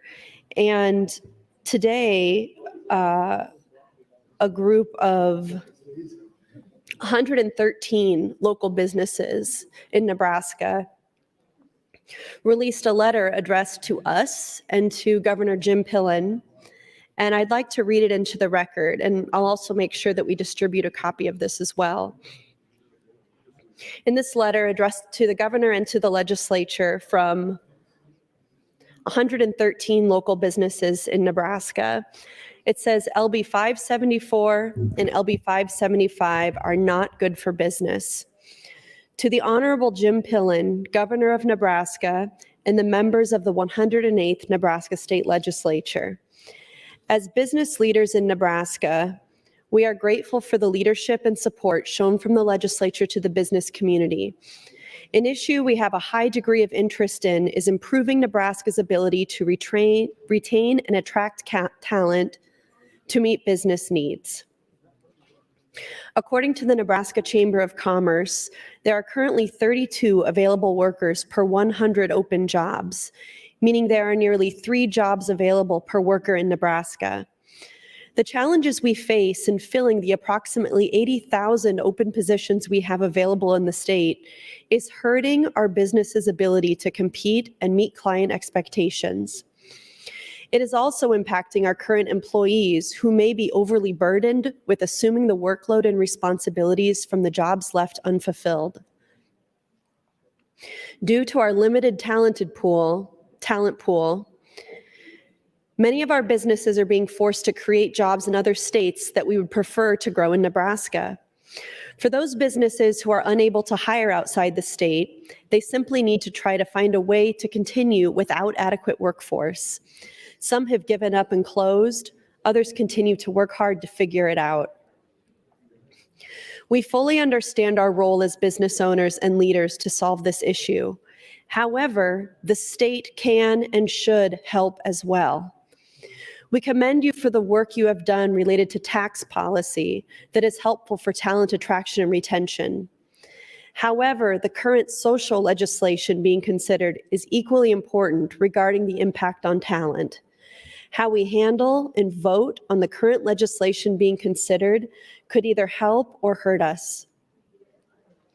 The image and message of some of the current legislative policies, for example, LB 574 and 575, sends a message to the marginalized communities that live here, and for those of us who love and care for all Nebraskans, is nothing short of discouraging and disappointing.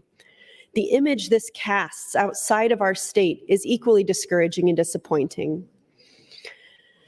Nebraska can avoid major competitive risks and win investment, business, and talent by sending a clear and consistent signal that all are welcome here and Nebraska is open for business. This message matters to large and small businesses, to tourism and to travel bookers, and to talented workers. When recruiting top talent, a welcoming stance toward all people matters, not just for marginalized workers. 1 minute. Thank you, Mr. President. The next generation of workers, millennials, and Generation Z aren't just wanting inclusive environments, they are demanding it. According to Pew Research, by the year 2025, 75% of the global workforce is expected to be made up of millennials. Therefore, this is something Nebraska must be ready for in order to be a great place to do business in the future. Businesses are watching state legislatures. They are investing in states with laws that foster diversity, equity, inclusion, and a robust workforce. And states that sanction discrimination simply cannot compete. Non-discrimination protections are an investment in stronger communities and a stronger economy. Nebraska does not experience much net positive migration as it is. This type of legislation makes it even more difficult for those of us who are working hard to improve migration performance. That's your time, Senator.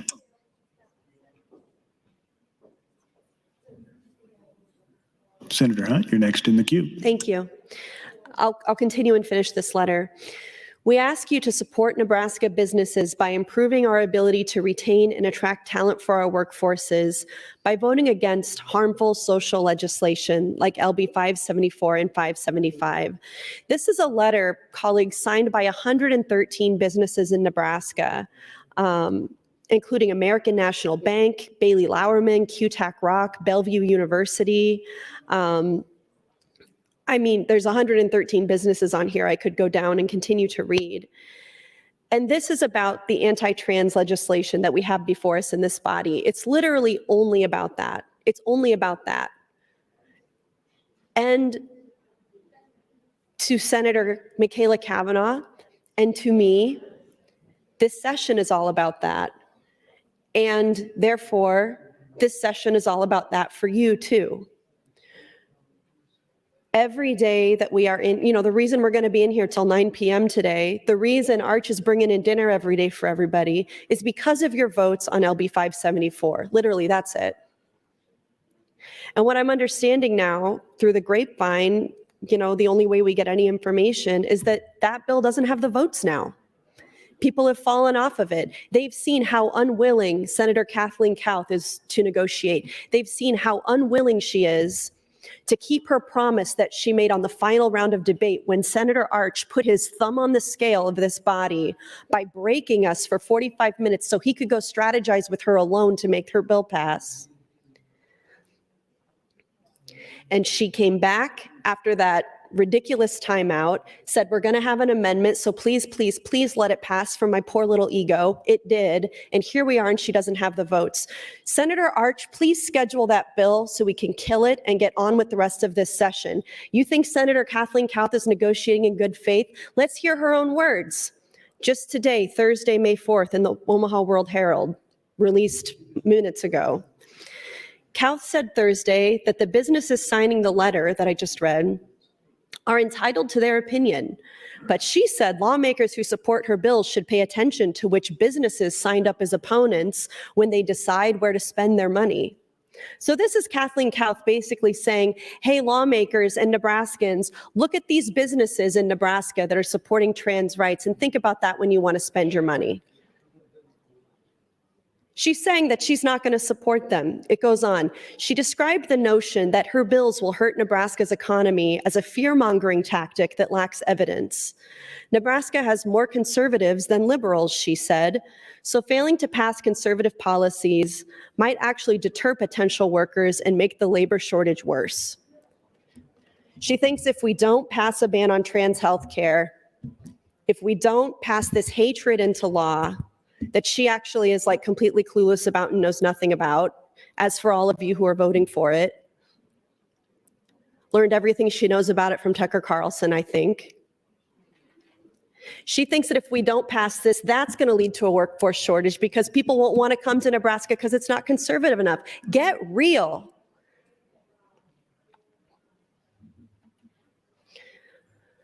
I have been so restrained over this past 6-8 weeks. I cannot wait to be unleashed after this bill is dead. I have been unwell.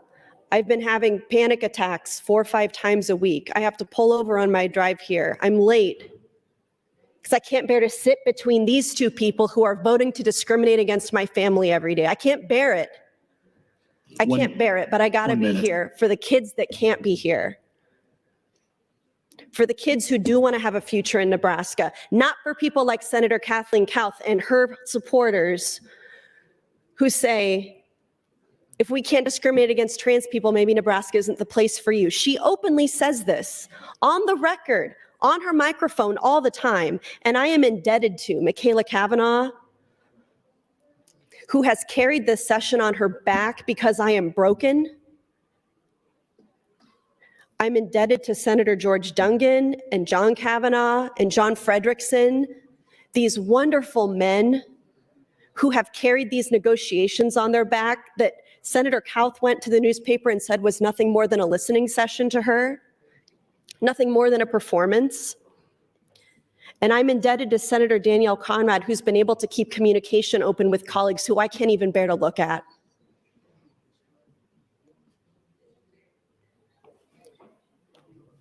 Let's put this to bed. Let's move on with the session. Thank you, Mr. President. Thank you, Senator Hunt. Senators, we will stand at ease until 6 o'clock.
Attention, Senators. The legislature is scheduled to reconvene in 5 minutes.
The legislature is preparing to reconvene, and the next person in the queue is Senator Hunt.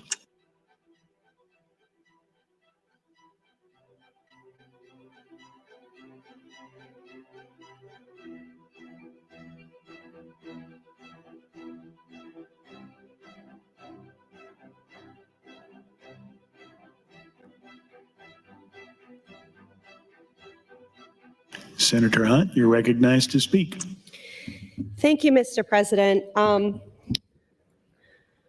my last, before we broke for dinner, I read the text of this letter that was sent to the legislature and to Governor Jim Pillen today, which included the signatures of 113 local businesses sharing their concerns with the legislature about Senator Kathleen Kauth's bills, LB 574 and LB 575.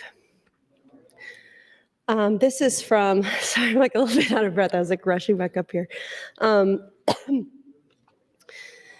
the Omaha World Herald today, they just released a story about it less than an hour ago. That says the primary critique in the letter is that the bills could increase Nebraska's already significant labor shortage, deterring out-of-state prospective employees from moving in.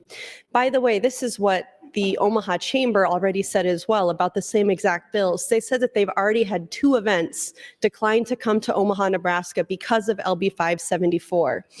Earlier today, Senator Kathleen Kauth was talking about the canal, saying we've got to get this water because it's going to be bad for our economic prosperity if we don't have the water. She was talking about how we needed the ditch to save our economy.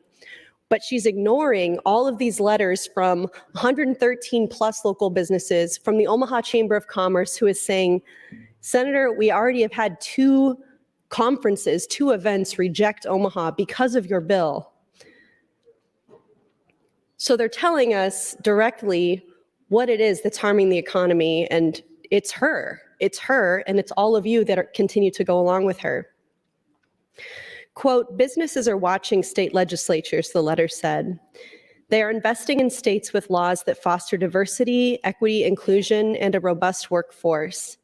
And states that sanction discrimination simply cannot compete.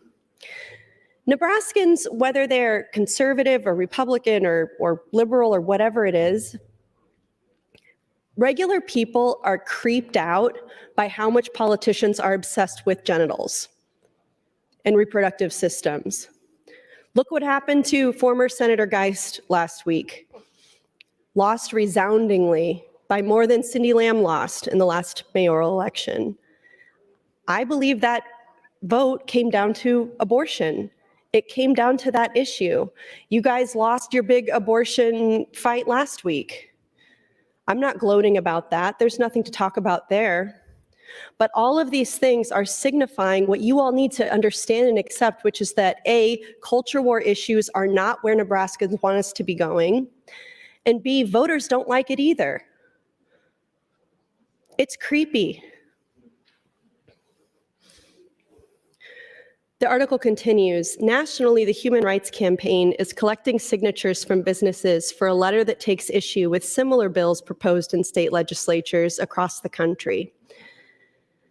As of Thursday, 319 businesses have signed on, including massive companies like Apple, Google, Pepsi, and many others. Quote, America's business community has consistently communicated to lawmakers at every level that such laws have a negative effect on our employees, our customers, our competitiveness, and our state and national economies, the letter reads. The letter from Nebraska businesses includes signatures from a range of Nebraska companies, from smaller ones like a Novel Idea bookstore to larger ones like Omaha Steaks. It was drafted by Mike Hornacek, CEO of the nonprofit Together Omaha. The parent of a transgender teenager, Hornacek has said that if LB 574 passes, his family will leave Nebraska. And once again, to uplift the enlightening quote from our colleague Senator Kauth in this article, she said, The businesses signing the letter are entitled to their opinion, but lawmakers who support her bill should pay attention to which businesses signed on as opponents when they decide where to spend their money. She described the notion that her bills will hurt Nebraska's economy as a fear-mongering tactic that lacks evidence. Nebraska has more conservatives than liberals, she said, so failing to pass conservative policies might actually deter potential workers and make the labor shortage worse. Her quote is basically the exact opposite of what Speaker Arch said on the record, which is embarrassing for the conservative group of people who are trying to pass laws like this. And you guys need to get yourselves in order. Put LB 574 back on the agenda. Let's kill it and move on. Thank you, Mr. President. Thank you, Senator Hunt. Senator Michaela Cavanaugh, you are recognized to close on FA 87. Thank you, Mr. President. Please don't vote for this, colleagues. And I'd like a call of the House. There's been a request to place the House under call. The question is, shall the House go under call? All those in favor say aye. All those opposed say nay.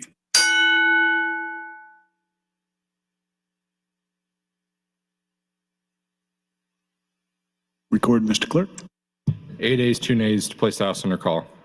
The House is under call. Senators, please return to your please record your presence. All those unexcused senators outside the chamber, please return to the chamber and record your presence. All unauthorized personnel, please leave the floor. The House is under call. Can I finish my opening? Yes, yes, Senator Cavanaugh, you have 4 minutes, 41 seconds. Okay, thank you. Okay, colleagues, so FA 87 is the floor amendment to strike Section 2. Striking Section 2 would be striking $1 million cash transfer to the Nebraska Culture Endowment. So let's not do that. That's my suggestion on this, is to not strike Section 2. This might be one of those times where I vote against my own floor amendment, but we'll see. I haven't decided yet. Yeah. So once people check back in, we'll go to a vote. And we're getting close on time for the evening. I think, do we have any other amendments pending? Okay, then Mr. President, I'm going to withdraw my motion. Thank you. My amendment. Thank you.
Senators Raybold, Jacobson, Linehan, DeBoer, Dover, and Wayne, please return to the chamber and record your presence. The House is under call.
Senator Wayne, please return to the chamber and record your presence. The House is under call.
Senator Kavanaugh, we're lacking. Senator Wayne, may we proceed?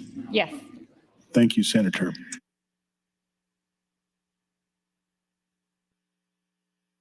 Mr. Clerk. Mr. President, Senator Kavanaugh would withdraw FA 87. Senator Clements would offer AM 1635. I raise the call. Senator Clements to open. Thank you, Mr. President. I have a technical correction and an inadvertent word that we have in this bill. It's on page 24. The amendment says on page 24, line 15, strike the word first and insert the word second. And that paragraph is regarding proposed uses for the Site and Building Development Fund under Department of Economic Development. That paragraph reads, public and private sector initiatives that will improve the value of cities of the first class. Now we're changing that to second class. Value of the cities of the second class that have partnered with the United States Department of Defense or its contractors on upgrades to ground-based nuclear deterrence. Such improvements include the construction of electrical, drinking water, and clean water infrastructure. We have a city of the second class in western Nebraska that I'm aware of a project involving the Department of Defense and federal government that may need some financing for infrastructure if a major project is started by the federal government. And that is a second-class city. We had written the bill thinking they were a first-class city, which the city would not qualify. So that is correcting that. So the city that we had in mind would qualify for this funding if it's needed. And so that's all there is to it, just changing the word first to the word second. Page 24 of AM 1172, it's amendment. Yes. Let's see, an amendment to LB 818, excuse me.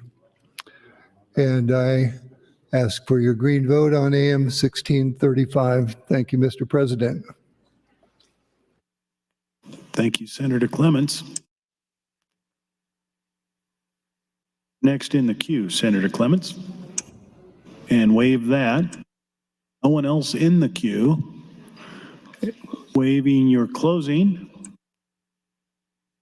Question is the adoption of AM 1635. All those in favor vote aye. All those opposed vote nay.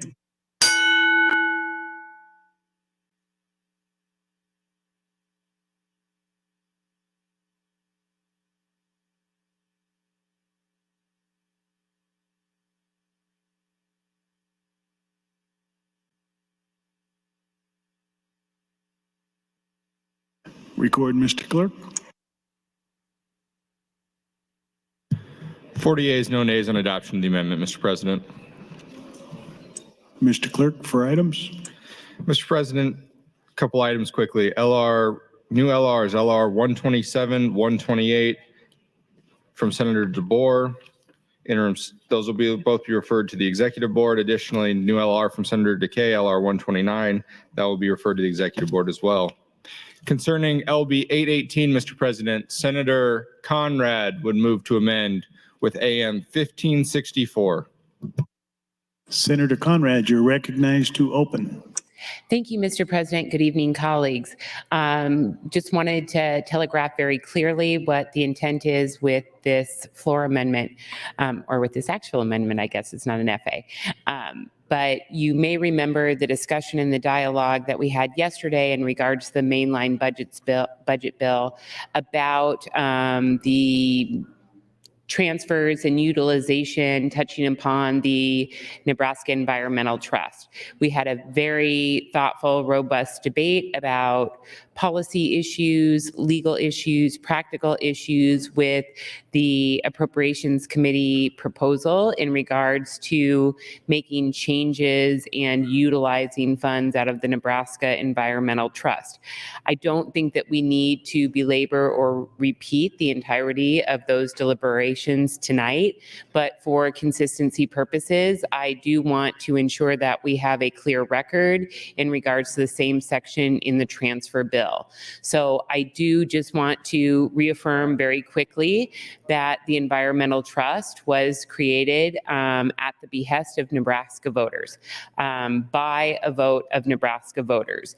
And the Nebraska Legislature should tread very, very cautiously in terms of making any changes or adjustments to the structures meant to carry out the will of the voters in regards to that important component. I think it's also important just to reiterate and to note that the Nebraska Environmental Trust has been supported by Nebraskans across the state, in urban Nebraska, in greater Nebraska, by Nebraskans across the political spectrum, progressives, independents, conservatives, taking care of our land and our water and our air and our natural resources. Those are values and strategies that do not belong to any one political party.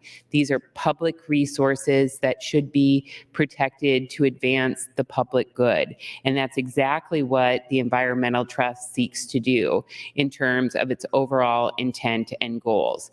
So perhaps the Appropriations Committee has found a creative way to advance similar goals through their budget machinations, but we really should learn our lesson carefully, as we learned together earlier today in this transfer bill, when we saw a sweep, when we saw a grab, when we saw a change into the Universal Service Fund, we quickly had to backpedal on that because of legal and policy concerns. We should really heed that lesson when it comes to the Environmental Trust. We are at a point of unprecedented fiscal health, and we should not be raiding, altering, or amending the structures of the Environmental Trust and the resources that it stewards to patch holes in budget or to fund agency appropriation requests. So with that, I'm happy to answer any questions. I don't plan to engage in a lengthy dialogue in this regard, but I do want to ensure that the record is clear and we have a clear vote. Thank you, Mr. President. Thank you, Senator Conrad. Senator John Kavanaugh, you're recognized to speak. Thank you, Mr. President. I just wanted to rise in support of Senator Conrad's amendment. And again, I don't need to belabor the point. We had a robust conversation about this issue yesterday, but just wanted to lend my support to this amendment and to echo Senator Conrad's comments that it is always inappropriate to take the money from the Environmental Trust in this fashion, that the Constitution is clear on this subject. It says that in the Constitution of the state of Nebraska, adopted by the voters on the ballot in the year 2004, the money from the Nebraska lottery is apportioned 44.5% is to go to the Environmental Trust to be disposed of in compliance with the Environmental Trust Act, and that this circumvents that process. We had a conversation yesterday where we talked about other times when that process has been circumvented. A number of those were prior to the constitutional change that enshrined this provision in the Constitution. One of those changes was for an environmental cleanup, and another change was one in which this legislature directed the Water Resources Cash Fund to apply, the Department of Natural Resources for the Water Resources Cash Fund, to apply for grants through the department or through the Environmental Trust, and instructed the Environmental Trust to grant points to the water resources application ahead of every other application. But the distinction there is that that was through the grant application process, that they still had to fill out an application, still had to go through the process, still had to be awarded additional points because 50 points is not enough to win a grant. And they were still subjected to the oversight and supervision of the Environmental Trust for administering those grants. So this is, I agree with striking this, and I agree obviously with striking the appropriation itself. And I disagree with the idea of rating the Environmental Trust for funding another agency's funds, especially when we have this so much money available that we are spending an extra $125 million to build a bigger canal than the one we need to perfect our rights in Colorado. So I would encourage your green vote on AM 1564. Thank you, Mr. President. Thank you, Senator Kavanaugh. Senator Clements, you're recognized to speak. Thank you, Mr. President. I rise in opposition to AM 15, is that 64? Yeah. And I have LB 818 open here. Section 34, it starts out by saying the Nebraska Environmental Trust Fund is created. Striking this section, I'm thinking might remove the whole Environmental Trust Fund, and I don't want to do that. But I think the purpose is lines 11 through 14. That is the new language in the bill. It says transfers may be made from the Nebraska Environmental Trust Fund to the Water Resources Cash Fund at the direction of the legislature, and any money so transferred shall be expended in accordance with section 81-15, 168. And this goes along with the discussion we had yesterday. This is authorizing transfers for the Water Resources Cash Fund that under the Department of Natural Resources.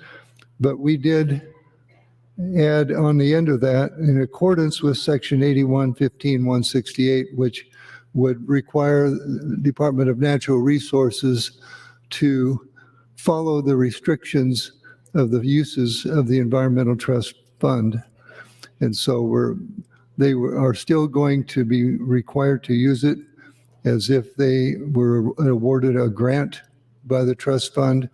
This is a direct appropriation, I'll admit that, and I agree that it's proper. As we discussed yesterday, I believe this language should stay in, and that the transfer that we're making is allowed as long as it's going to be in accordance with the section under the Environmental Trust restrictions. So I ask for your red vote on AM 1564. Thank you, Mr. President. Thank you, Senator Clements. Senator Aguilar, you're recognized to speak. Thank you, Mr. President. I just want to follow up a little bit on what Senator Conrad and Senator John Kavanaugh had to say. I think we should do everything in our power to protect that Environmental Trust Fund.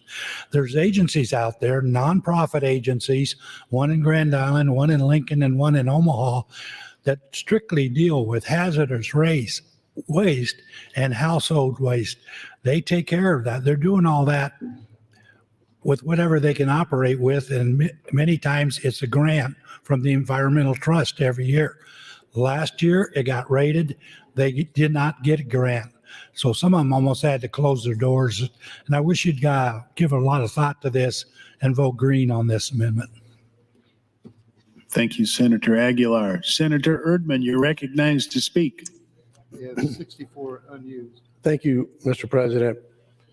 We had a lengthy discussion in appropriations about this transfer. And if my memory serves me correct, they had like 67 million in their cash fund. We're taking 14, I believe. And we've had a discussion about that before we made the decision. I don't believe, Senator Aguilar, that we're going to affect anything they do about cleanups and about environmental issues. I think they have plenty of funds to do those things. But I'm kind of concerned, as well as Senator Clements was, when you strike Section 34 and you may be striking the trust fund, that could be a problem. I think that amendment would have been far more appropriate if it was written, strike the new language in Section 34. But it is what it is. So be aware that if you vote for this amendment, you very well could be removing the environmental trust fund that was created. I'm not sure that's what the introducer thought or had intended to do, but that's a concern you should be aware of before you vote. So I'm opposed to 1564, and I ask you to vote red, as I will. Thank you. Thank you, Senator Erdman. Seeing no one else in the queue, Senator Conrad, you're recognized.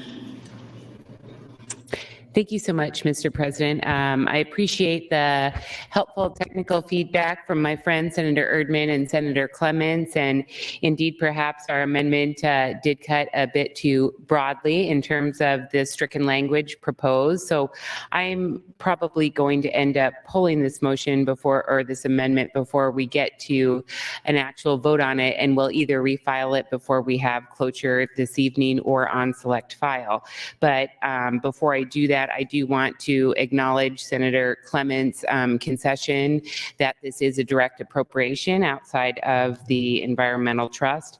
And I do want to thank my friend Senator Aguilar for speaking in support of protecting the will of the people. I'll withdraw the amendment. Thank you, Mr. President. It is withdrawn. Mr. Clerk, for items.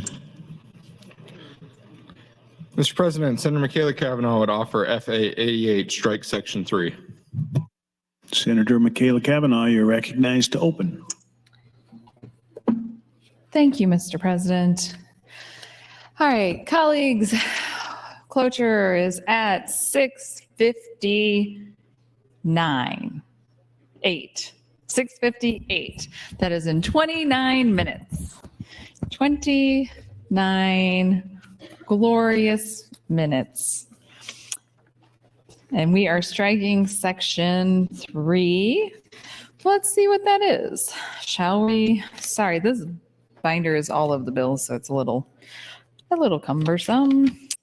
Okay, Section 3, AM 1172 of LB 818. So FA 88 seeks to strike the following.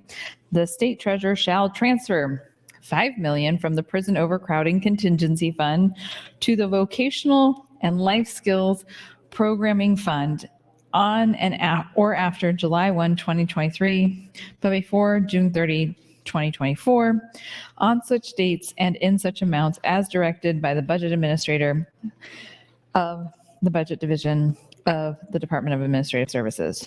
So please don't vote for it.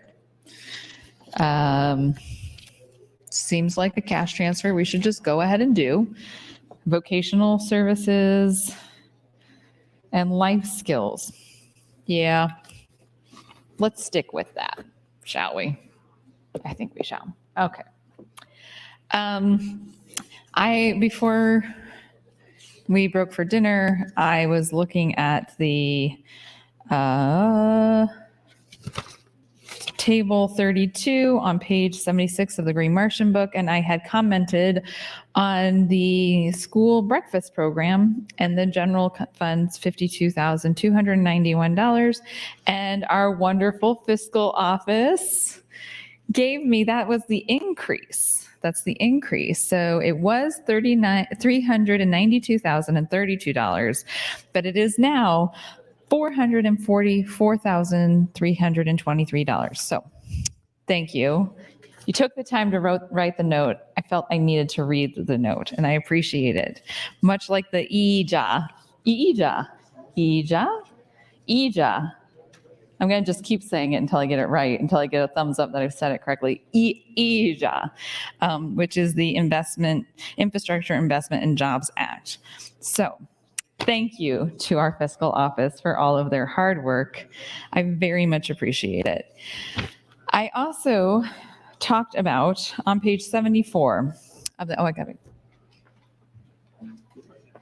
Get in the queue. Okay, on page 74, I talked about the committee included $5.5 million in general funds for the WinPro state claim to be paid by DHHS through Program 33 administration and offset the cost through the general fund reduction from Program 38 behavioral health aid. And so my wonderful staff, Margaret,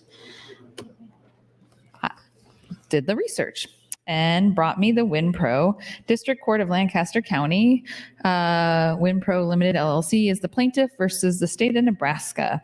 The case was filed in 2019. It's now in mediation. So the matter became before the court on the parties' joint motion to extend case progression deadlines. All right. Okay, so this is the WinPro claim. State of Nebraska cancels contract after spending $6 million. Company sues for another $15.5 million. This is from the Lincoln Journal-Star on March 6, 2019. Chris Dunker. Nebraska officials canceled a $84 million medical eligibility and enrollment system upgrade in December, after about $6 million in state tax dollars had been spent on the project. On Monday, the company hired to build the new system, India-based WinPro Limited, which has a U.S. headquarters in New Jersey, sued the state, saying Nebraska failed to pay $15.5 million for work done before the project was halted in September. In the lawsuit filed in Lancaster County District Court, WinPro is also seeking $3 million in lost revenue from the state, as well as $11.9 million in damages done to its reputation. Last year, the Nebraska Department of Health and Human Services said it ordered a review of the project that began in 2014 to bring the state in line with the Affordable Care Act standards after a manager on the project retired. In September, DHHS issued a cease and desist letter to WinPro ordering it to stop work on the upgrade to the state's Medicaid enrollment system and to vacate its state offices. WinPro said in its complaint, the order to pause work came just a few weeks after the project was determined to be on budget and on schedule by First Data, an Omaha company retained by the state to evaluate the $84 million contract, which was to be paid primarily through federal funds. The project also received a green rating from the Nebraska Information Technology Commission in August 2018, leading it to implement a major milestone on the project as it hurtled toward a state expedited end date of February 2019, the complaint states. DHHS cease and desist letter did not include, quote, a factual basis for suspension, WinPro said. And the state agency also indicated it would pay invoices filed by WinPro for ongoing services through December 31, 2018, as agreed in the contract. About a week after receiving the letter, WinPro said it was notified that the suspension had come based upon an early brief written by First Data on August 23rd, 16 days after First Data had given WinPro a favorable review, the lawsuit states. That brief was not initially shared with WinPro, the company said. WinPro later received a final draft of the brief dated August 27. WinPro sent the state 3 invoices on October 5th for $15.5 million in work completed through September 7th and responded to questions by the state about the invoices on November 5th. The state terminated the contract December 12th. Despite repeated requests from WinPro, the state has failed to timely pay the WinPro invoices, which remain due and payable by the state, together with unpaid interest, the complaint reads. WinPro is also seeking attorney fees plus additional general and special damages to be proven at trial. State officials reached Tuesday declined to comment. Okay, so then there is the I guess this is the case. I am not a lawyer, so I don't actually know what the name of this document is. I'm like, is this the affidavit? No, this is not an affidavit. This is filed in Lancaster Court, e-filed, case number, transaction, and then it has parties, jurisdiction and venue, factual allegations, first cause of action, second cause of action, third cause of action. I'm like looking around. The only attorney I see sitting is Senator Bosin. Would Senator Bosin yield to a question? It's an easy one, I think, for you. I just want to know what this actual document is called. Senator Bosin, would you yield to a question? Sure. Thank you, Senator Bosin. As a lawyer, what is this document called that has all of these? Let me say what it was again. It has the first cause of action, second cause of action stated in it, parties, jurisdiction and venue. Is it a complaint? That's probably what it is. It says defendant's answer and counterclaim. So it's defendant's answer and counterclaim to the plaintiff's complaint.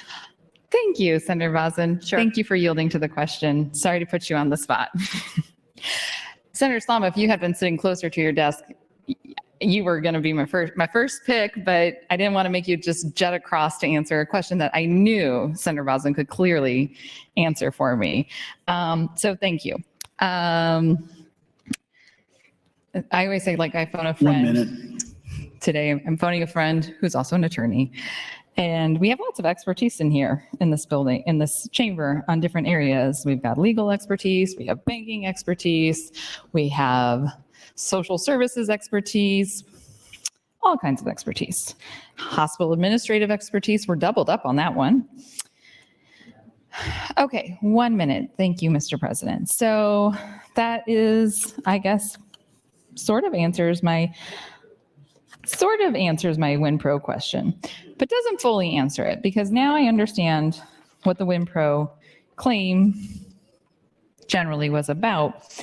But what I don't understand, and this is most likely a question for a member of the Appropriations Committee, is why are we transferring funds out of Program 38 Behavioral Health Aid to pay the damages, or whatever the term is, the amount of money owed to WinPro. So That's your time, Senator. Thank you, Mr. President. And you're next in the queue. Thank you, Mr. President. So would Senator Clements yield to a question? Senator Clements, would you yield to a question? Yes. Thank you, Senator Clements. So as I was saying, there's this lawsuit that we had with WinPro, and it's from 2018. And on page 74 in the adjustments, it states that we are paying $5.5 million in general funds, but it is coming from Program 38 Behavioral Health Aid. And I just was curious, and obviously you might not know this off the top of your head, but if you do, why specifically from that program? The way I read, are you looking at the Mars Green Book? I am looking at the Martian Green Book, yes. Okay. Page 74. The way I read that, it says Program 33 Administration in my book, not 38. Okay, but it says offsets the cost through general fund reduction from Program 38. Through a reduction from, oh, I see. Oh, dear. I think behavioral health aid had unspent funds is what that would be, that were not being appropriated. And I'm going to have to ask the fiscal office to make sure that's right. But I believe there were funds there that carried over and not been spent. Okay, I did put you on the spot a bit. That's kind okay. It's kind of a deep cut question. Page 74 of this Martian Green Book, there's a sentence at the end. And so, but maybe we'll find an answer. I have found that the fiscal analysts over here are really on the spot with getting answers. They keep passing me notes to my random questions. Excuse me, I'm in the queue next, but I'll check on that before I get on. Okay, thank you, Senator Clements. Okay, well, so just some of the fun things you find when you read through the budget is things like we have a lawsuit with WinPro. And I feel like I probably knew about this at some point in time, but also this was all happening in 2018, which I had a few things going on at the end of 2018. I was running to be in the legislature, but I also had a newborn. So, news stories about lawsuits might have, even if they caught my attention at the time, I might not have retained them. There was some sleep deprivation happening, as does happen sometimes when there is a newborn around. So, and that newborn, gosh, he is almost 5. He's going to be 5 in July. So just growing up real fast. So I can always, I can count my time here by my son's age. Yeah. Okay. How much time do I have left, Mr. President? 1 minute, 57 seconds. Thank you, Mr. President. I think that basically catches up on the things that I was discussing prior to adjourning for the dinner break. So I will want to carry on. There's some other things to read through in this budget starting on page 83, but I will come to that my next time in the queue. Thank you, Mr. President. Thank you, Senator Kavanaugh. Senator Clemens, you're recognized to speak. Thank you, Mr. President. Unfortunately, after hearing Senator Kavanaugh speak about WinPro, I had already turned to page 74 and was reading it myself. I have checked on that with others, and it's true that there is a transfer from the Program 38 Behavioral Health and Department of Health and Human Services because they had unspent, unobligated funds available of $5.5 million. I've been on appropriations since 2017, and I do recall discussions with Health and Human Services directors regarding this problem. They had hired this WinPro company to do some computer software, and it wasn't getting done, and the agency extended the deadline for the software to be completed, but then they would say, well, we needed $3 million more. I don't remember how far we got. The number $11 million comes to mind, but finally the department decided they needed to go a different direction with software that this WinPro was working on, that it wasn't ever going to be finished or not timely enough. So the department did cancel the contract with WinPro, as I recall. And then WinPro said, oh, well, you had a contract for so many dollars and you've broken your contract and we want a payment. So I hadn't heard about that for 3 or 4 years probably, and now here it came up. They must have finally settled that dispute and did have to pay all or a portion of the contract to terminate the WinPro company from developing the software, and the HHS has gone a different direction. And I think that's with the Health Information Exchange and Sync Health. The other thing I wanted to discuss the floor amendment 88, which strikes section 3. I'd like to read. The state treasurer shall transfer $5 million from the Prison Overcrowding Contingency Fund to the Vocational and Life Skills Programming Fund on or after July 1, 2023, but before June 30, 2024, on such dates and in such amounts as directed by the budget administrator at the budget division of the Department of Administrative Services. And we've been talking about programming with Senator McKinney, and I really do support programming. And this floor amendment would cancel $5 million of programming for vocational and life skills. So I am in opposition of floor amendment 88 and hoping that we can keep this $5 million transfer to continue doing programming. And the committee, Appropriations Committee, had much support for programming. In fact, with the voting on the approval of additional money to complete a new corrections facility, the committee did emphasize that we want to make sure that space for programming is part of the new facility. And if, 1 minute. Thank you. If expenses run over, that we wouldn't just cut programming and just have cell space that we build. We want to build programming, even if we're going to have to make decisions down the road when the expenses are higher or money is tight. So I, for that reason, want to preserve this section 3, and I also appreciate the opportunity to explain something that'll be in the next bill, LB 813, is where the WinPro payment will be, and I was planning to discuss that at that time, and we'll probably review it one more time. Thank you, Mr. President. Thank you, Senator Clements. Senator Arch, you're recognized to speak. Thank you. I've got a question for Senator Michaela Cavanaugh, if she would yield to a question. Senator Michaela Cavanaugh, will you yield to a question? I'd be delighted. You and I served together on that LR 29 committee. Yes. Yeah, we can remember that. Was this not one of those examples, this particular software developer that we were looking at in the procurement system where the state paid in and the feds paid in? Are we talking about the same example on that? I don't know if that was this one. I mean, with the LR29, there was the Y mark. Yep. Yeah, there were several of these examples. But this might have been where they produced. Well, I should say they were paid but did not produce. Right. This pattern that we saw with the LR29. Thank you, Senator Cavanaugh.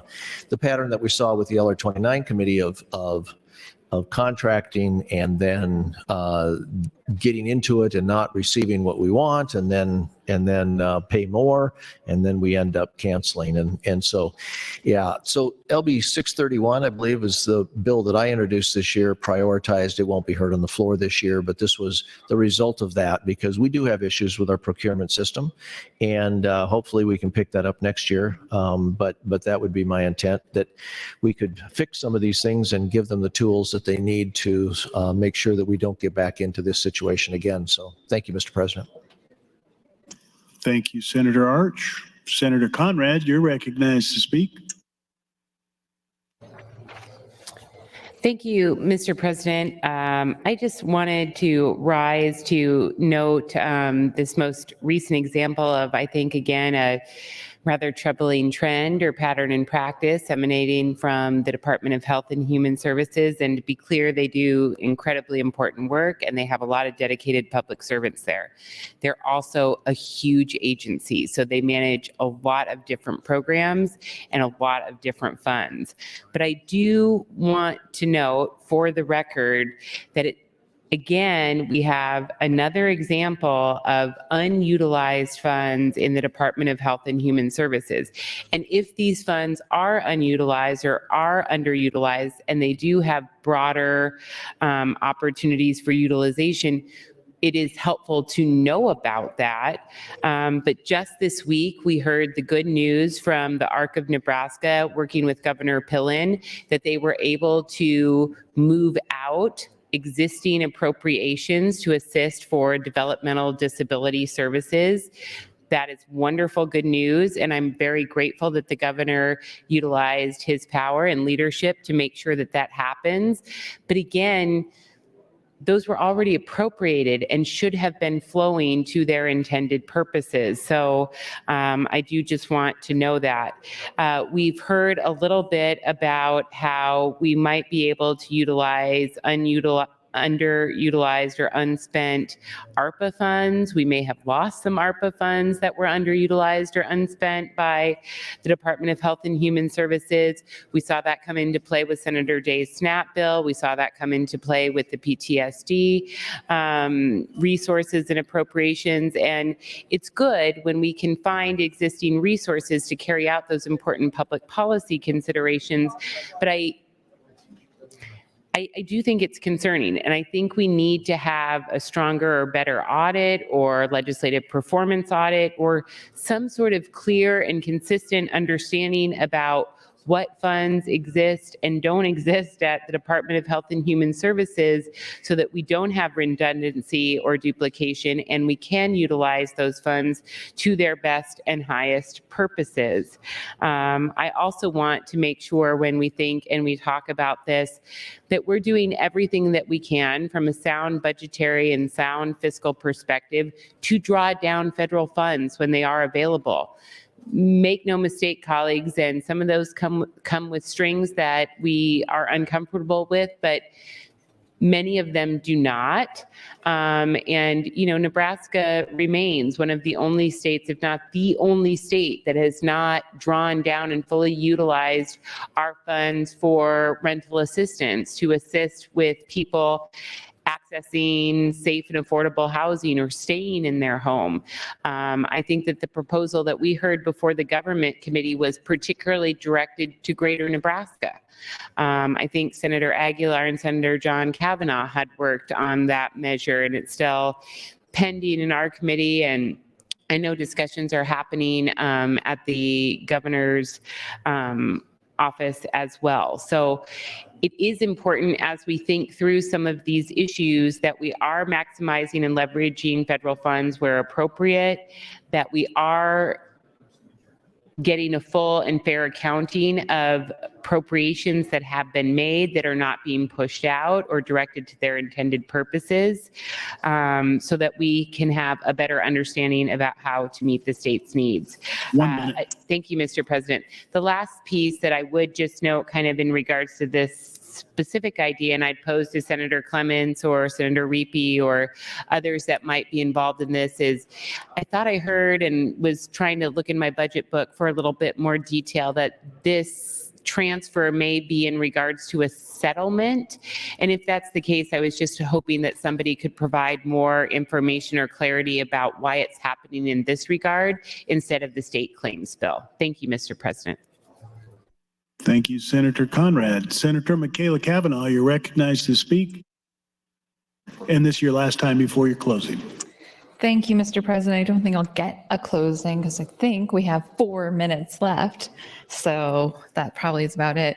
I was just discussing, now I don't want to make Senator Reapy envious over here, but I was having a dessert conversation with someone other than Senator Reapy, with Scott from the fiscal office. We were talking about cheesecake. So I had to pull myself away from a cheesecake conversation to come back here to talk about the budget. And that might have been one of the harder things I did today, was to stop talking about cheesecake. So difficult that I'm still talking about cheesecake. So that's where we are at. Okay, so, okay. I'm going to withdraw my motion, my amendment. Thank you, Mr. President. Thank you, Senator Kavanaugh.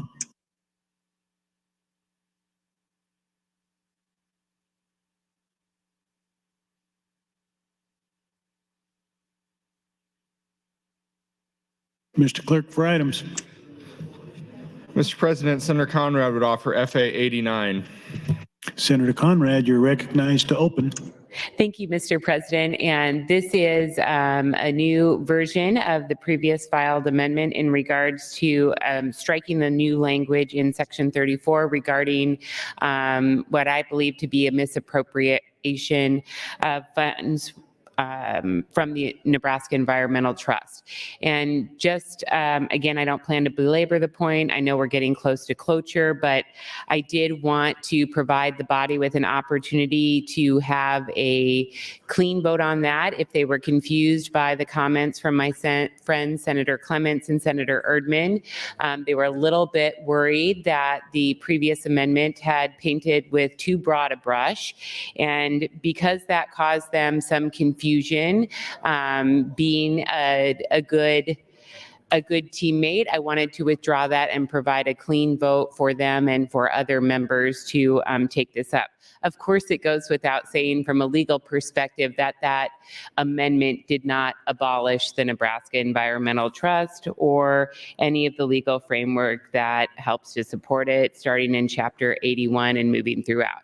I think it's really important, even if we have a different point of view, that we don't make unfounded claims in regards to the legality of proposed amendments in regards to the budget bill and how that impacts the underlying agency. So if Senator Clements and Senator Erdman were a bit confused about that, I wanted to be a good sport, take it up, provide a clean amendment, and provide clarity for the body. Thank you, Mr. President. Thank you, Senator Conrad. Senator Erdman, you're recognized to speak. Thank you, Mr. President. I think I'll be last before you do the gavel and the cloture motion. I wasn't confused. Neither was Senator Clements.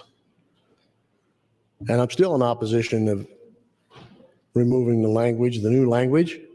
And I stick by what I said earlier. I should have kept my mouth shut and we should have voted on that. And then come to select, they'd have had to put it back.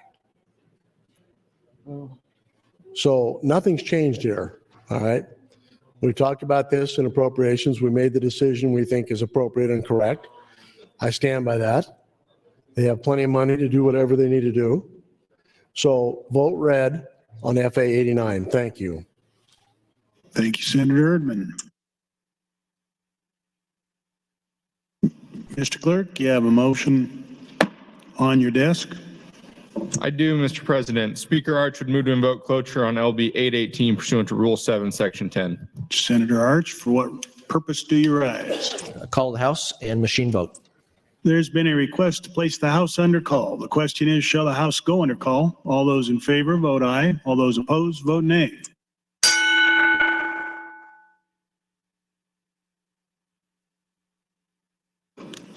Record, Mr. Clerk.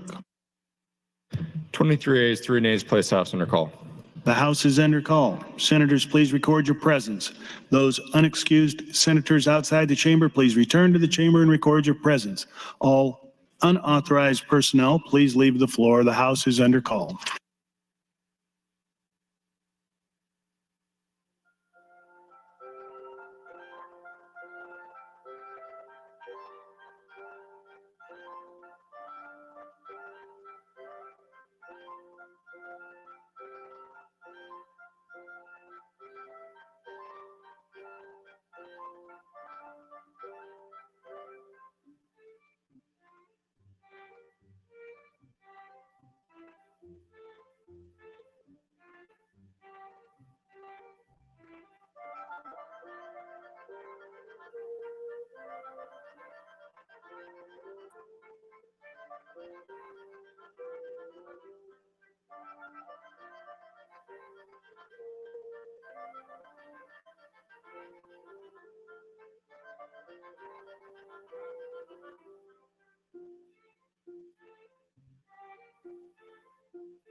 Senator Day, please return to the chamber and record your presence. The House is under call.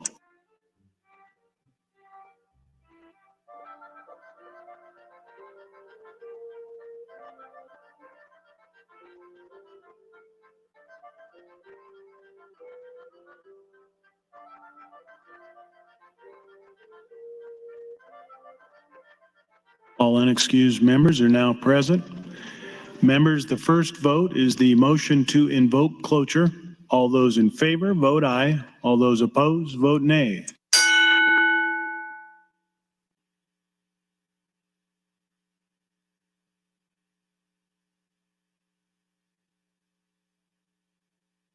Record, Mr. Clerk. 36 ayes, 2 nays to invoke cloture, Mr. President. The motion to invoke cloture is adopted. Members, the next vote is on the adoption of FA 89. All those in favor, vote aye. All those opposed, vote nay.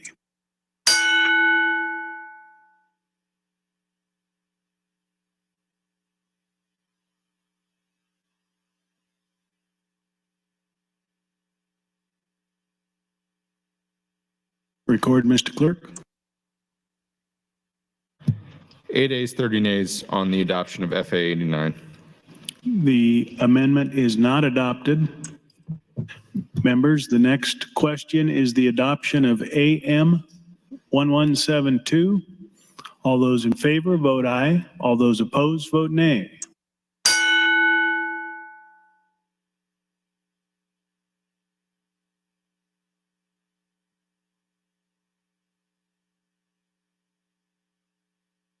Record, Mr. Clerk. 39 ayes, no nays on adoption of the committee amendments, Mr. President.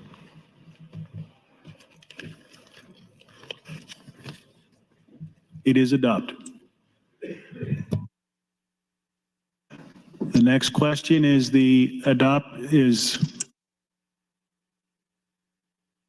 it's the advancement to ENR initial of LB 818. All those in favor, vote aye. All those opposed, vote nay.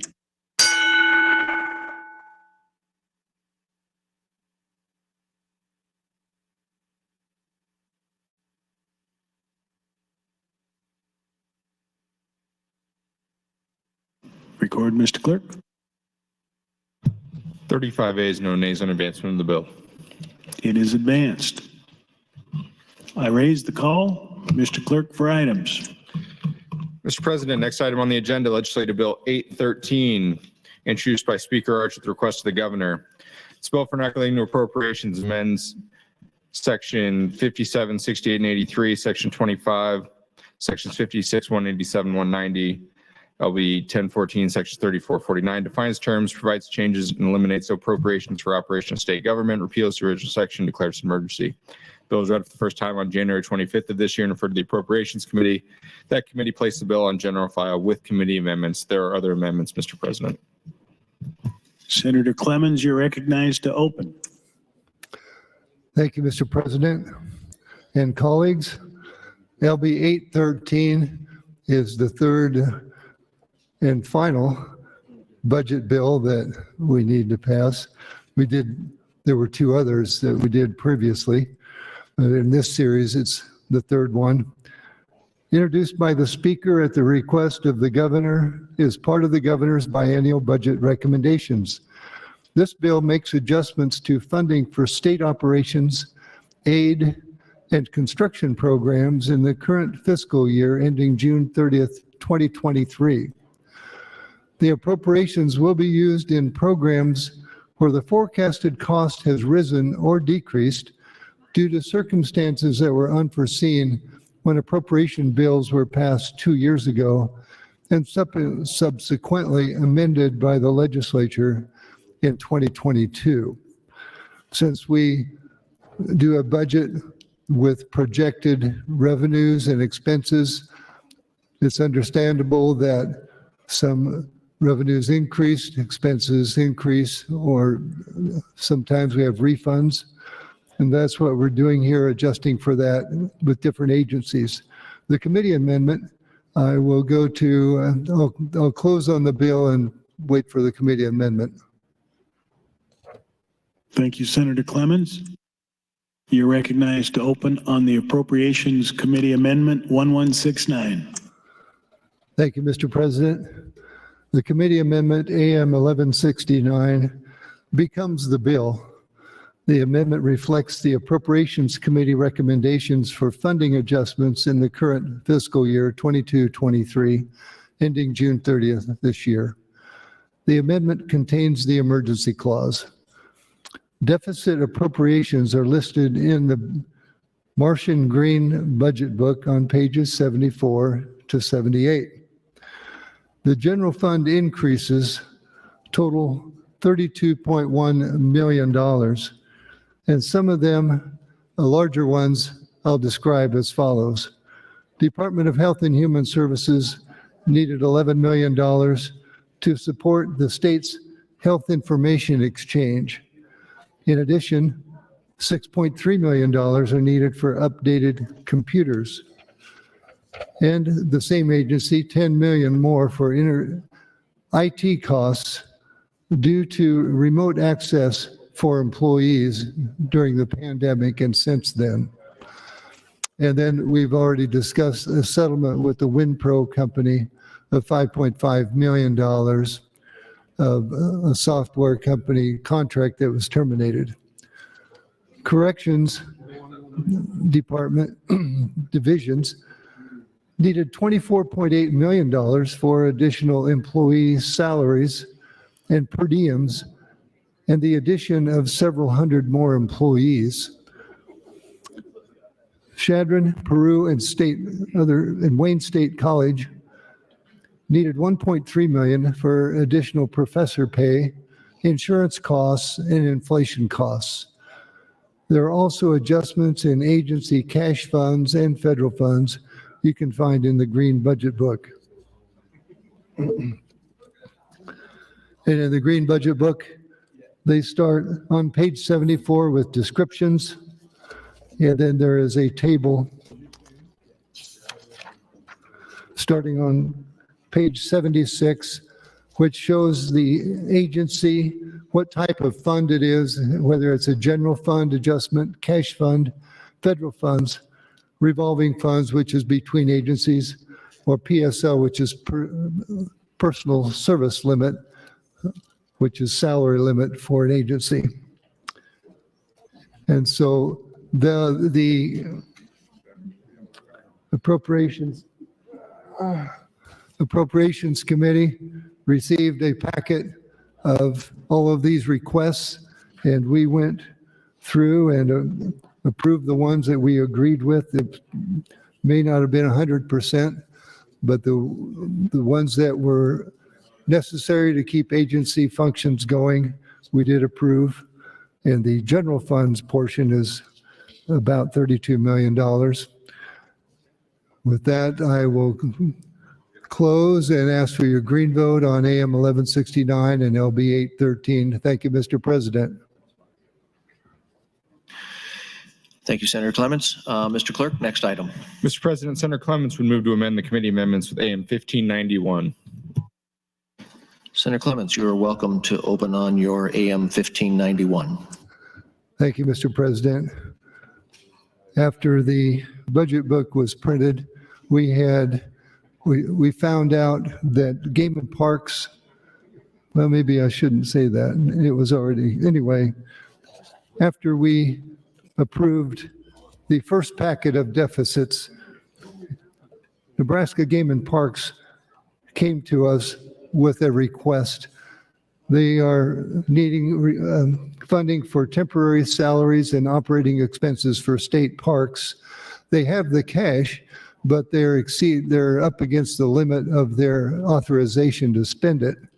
And so this would increase their authority by $2.5 million for this current year ending June 30th. And the $2.5 million would be also increasing their salary limit by $600,000. And so this additional amendment was just a later deficit that we became aware of, and it's cash funds of Game and Parks that they have the funds, just needing authority to spend it. And I ask for your green vote on AM 1591. Thank you, Mr. President. Seeing no one in the queue, Senator Clements, you are welcome to close on AM 1591. Senator Clements waives close. Senators, the question before the body is the adoption of AM 1591 to AM 1169. All those in favor vote aye. All those opposed vote nay.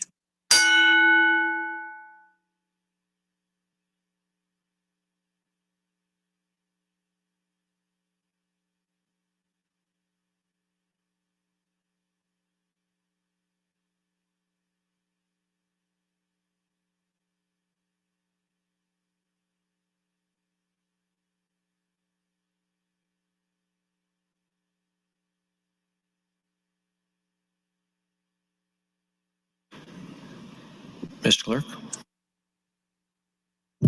31 ayes, no nays on adoption of the amendment, Mr. President. AM 1591 is adopted. Mr. Clerk, next item. Mr. President, Senator Michaela Cavanaugh would move to amend with AM 1625.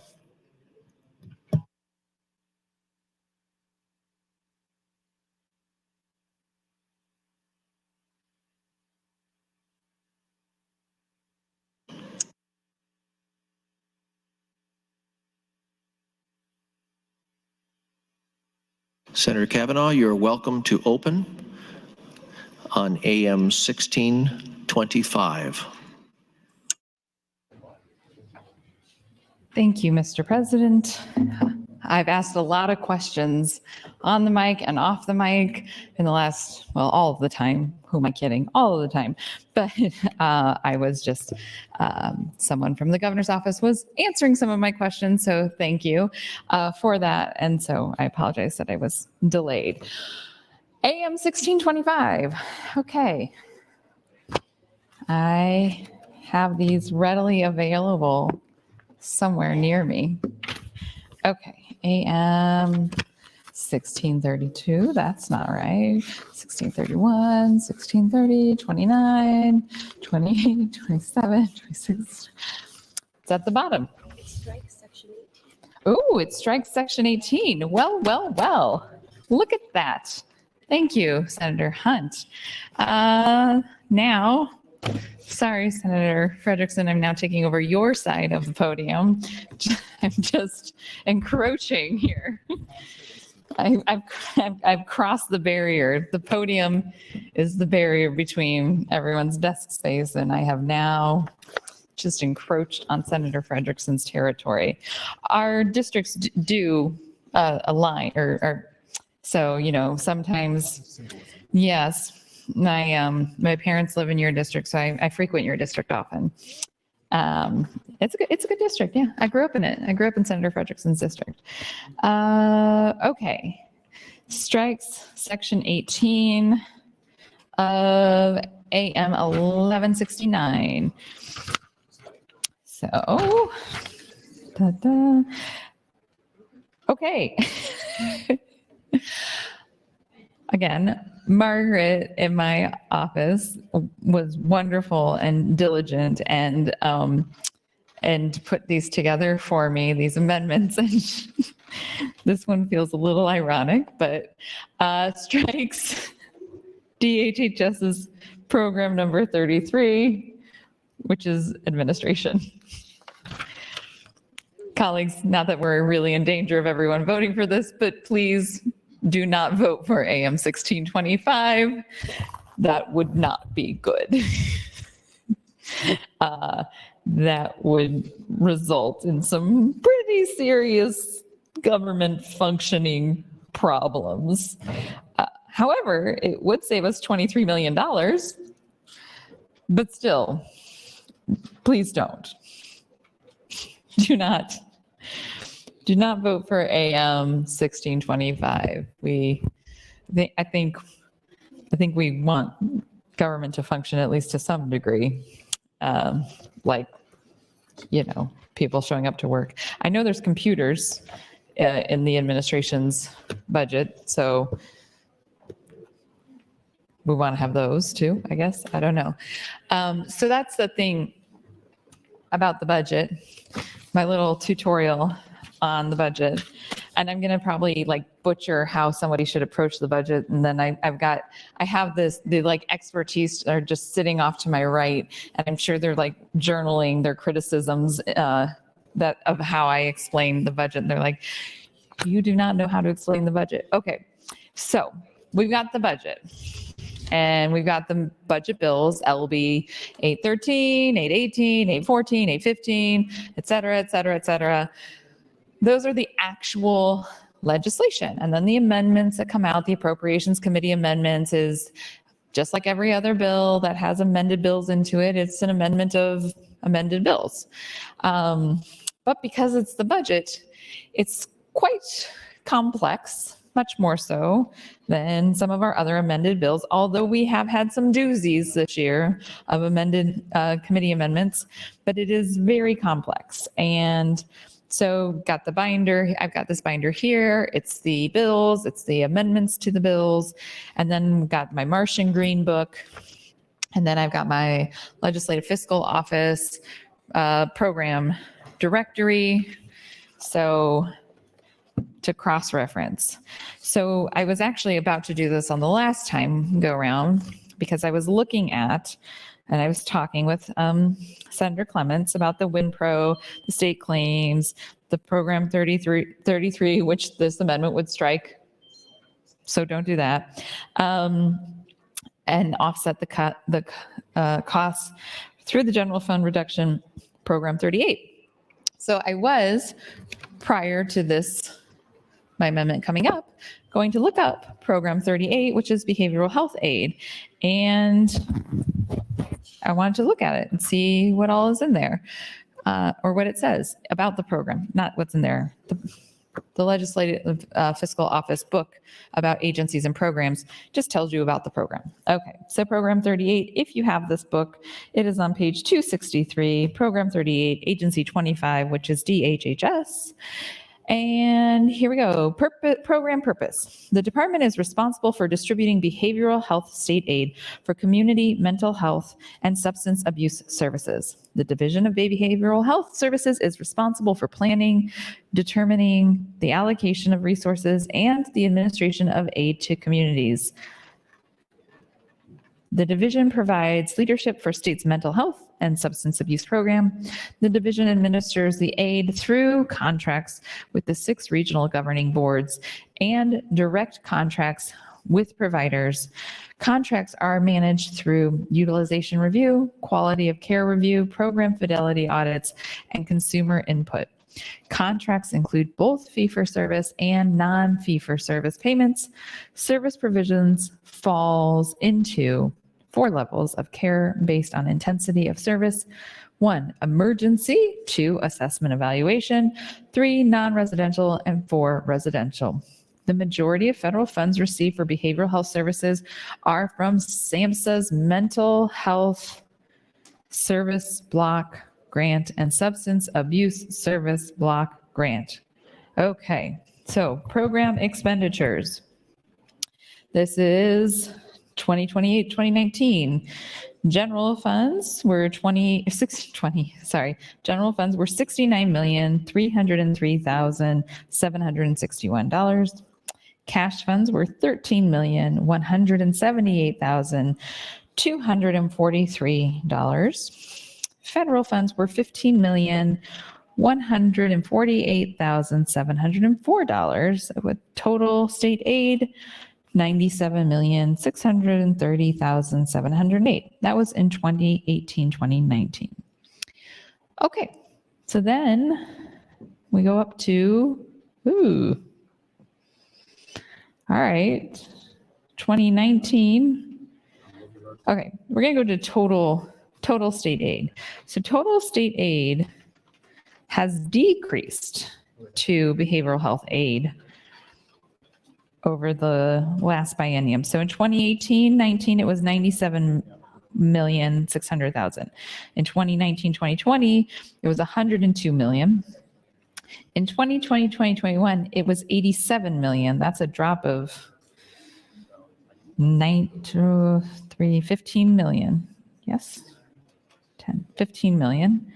In 2022, 21, 22, it was 72 million. So we went up to 102 million, and now we're down to 72 million. Now, this doesn't tell you the reason behind any of that. This is just an explanation of the program, and then it gives you the program expenditures over the two previous biennium. So, but that is interesting. I'd like to know more about why we're investing less money in behavioral health aid. Because that's clearly a decision. 1 minute. Thank you, Mr. President. But I can't dig into that in that particular book at this particular moment.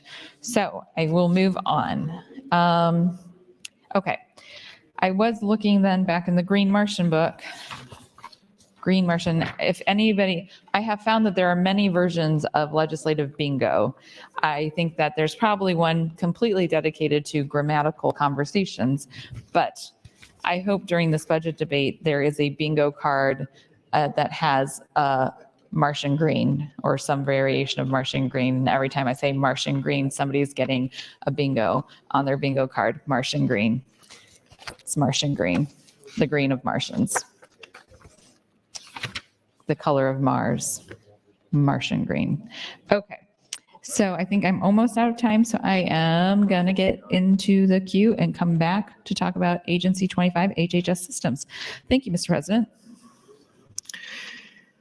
Senator Erdman, you are recognized to speak. Thank you, Mr. President. I had intended on calling the question, but I thought I would hold off on that. But this is a rare day in the legislature. I would have voted for Senator Conrad's bill earlier, the one that struck the trust fund, and I would guarantee you I'll vote for this one. So when it comes up, 1625, put up a green, and let's see what that does to HHS. So please vote green. I know it's a rarity that I would vote with Senator Michaela Cavanaugh, but this is a rare occasion, and I would be more than glad to vote green. Thank you. Thank you, Senator Erdman. Senator Michaela Cavanaugh, you're recognized to speak. Thank you, Mr. President. Well, Senator Erdman, I appreciate that vote of confidence in my amendment. I personally don't mind a little chaos. So I guess if AM 1625 were to pass, we would see what chaos ensues. But I do think that probably at the end of the day, considering that it would do a significant amount of damage to the actual budget and function of the government, that clearer heads will prevail. And I don't think that AM 1625 will have the 25 votes it needs to be adopted. Okay, so page 136, HHS, Agency 25. Okay, this is just sort of their overview of the budget. We've got operating, we've got aid, we've got total here. And then under each of them, there's general, cash, federal, revolving, total. So we'll skip down to the categories, to the current year total, and then the governor's, I'm guessing it's the governor's 23-24 proposal, the governor's, not guessing, it says that at the top of the page. Governor's 23-24 proposal, 24-25 proposal, and then the committee proposal. And for 23-24, 24-25. So current year is $5 billion with a B, $5,228,870,154. Then the governor's proposal for this 23-24 is $5,586,999. And then the governor's 24-25 is $5,263,614,254. Interesting, there's a decrease from the first year in the biennium of the governor's budget to the second year biennium of the governor's budget. I'm curious to learn where that decrease is. Okay, and then we get to the committee's proposal for 23-24 is $5,500,479,777. And then for 24-25 for the committee, it is $5,405,119,141. So there's a decrease also in the committee's proposal. Interestingly, I'm sure it's somewhere in here and we can discover it together. Okay, so we've got salaries, health insurance increase, LB 539, the dual settlement intervention for minors for FY 24, 25, and 25 only. This funding is associated with what Nebraska is expected to receive from the dual settlement in FY 24 and FY 25. The funding is designated to the Tobacco Prevention and Control Program for utilization for programs targeting youth. Okay. Agency service area renovation. DHHS plans to utilize this funding in 14 statewide offices. 1 minute.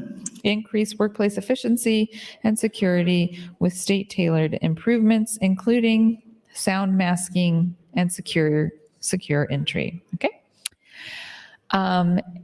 Annualization of LB 108 SNAP eligibility. This bill specifies the increased eligibility for SNAP will end September 30, 2023, thereby reducing the need for continued funding that was included in FY23 appropriations. This issue would reduce 8 total FTEs, 6 social service workers, and 1 CFS specialist and social service supervisor. Fear not, FTEs. We have amended the eligibility extension into the HHS committee priority bill LB 227.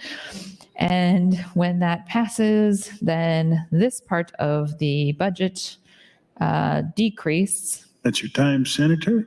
And you're recognized to close on AM 1625. Okay, thank you. I think I forgot to push my button for my second time in the queue, but c'est la vie. Okay, annualization of LB 1173, the appropriation for training, contracted services, and in-focus modifications will no longer be needed in the FY 23-24 biennium. This issue is an overall reduction due to decreases in contractual services, but adds 1 FTE child family services specialist in FY 25. Ooh la la, I want to know more here. End-focused modifications will no longer be needed. My goodness. Ever since I've been here, my first 2 years, definitely pretty much every bill that came to HHS had a fiscal note for like $20 million for a new computer system. And I was like, maybe we could spread that $20 million out over multiple bills. So curious about that. Okay.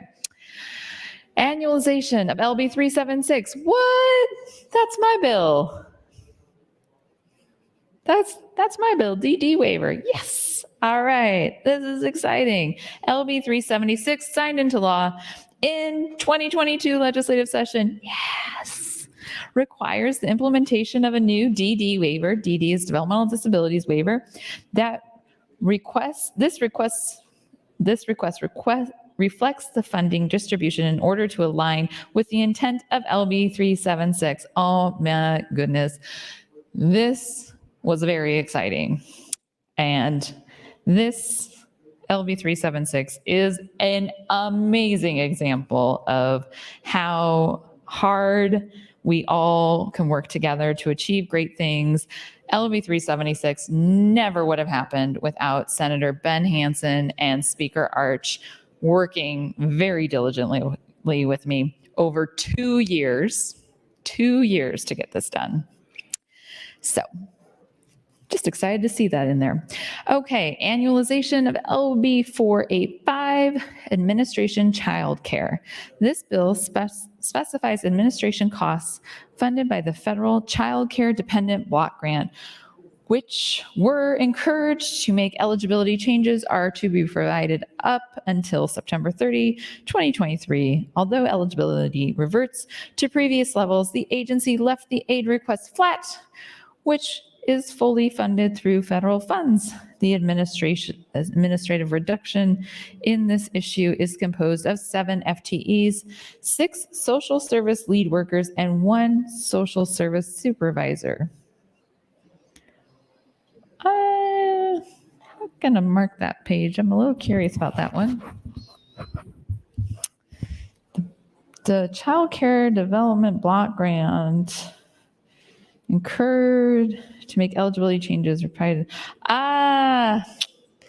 Just like SNAP with Senator Day's reinstatement or extension of eligibility, this, I believe, was Senator DeBoer's bill. I could be wrong, but I think this was Senator DeBoer's bill, which we also passed an extension of the eligibility. So both the SNAP eligibility and the child care eligibility on page 137, these things might go away when we pass the bills.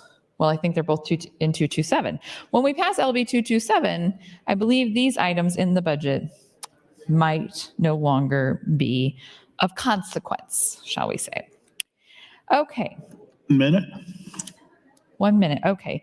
Next is the annualization of LB 741, child maternal death review. Again, we've got the child and maternal death review. Well, it's morbidity. The morbidity bill out of DHHS. This is Senator Vargas's bill. I am becoming a little concerned about how much I know the attachment of bills and who is bringing them, but I can't recall my own interim study on the Highway Trust Fund. But here we are. Okay. So the child maternal death review, 1 FTE DHHS nurse consultant is needed beginning in FY25 to complete the new responsibility of stillbirth review as specified in LB 741. Now, this is something I will dig in on my next amendment because I'd love to talk about the maternal death review a little bit more, but I can't do it in the seconds that I have remaining.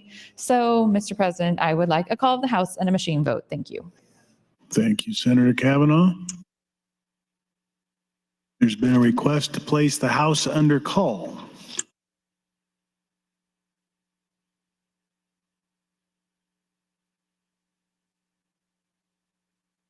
Yeah, the question is, shall the House go under call? All those in favor vote aye. All those opposed vote nay.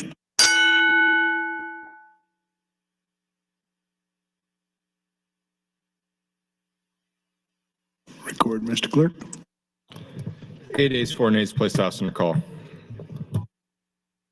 The House is under call. Senators, please record your presence. Those unexcused senators outside the chamber, please return to the chamber and record your presence. All unauthorized personnel, please leave the floor. The House is under call.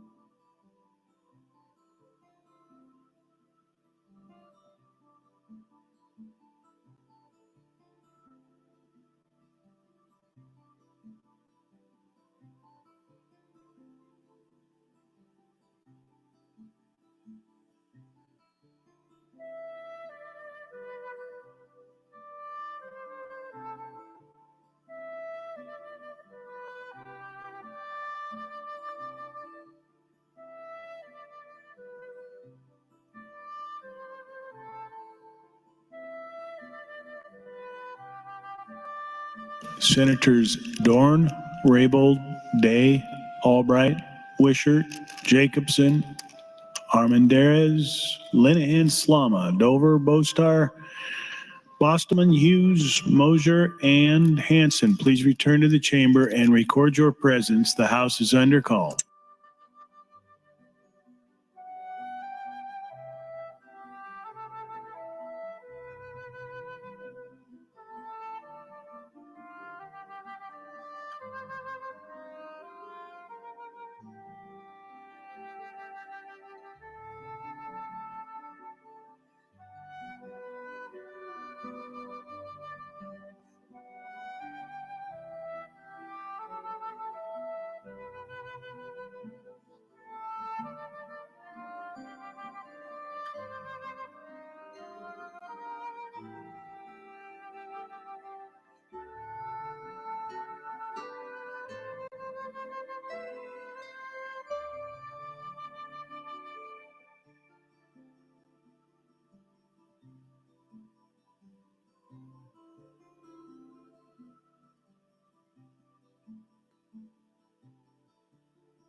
All unexcused members are now present.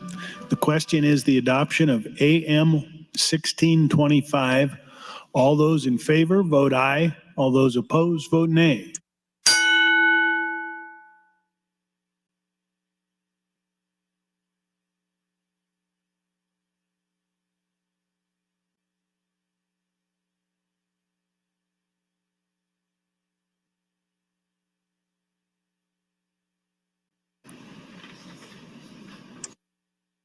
Record, Mr. Clerk.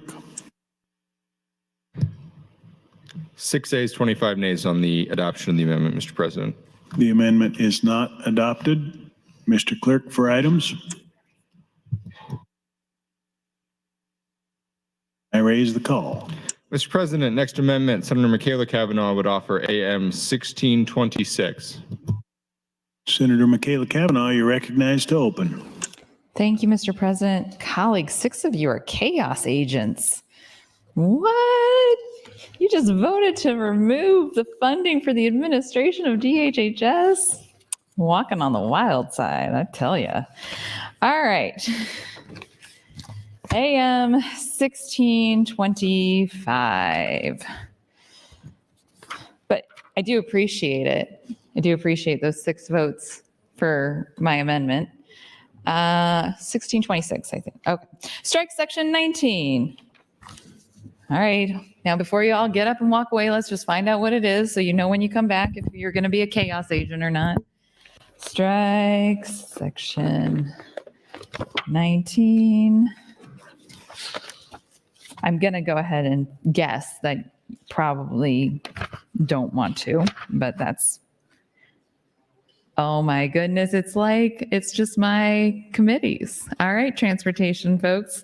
Section 19, agency number 27, program 569, construction. What? 159 million. Do not vote for this or the people out there are going to lose their minds. I tell you, they are going to lose their minds. Or do. It's kind of fun. But this would strike the $159 million from construction, which actually might not even be construction. This might be shovel ready or something like that. Would that be under transportation? No. Program 569. All right. Back to our handy book here. And agency 27 is transportation. HHS is 25. Transportation is 27. Easy for me because I'm on those two committees. So I like that they are chronologically near each other.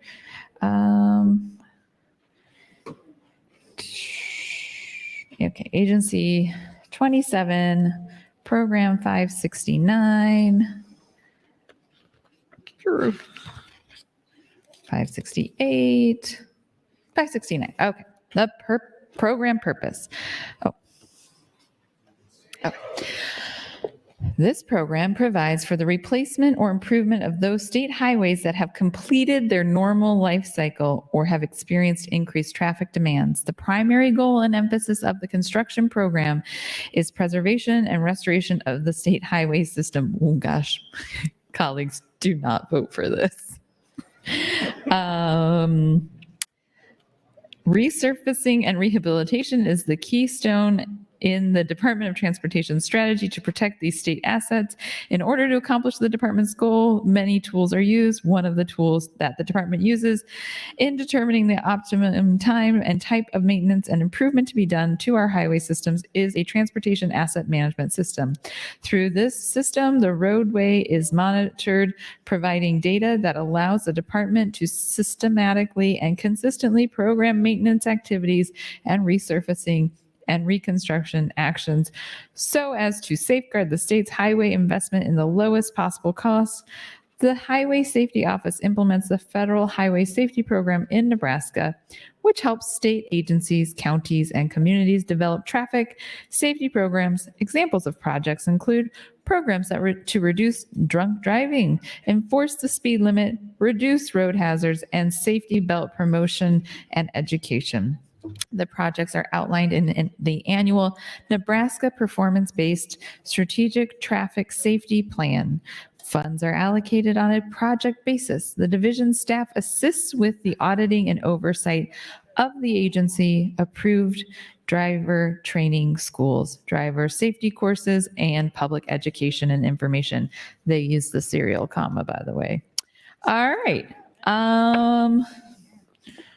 Again, I mean, 6 of you were clearly chaos agents on that last vote, so maybe you will vote for this. I don't recommend it myself. I won't be voting for it. But there you go. It's $159 million from the construction program for the Department of Transportation.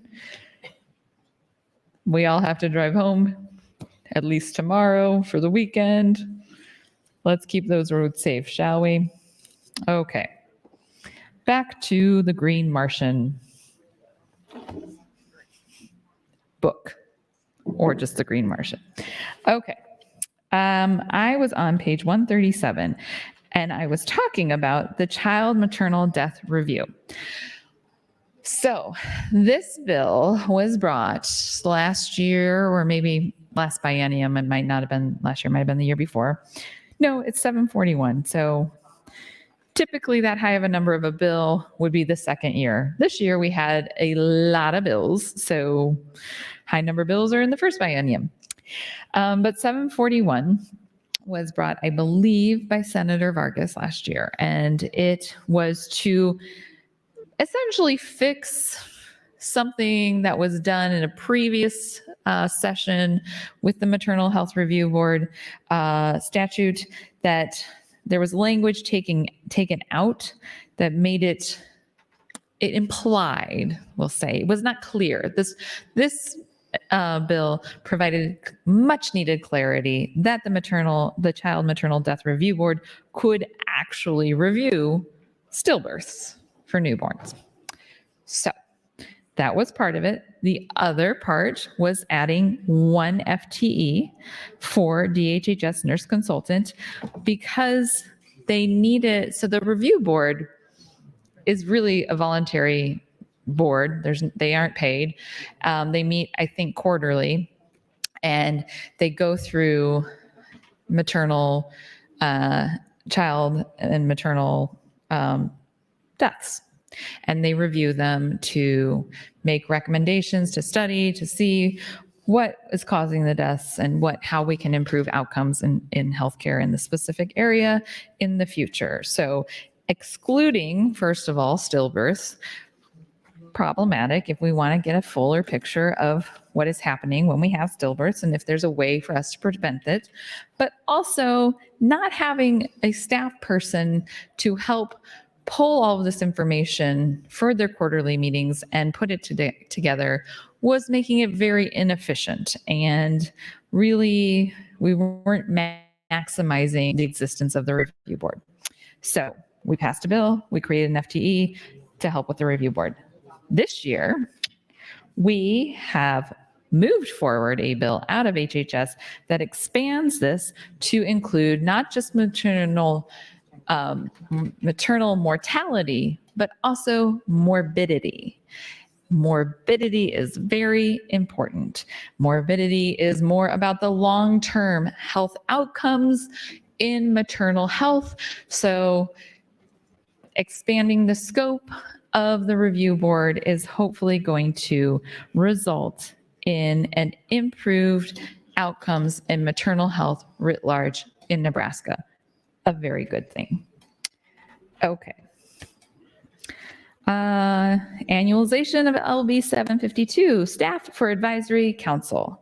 1 FTE DHHS program specialist is needed beginning in FY24 to provide support for the Alzheimer's disease and other dementias.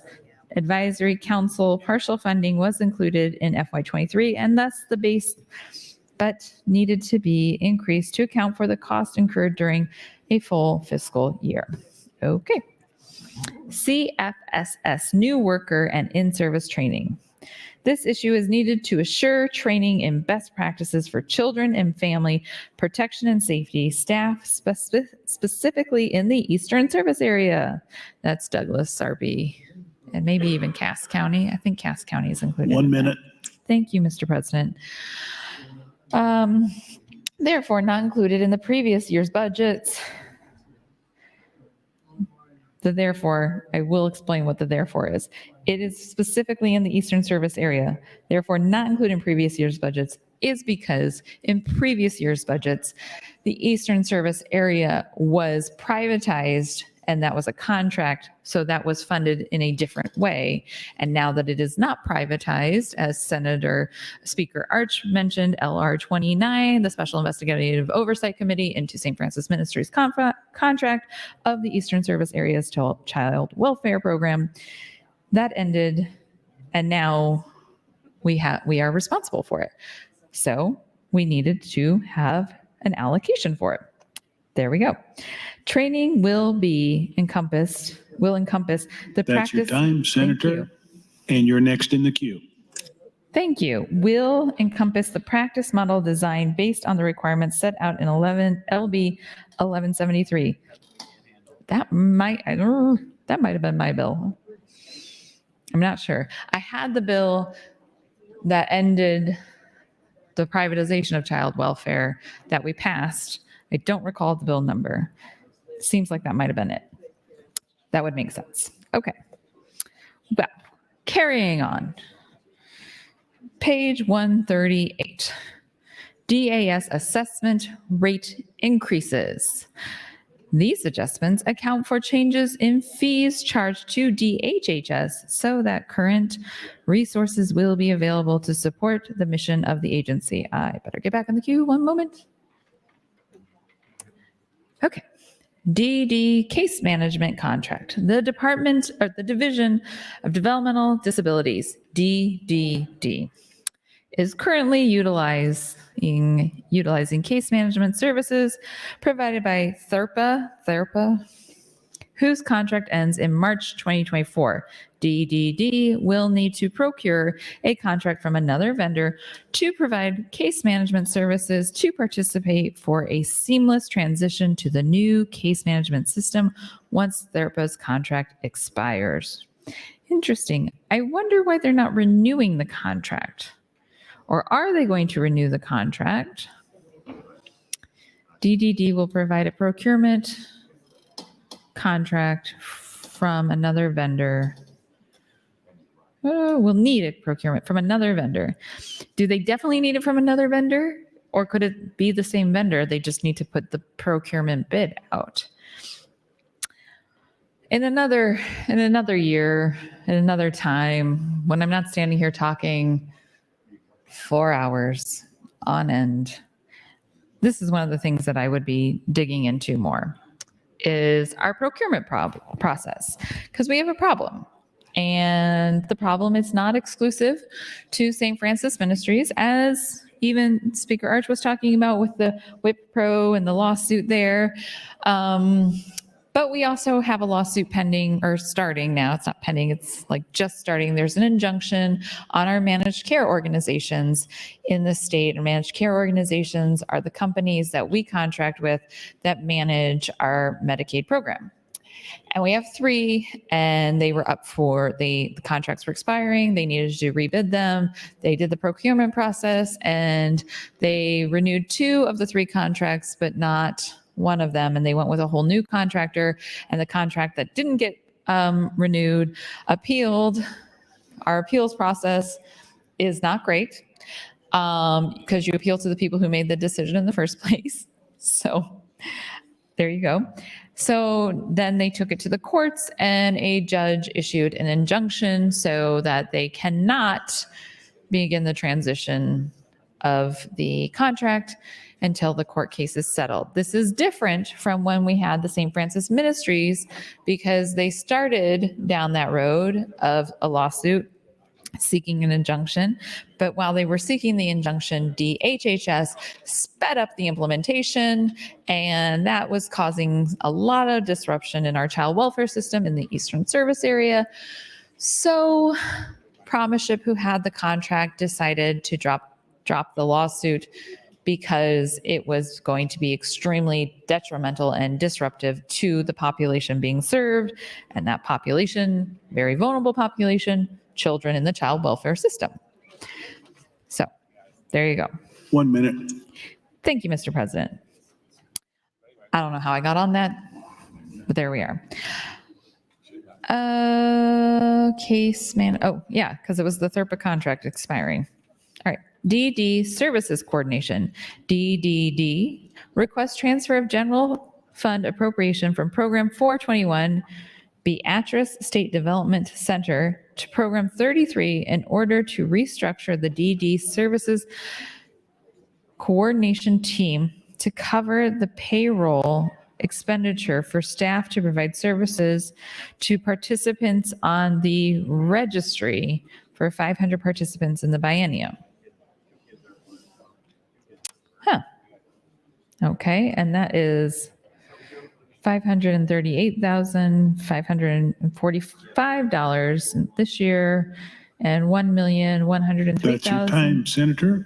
And you're next in the queue. That's your last time before your close. Thank you, Mr. President. Okay, so this is DD Program 421, Beatrice State Development Center, to Program 33, the program that 6 people voted at the last time to eliminate. $1,103,965 in the next year.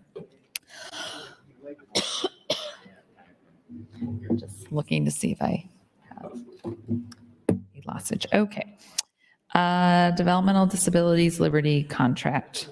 The Department of Developmental Disabilities, DDD, requests appropriation of general funds from Program 33 to utilize the funds to pay for an existing contract which serves participants in Medicaid home and community-based services for developmentally disabled or DDHCBS waivers as an operating expense in Program 33.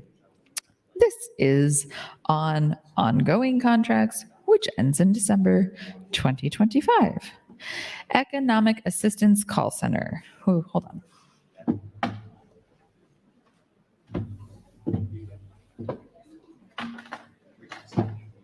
Just looking for a throat lozenge. Found one. Economic Assistance Call Center. Due to workforce shortages, Economic Assistance, or EA, had to contract with call centers due to increased workload. Failure to maintain certain metrics could result in a reduction in federal funding. Due to the ongoing need, a funding adjustment is needed to continue the contracts.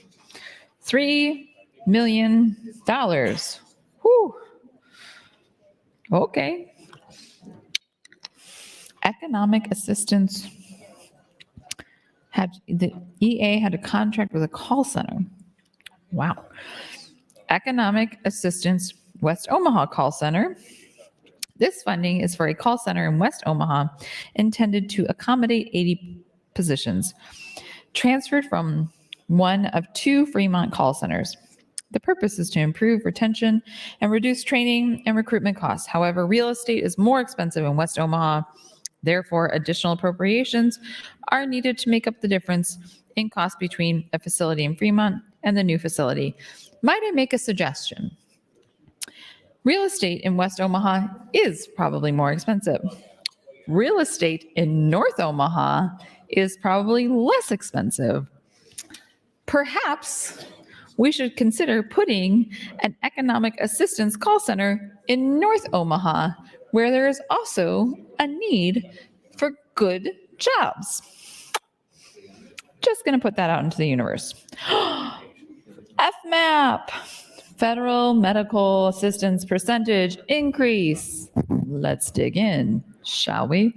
The federal medical assistance percentage, or FMAP, is computed from a formula that takes into account the average per capita income for each state relative to the national average. The FMAP is calculated for the federal fiscal year, which begins October 1, whereas state fiscal year begins July 1.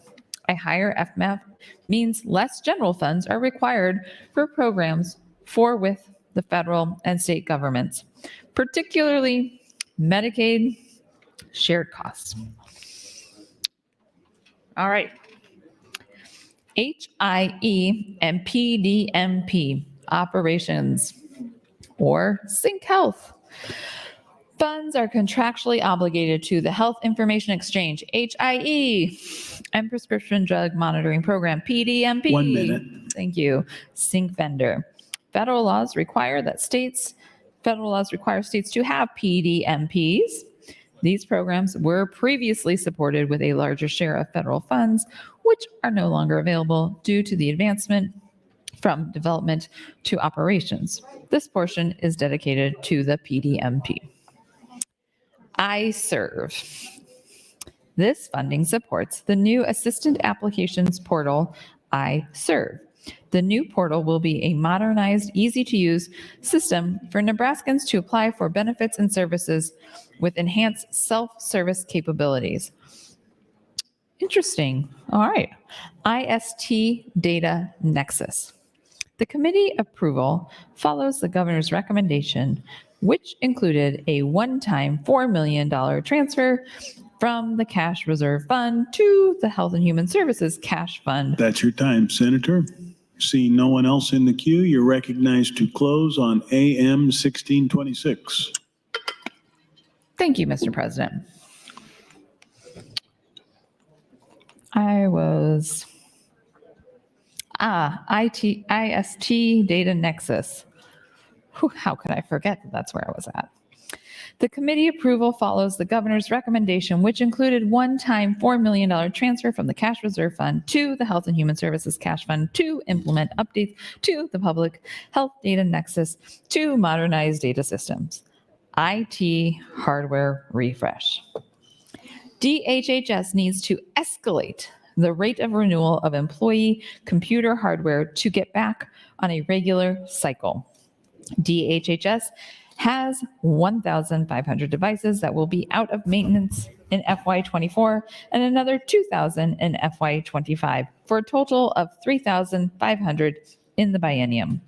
This issue has a net zero effect on the overall budget due to a concurrent reduction in funds for this issue from Program 347, Public Assistance, because of the FMAP bump.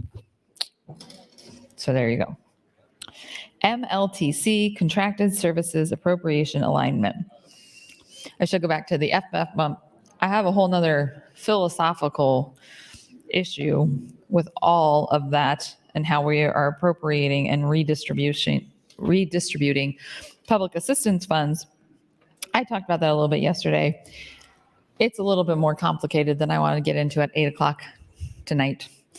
But I just want to put that marker down that I have an issue with our FMEP reallocation of funds. Okay, MLTC contracted services appropriation alignment.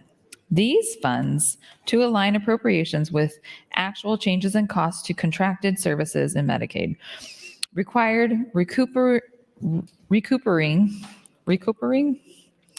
of existing contracts and inflationary cost increase requires additional funds. OCIO rate increase. This issue covers published rate increases and returns of standard volume units to utilization of the mainframe. Cool. Office consolidation. DHHS has consolidated staff formerly located at 340 Victory Lane, Lincoln, Nebraska, into the Nebraska State Office Building. This issue recognizes savings through terminating the lease and thus rent payments to Victory Lane. Protection and safety workforce. This increase adds 14 FTEs needed to handle field operation for adult protection abuse hotline licensing and placement, policy, data analysis, as well as programs created by the legislature. DHHS could see an annual general fund benefits of $2.6 million in the program 354 child welfare aid budget if the staff is able to license all eligible 4E homes.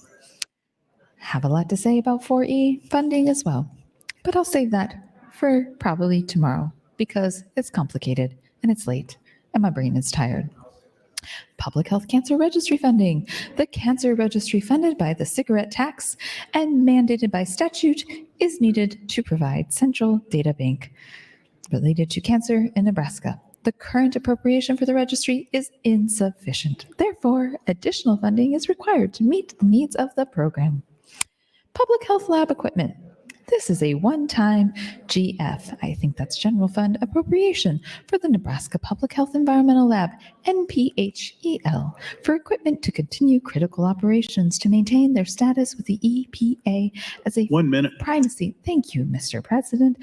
Primacy lab. It includes $165,000 or $165K for high performance liquid chromatography. $115K for 2 solid phase extraction systems and $165K for 3 flow injection analyzers.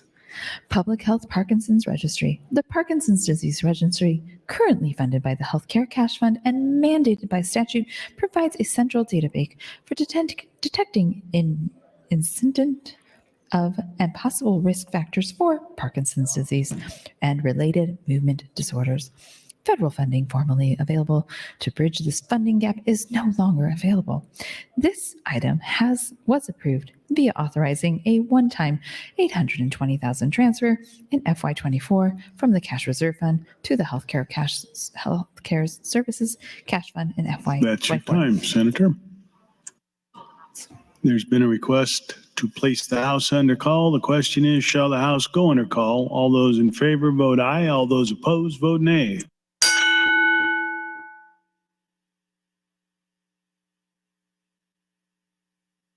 Record, Mr. Clerk.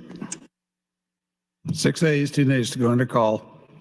The House is under call. Senators, please record your presence. Those unexcused senators outside the chamber, please return to the chamber and record your presence.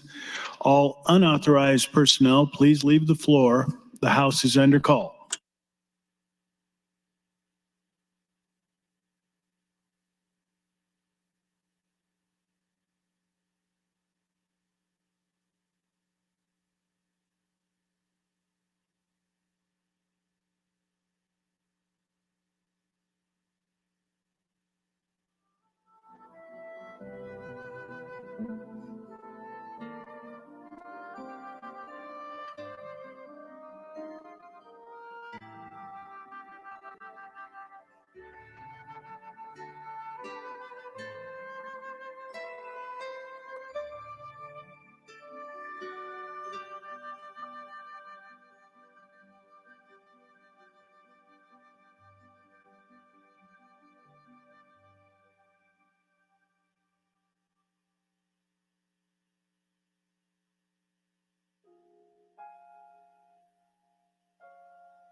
Senators Day and DeBoer, please return to the chamber and record your presence. The House is under call.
Senator DeBoer, please return to the chamber and record your presence. The House is under call.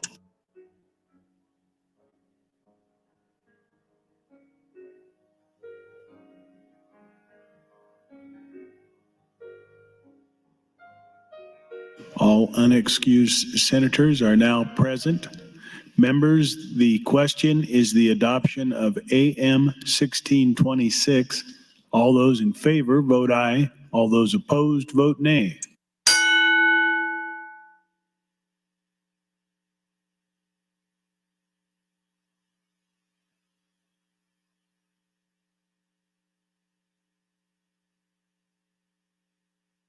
Record, Mr. Clerk.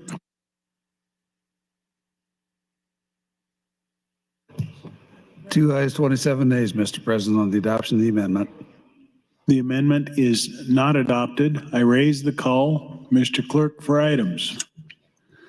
Next item, Mr. President, Senator Michaela Cavanaugh would move to amend with AM 1627. Senator Michaela Cavanaugh, you're recognized to speak to open on your amendment. Thank you, Mr. President. First, I want to acknowledge it is, again, May the 4th be with you. And Senator Brandt and Senator Vasselman, you are two brave gentlemen. You must have Jedi hearts or something to vote against road construction, or vote for it. Against it? You're voting for removing it. So again, appreciate a little chaos agent in the body. What if all of a sudden everybody changed and 23 other people were like, you know what? Bruce Bosselman's voting for this. If it's good enough for him, it's good enough for me, right? I am just looking for where I said. I was so organized for those first two amendments. I had them sitting here, ready to go. And then I set them aside and they're probably just sitting right here. I don't know if y'all have noticed, but I got a lot of papers over here. And all right. Okay, we're just gonna go old school and open up the laptop because I can't find the paper. Somehow that's old school right now. I found out from the clerk's office staff yesterday, I think it was, when something wasn't getting into the system fast enough, they actually distributed, maybe you noticed that the pages distributed one of the amendments to everybody on the floor. And they said, that's how you used to do it. Like before we had the whole instant, semi-instant, it's not really instant. There's a whole bunch of people up there that do all of this work, but semi-instant technology of information of what's going on and what we're looking at, they would have to print off the amendment and distribute it on the floor so that we all knew what we were debating. And I thought, wow, I mean, I would really struggle if you all had to print every single thing that I have submitted this year and make a copy for 49 other people. There would have been a lot of trees that did not make it. So I'm glad for technology. Thank you for that. Okay. Strike section 20. I mean, I should have figured it was just the next section. That would have made sense. Strike section 20. Section 20. Ooh, all right. Those of you that like a little chaos with your budget. Section 20 would strike agency number 46. Department of Corrections Operations. Senator Erdman, I hope you entertain this one. I might actually vote for this one.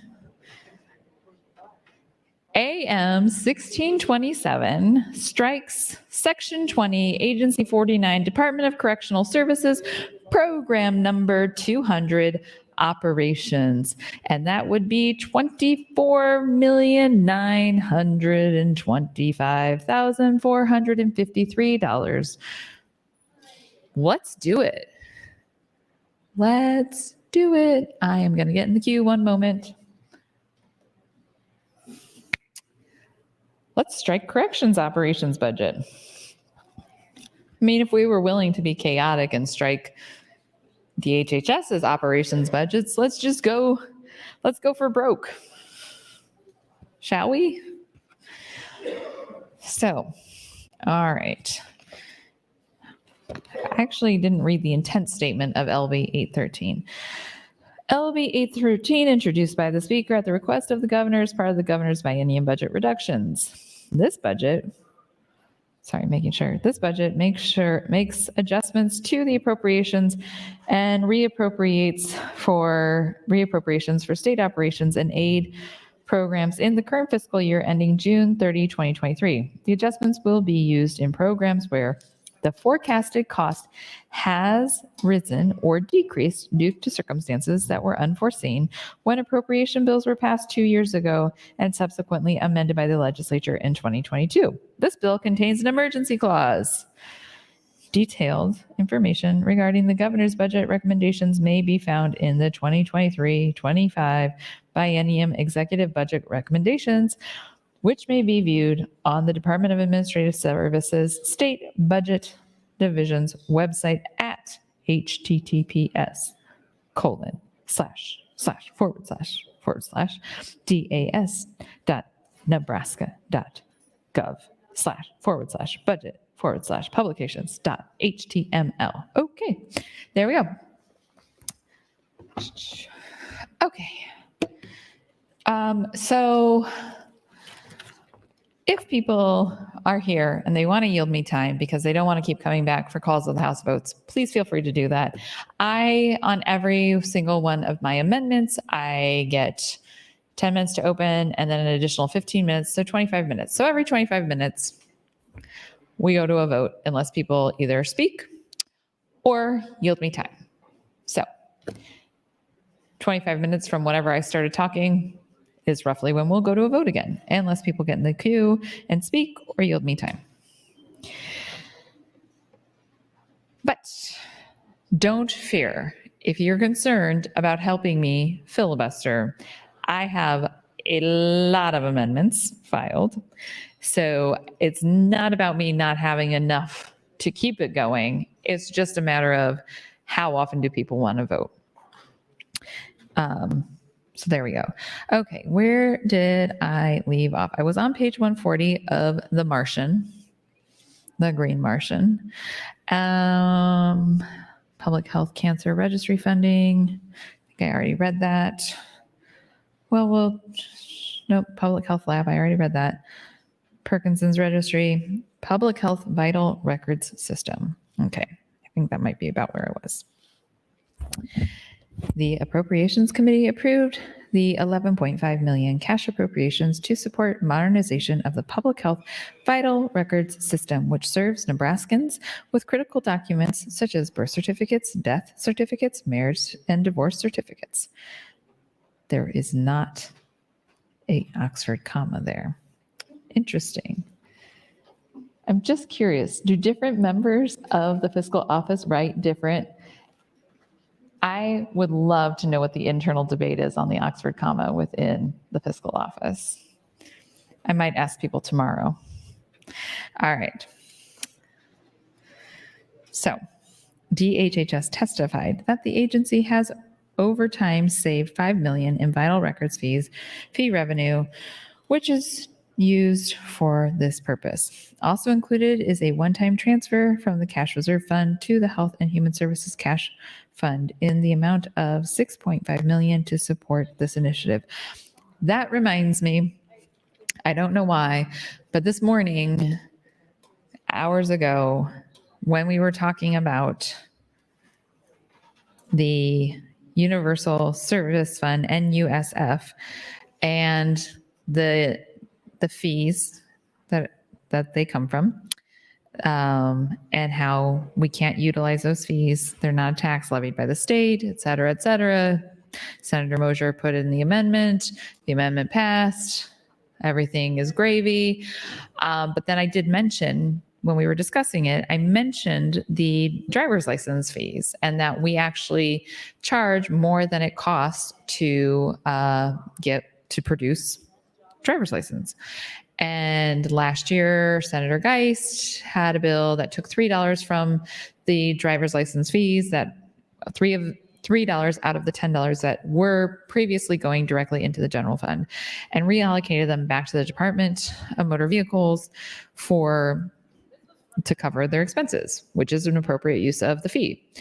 This year, Senator Mosier has a bill that takes the remaining $7 and takes it back to the Department of Motor Vehicles, again, to cover services, costs of operations, et cetera, that are appropriate. And I mentioned that I was concerned that we were maybe doing something inappropriate by having those fees previously go directly into the general fund. But Mike Hibble, the wonderful legal counsel for Transportation Telecommunications, came over and talked to me off to the side, and I am remiss that I didn't talk about it earlier, and he informed me that no, in fact, we were allowed to do that. It was laid out in statute that we could do that, and so everything was copacetic and above board in the past, even though we're changing it in the future.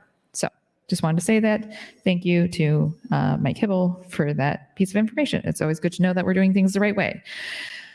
I think I'm running out of time, but I am in the queue, and when I come back, I will pick back up on DAS assessment rate increases, because I know we're all dying to know about that. That's your time, Senator. Thank you.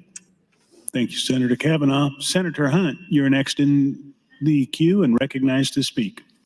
Thank you, Mr. President, and thank you, Senator Michaela Kavanaugh, for the information that you're sharing about this budget as it pertains to LB 813.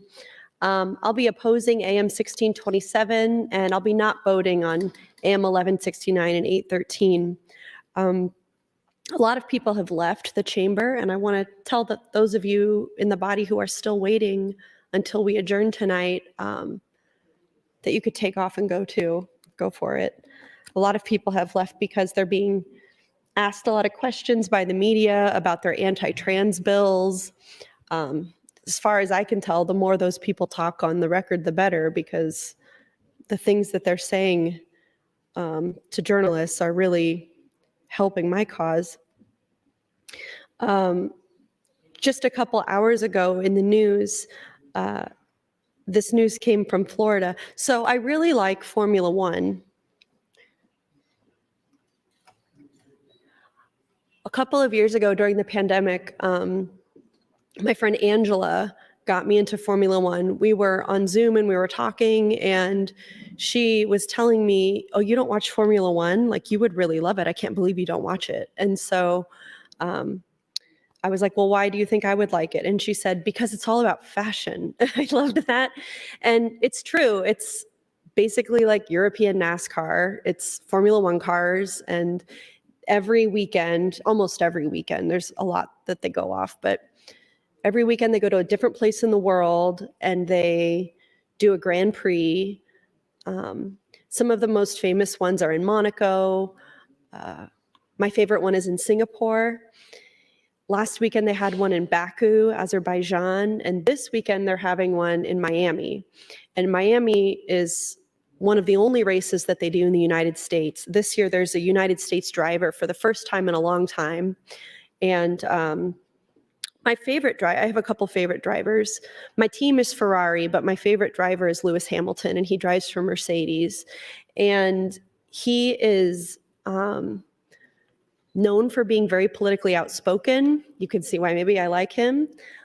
He's also the only Black driver in Formula One, and he's also the winningest driver ever in Formula One. He's a 7-time world champion in his long career as a racer. But this weekend, as they're having the next Grand Prix in Miami on Sunday, right now on Thursday, the teams are starting to get into the paddock. They're starting to unpack all of their, crew and cars and equipment and engineering supplies.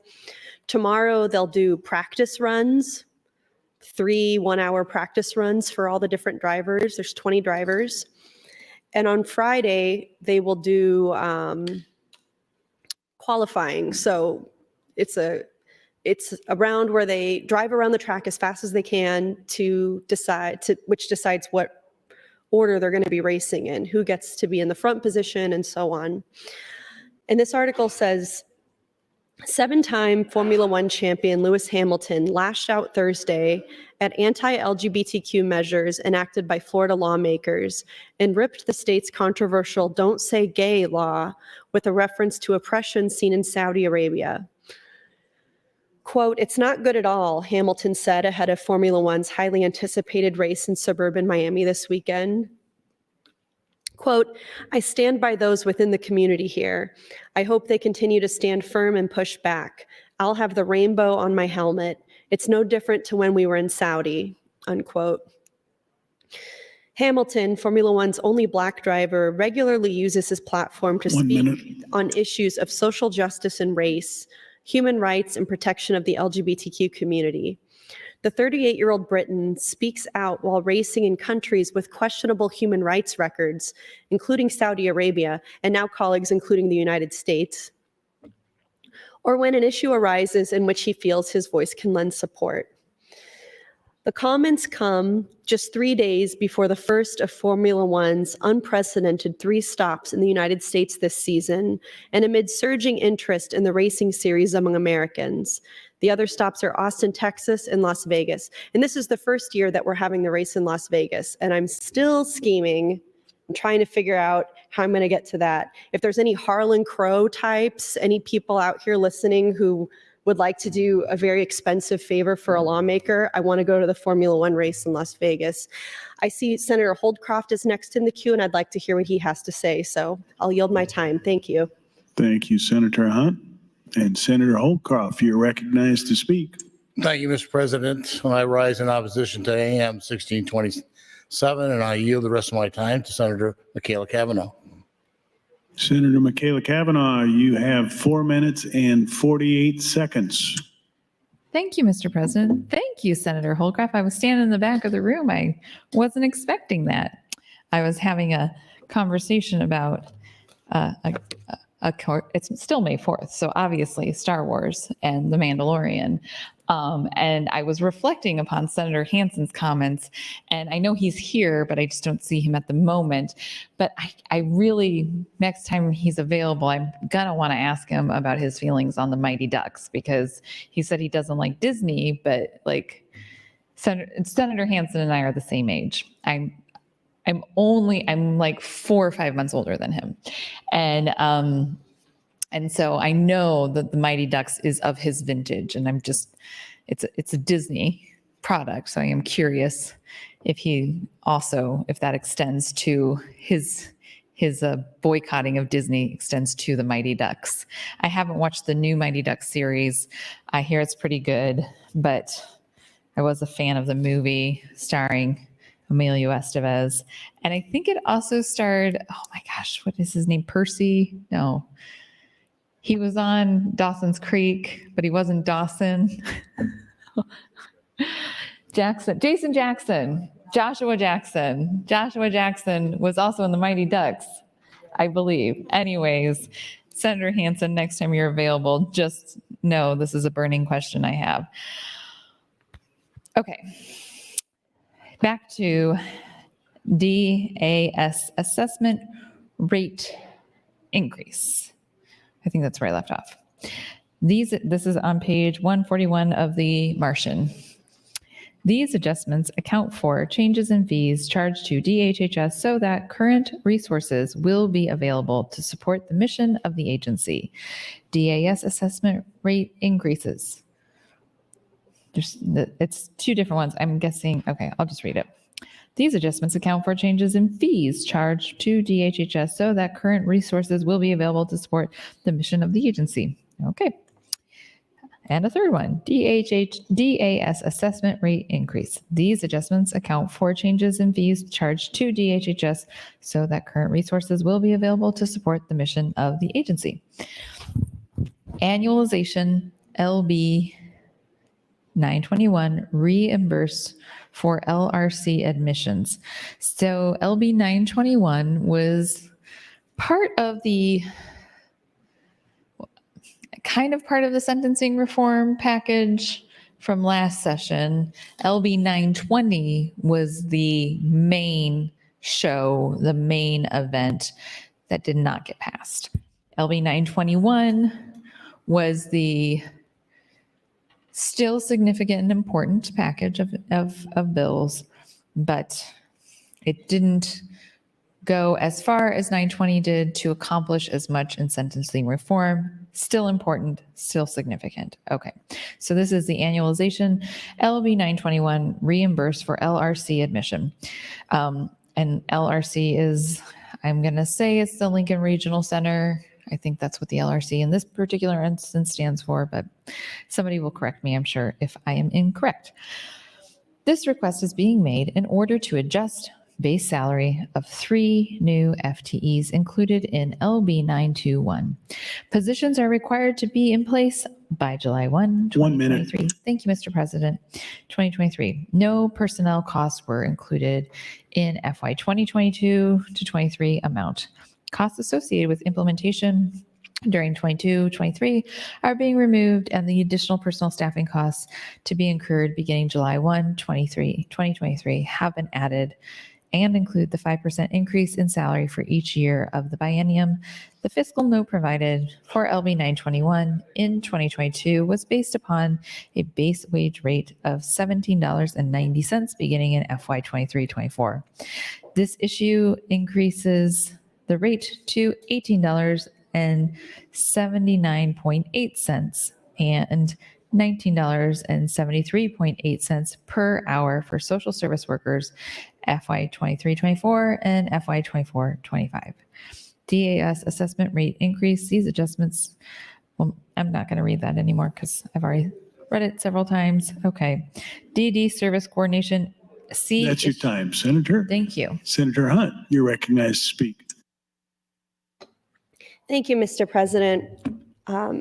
Rising with respect to LB 813, we're to a point in our state where there's a sitting lawmaker who's actively encouraging Nebraskans not to support other Nebraska businesses just because they oppose her bill, just because they oppose her bigoted, discriminatory, shockingly discriminatory bill.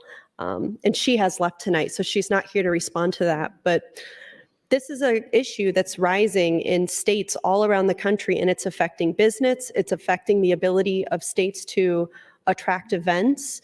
And in Florida, where they have laws like the one Senator Kathleen Kauth would like to pass, plus more, you know, if she thinks people don't want to move to Nebraska because of we block her bill or something, maybe she should move to Florida and she'd feel more at home there, to use her own logic, which I don't agree with. But Lewis Hamilton, who's this driver for Mercedes, and he's a 7-time world champion in Formula One. This article about him continues. Hamilton often races with a rainbow flag on his helmet, specifically when Formula One stops at venues located in countries with restrictive laws. There was no on-track activity Thursday, and Hamilton wore a Tommy Hilfiger 2-piece blue set that had red and white accents to commemorate being in the United States. Another thing I like about Lewis Hamilton is most drivers come into the pit wearing like their team gear, you know, like the racing suit or like a polo with all the logos of their sponsors on it, like you see also in NASCAR. And Lewis Hamilton always wears something designer, like something very, very envelope pushing and different. And he's wearing this Tommy Hilfiger tracksuit. And it reminded me of the tracksuits that Tommy Hilfiger designed for the US Special Olympics team. In the Olympics, the official designer is Ralph Lauren because they pick an American designer, but Tommy Hilfiger does the uniforms for the Special Olympics team. And it was a little bit reminiscent of that. But the article continues. Republican Governor Ron DeSantis signed the Parental Rights in Education bill into state law at the end of March. The measure, since widened, prohibits public school teachers to teach pupils about sexual orientation or gender identity. Colleagues, particularly those of you who are still thinking about LB 574, that bill in Florida started as, let's make sure that young kids aren't learning about gay people, like elementary school age. And then before the law finally got passed, they changed it to include all school-age kids. So kids in Florida up to age 18, because the point was never to quote unquote protect kids. The point in Florida, as it is here in Nebraska, is to erase LGBTQ people from public life. The article continues, although Hamilton is against it, the veteran Mercedes driver would not say a Formula One should avoid racing in Florida because of its social policies. It's not for me to decide something like that, Hamilton said. I did hear and have read about some of the decisions that have been made in government here, and I do not agree with it and I do not support it. I really do continue to stand with the LGBTQ community, and I'm wearing a rainbow flag on my helmet this weekend, and I just really want to continue to support the community here and let them know I stand with them, and I hope they continue to fight against it. Quote, it's not the people of Miami that are making these decisions, it's the people in government, and that's the issue, he added. And this also gets to the problem. The people of Nebraska, just like the people of Florida, just like the people of the United States of America, do not want to discriminate against LGBTQ people. They do not want government wrapped up with these questions of culture wars and this prurient obsession with kids and sexuality and being gay and straight and whatever it's going to be. This is new. This is a new boogeyman scapegoat that average voters and average residents of Nebraska and Florida and of the United States really don't care about. I think the article continues. I think hopefully all I can do, the sport is going to be here whether I am or not, but the least I can do is just continue to be supportive, and just being here and having that on my helmet, hopefully that speaks well to the subject. I think some of you could challenge yourselves to feel the same way. These legislative seats are going to be here 25, 50, hopefully 100 years from today, and they aren't going to be yours, but I hope that you feel you are building a legacy that is future-facing, that is allowing the future to come into being, and that future lawmakers will be proud of. Thank you, Mr. President. Thank you, Senator Hunt. Senator Michaela Cavanaugh, you're recognized to speak. Thank you, Mr. President. Before I go back to the budget, I received an email sometime today. Maybe, perhaps others of you received this as well, but it is from Janet Seeloff from the Nebraska Optometric Association. And May is See to Learn month in Nebraska, and we invite you to help create awareness about a resource for free vision care for children in your district. Through the See to Learn program, any 3-year-old in Nebraska can receive a free vision assessment from participating doctors of optometry. The assessment goes well beyond a typical vision screening and includes a case history, vision assessment, testing of eye alignment, and an eye health examination. Vision problems in very young children can interfere with developmental milestones. Vision assessments and exams are essential in preparing children for school, since 80% of what the brain processes comes through the visual system. 1 in 5 children entering school has a vision deficiency or disorder that can impact school performance, social interactions, and self-esteem. Many of these vision problems are unknown to parents or pediatricians. See to Learn is offered through the Nebraska Foundation for Children's Vision in collaboration with the Nebraska Optometric Association. More than 130 doctors of optometry in over 40 communities across the state accept patients throughout the year through the See to Learn program. You can learn more at seetolearn.com or find your closest participating optometrist at see2learn.com/find-a-doctor. Participating doctors have provided more than 20,000 free eye exams to 3-year-olds across the state over the past 25 years. Well, thank you to Janet Seelhoff, Executive Director of the Nebraska Optometric Association, for sharing that information. And if you know anybody who needs, any 3-year-old who needs an eye exam, send them to see2learn.com and hopefully they can get that taken care of. As I wear glasses myself, I clearly need eye exams as well. So appreciate See2Learn. Okay. I was DD Services Coordination. See issue in Program 33. Oh, I'm in the Martian, the Green Martian, and page 141. Federal Medical Assistance percent or FMAP increase. See agency-wide issues. Next page. DAS 3, okay, skip that. HIE and PDMP operations, Sync Health. This is funds are contractually obligated for the Health Information Exchange, or HIE, and Prescription Drug Monitoring Program, PDMP, vendor Sync Health. This portion is dedicated to the HIE. State laws obligate DHHS to work with the HIE vendor to secure federal funds to support the program. This new program segregates funding for the HIE and is needed to maintain transparency and integrity of the programs. State aid. I'm on page 142 of the Green Martian. ARPA-based annualization, ARPA reappropriation, LB 1014. 2022 session, the Division of Behavioral Health was awarded funding for Pediatric Trauma Center in Nebraska to purchase technology that will support statewide pediatric mental health services through telehealth and telemonitoring. I'm going to pause for a moment because I just remembered something. 1 minute. I hope he's not watching because it's 8:40 at night and he's probably putting the kids to bed. But my husband today was not in charge. He was one of the parents that went on the school field trip to the zoo with our middle kid today. And he was throughout the day, he sent me some pictures. They were super cute, of course, of the kids, the second graders at the zoo.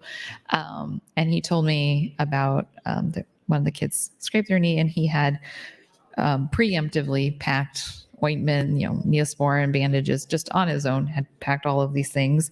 I think it's his soccer kit. When our kids have soccer games and practices, he just has all of these things with him. And so he was like on the spot with the first aid care. And I just wanted to mention it. Why? Because he's just a great guy. He's a great dad. He's a great husband. He's a great guy. He's taking care of a lot of things. That's your time, Senator. Thank you. Senator Holcroft, you're recognized to speak. Thank you, Mr. President. I rise in opposition to AM 1627, and I yield the remainder of my time to Senator Michaela Cavanaugh. Thank you, Senator Holcroft. Senator Michaela Cavanaugh, you have 4 minutes and 45 seconds. Thank you, Mr. President. Thank you, Senator Holcroft. So I was in the middle of saying just that I appreciate my husband. He's a great guy, and he was doing double duty on all fronts today. He was being a chaperone at the zoo. He was being a dad. He's putting the kids to bed right now, or maybe, God willing, they're asleep and he's relaxing and watching some show or documentary that I'm not interested in. If he's watching one that I am interested in, that'll be a bummer because there's some shows we like to watch together and some shows that we have totally different interests in. He's a big history person. He actually studied history in his undergraduate degree, and so he loves a lot of things history related. And while I enjoy history, I am not so interested in historical documentaries. So those are things he tends to watch on his own while I watch The Mindy Project, which I love, and I'm rewatching currently. Okay. ARPA reappropriation. I already read that part. Behavioral Health 988 call center. Beginning in July 2022, nationwide use of a 3-digit code for persons to access behavioral health assistance and referral, including for suicide ideation and other behavioral health emergency care, began operation. Excuse me. DHHS worked with Boys Town to fund the first year of the statewide call center using carryover funds and a one-time federal grant. This request establishes ongoing funding for the operations of the call center. It is estimated that 32,500 inbound, outbound chats and texts can be answered annually with the statewide 988 call center. Okay. I also, that's it. I almost forgot what AM 1627 does, but I was going to say, I appreciate that Senator Holcroft gets up and first states that he is in opposition to it. You probably should be in opposition to it. It strikes funding for operations for corrections. But I did notice that a few of you are feeling a little like chaos agents this evening, so you might vote for it. But let me just say that I don't think Senator Holcroft or Senator Michaela Cavanaugh will be voting for it, but you all do you. Okay. BH base correction for provider rates. Funding for the 15% provider rates for FY 22-23 was offset from the anticipated $16,500,000 of the unexpended balance in the program. The unexpended base correction of $6,194,049 is included in the appropriation for the next biennium. The remainder of the 15% in provider rates increases in the amount of $10,305,951 were not included, as there is sufficient appropriation within the Division of Behavioral Health Program to finance the additional rate increases. Intent language related to behavioral health regions. It is the intent of the legislature that any appropriation to the Department of Behavioral Health Aid and designated as funding to be allocated to the regional behavioral health authorities in behavioral health regions. 1 minute. Thank you, Mr. President. Shall be utilized to provide activities pursuant to the approved annual budgets of the regional behavioral health authorities or activities identified through demonstrated need. Whenever circumstances occur during the budget year that impact the initial projected regional behavioral health authority budgets, the Director of Behavioral Health shall allow for reallocation of funding to accommodate emerging needs identified by the regional behavioral health authorities to maximize the ability of the behavioral health regions to implement new behavioral health services and supports. The Director of Behavioral Health shall determine whether to approve the reallocation of funding within 30 days after receiving a request by a regional behavioral health authority. Any request for reallocation of funding under this section shall be deemed approved 30 days after the receipt by the Director of Behavioral Health unless sooner approved or denied. That's your time, Thank Senator. you, Mr. President. Senator Bostoman, you're recognized to speak. Thank you, Mr. President. Good evening, everyone. Since it's May the 4th, I thought it'd be appropriate to do a little bit of Star Wars trivia tonight before we end the evening, since we're kind of coming to the close of the evening, I believe. Senator Michaela Cavanaugh and I were talking a little bit about Star Wars a little bit ago, so I thought, you know what, maybe it's time to add some trivia to the day and close out the evening that way. So let's have some trivia questions, and you can play along if you want at home or here in the body. So first question I have is, what is Baby Yoda's real name? Would Senator Cavanaugh yield to a question? Senator Cavanaugh, will you yield to a question? Yes, I would. What is Baby Yoda's real name? Grogu. Thank you very much. You're correct. It is Grogu. Where did Obi-Wan take Luke after his birth? Do you know? Oh my gosh, I don't remember the name of it. Tatooine. Tatooine? Yeah, Tatooine. Yes, that is it. Who is Palpatine's granddaughter? Palpatine's granddaughter? I'm looking around now. I think you need to yield to ask Senator Holcroft to yield to a question. He seems to know these Senator answers. Holcroft, would you yield to a question? Senator Holcroft, will you yield? Yes. Senator Holcroft, do you know who Palpatine's granddaughter is? Is it Ray? Awesome. You're correct. It is Ray. So who was Anakin Skywalker's Padawan? Anakin Skywalker's Padawan.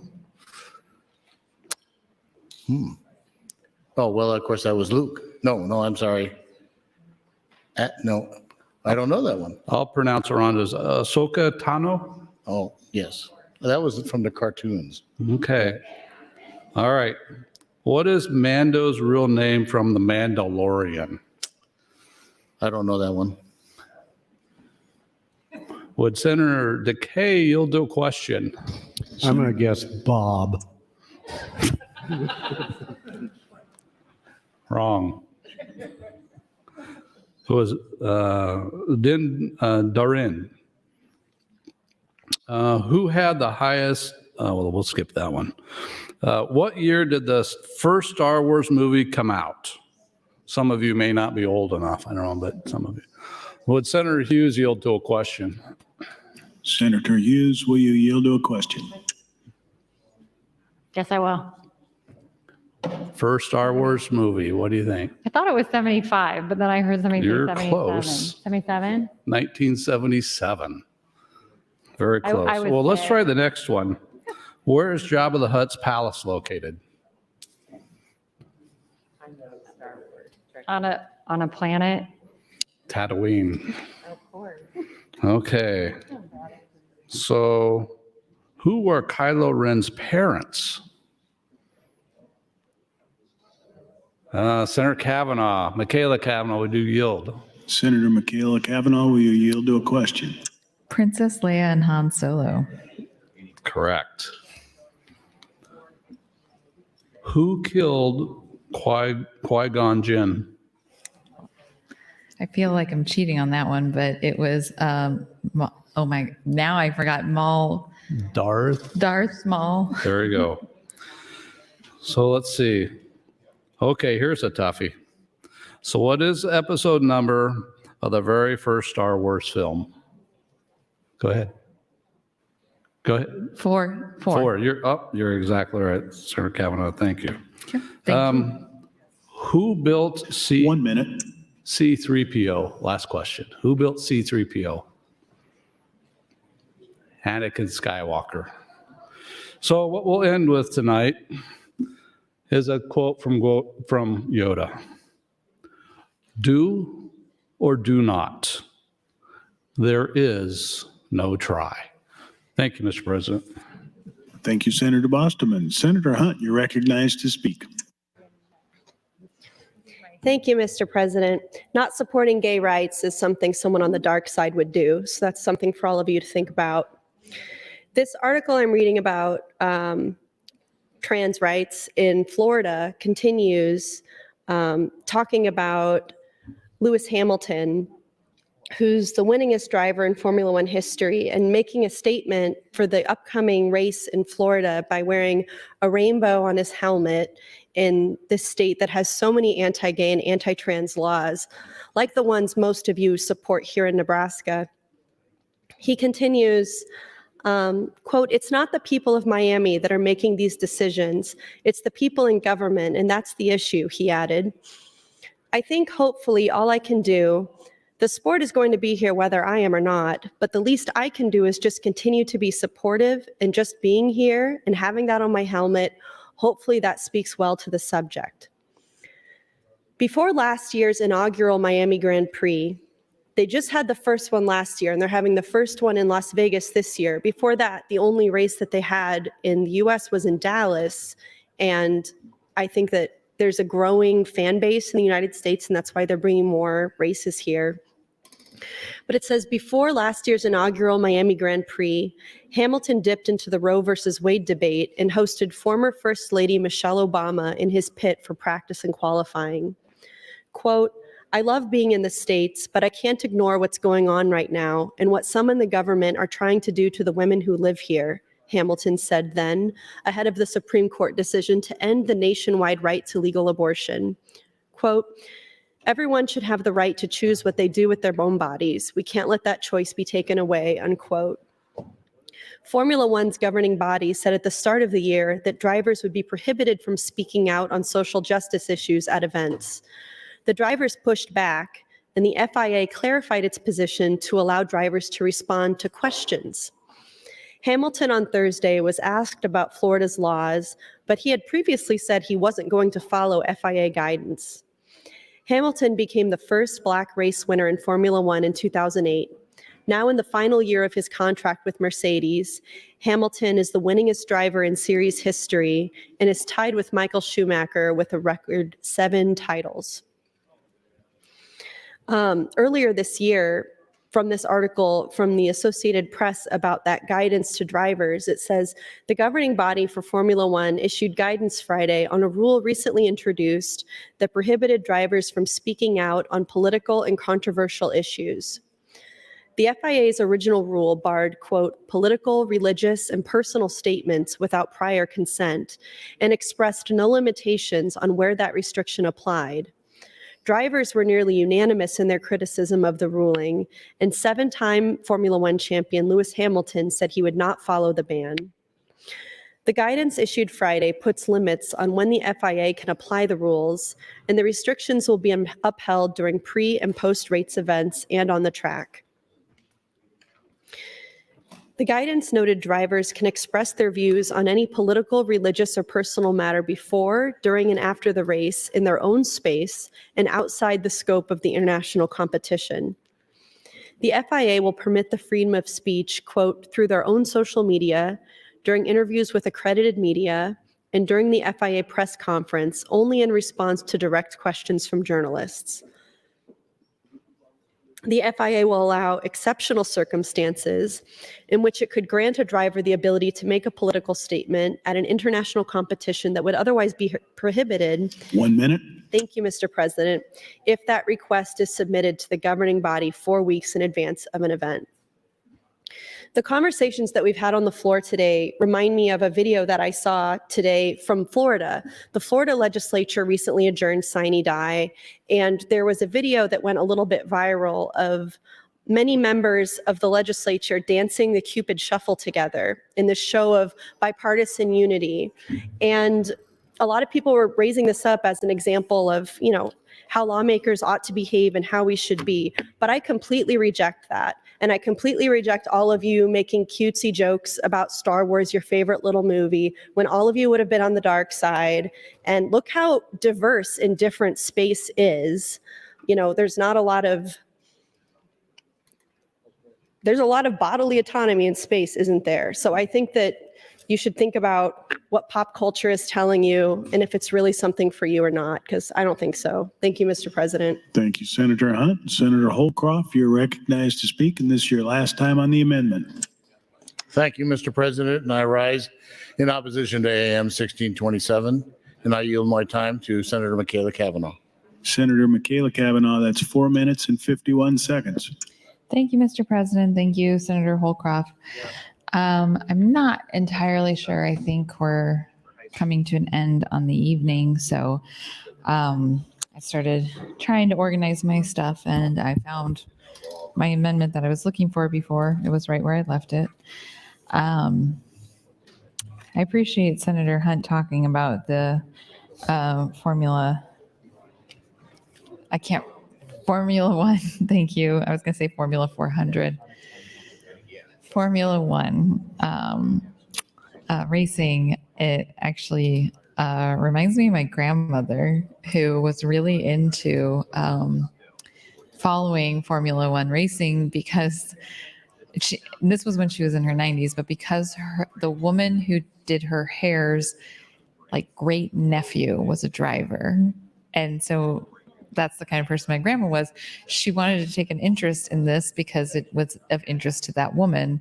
And she wanted to be able to keep up on what this woman's great nephew was doing, so that whenever she went to see her, she could say, I saw your nephew race, or I read about his race, or whatever. And so that just sparked a memory for me. this is my mom's mom. And for any of you that have met my mom, that probably tracks with why my mom is the way that she is, and taking a significant interest in the people around you's lives. And yeah, I just think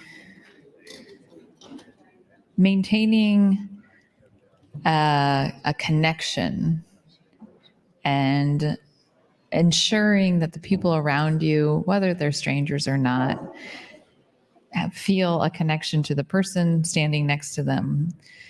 It's a really kind of a lovely thing.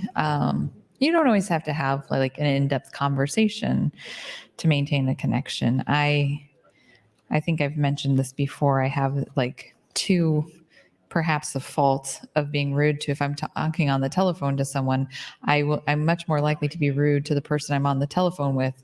If I'm on my cell phone, I'm at the store, and I'm in a checkout line, I will get off the phone very abruptly so that I'm not on the phone when I am checking out, because I think that it is extremely important to be present in front of the person that you are engaging with, and that is you having a transactional service with or whatever. I think it's really important. And for me personally, I always think that if I'm anything less than pleasant to this person in front of me that is helping me check out my groceries, or when I stay here, helping me check into my hotel, if I'm anything less than pleasant, like I might be the only pleasant interaction that this person has at their job today. And I want to make sure that they have a pleasant interaction. So I'm going to be present for that. And I don't know, Formula One just made me think about all of those things. So thank you, Senator Hunt, for that great reminder of the power of using your voice and the power of caring about people. I will yield the remainder of my time. Thank you, Senator Kavanaugh. Mr. Clerk, for items.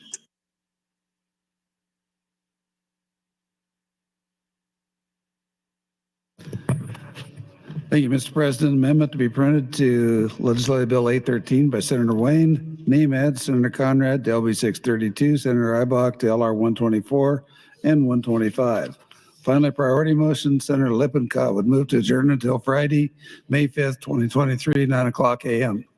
Senators, you've heard the motion to adjourn. All those in favor say aye. Those opposed, nay. We are adjourned.